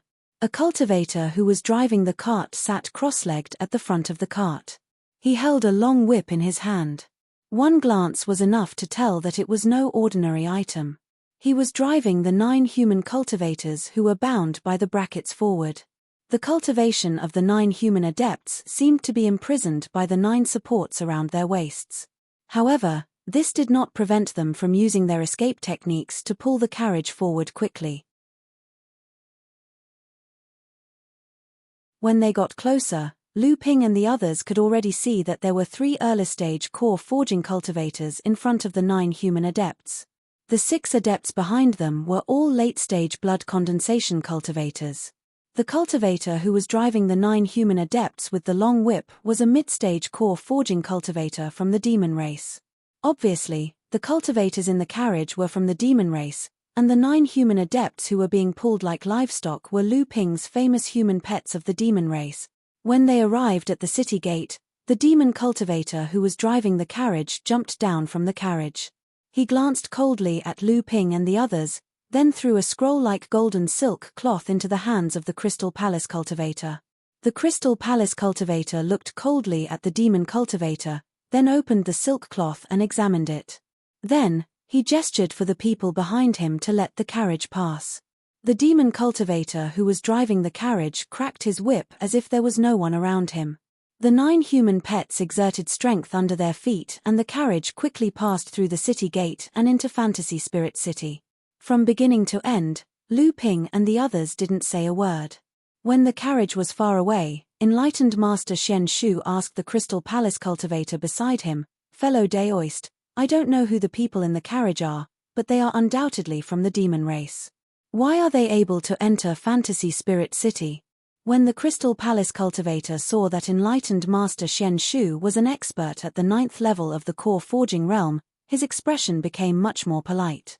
He said helplessly, "Normally, The demon race is strictly forbidden to enter Fantasy Spirit City. However, this trade event is held by the entire overseas cultivation world. Naturally, high-level cultivators from both the human and demon races can participate. If I'm not wrong, the person in the carriage just now should be an expert of the Emerald Sea Spirit Snake clan.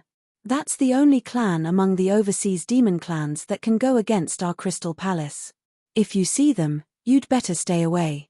The Emerald Sea Spirit Snake clan is not something that a small sect like yours can afford to offend.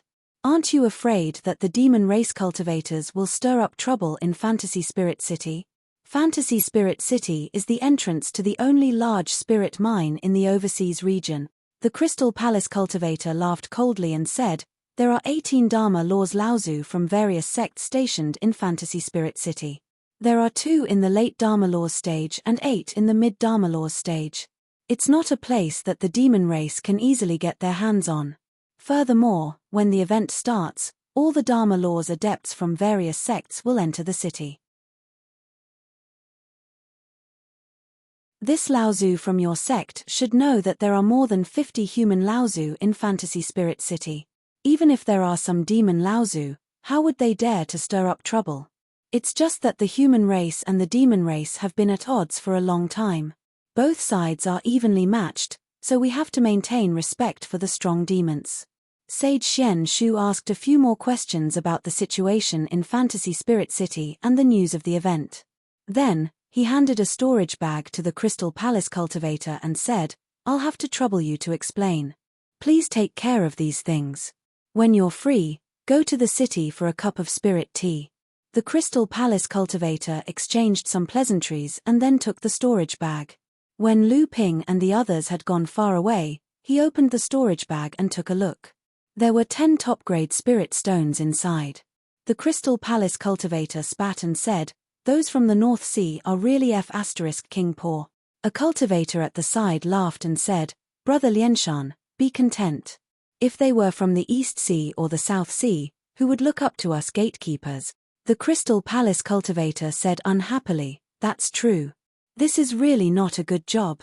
We can only hope that we can take advantage of those casual cultivators. It's just that those casual cultivators are probably even poorer." You're tuning in to the Celestial War YouTube channel. Don't forget to subscribe and join us on this journey to catch the most captivating stories.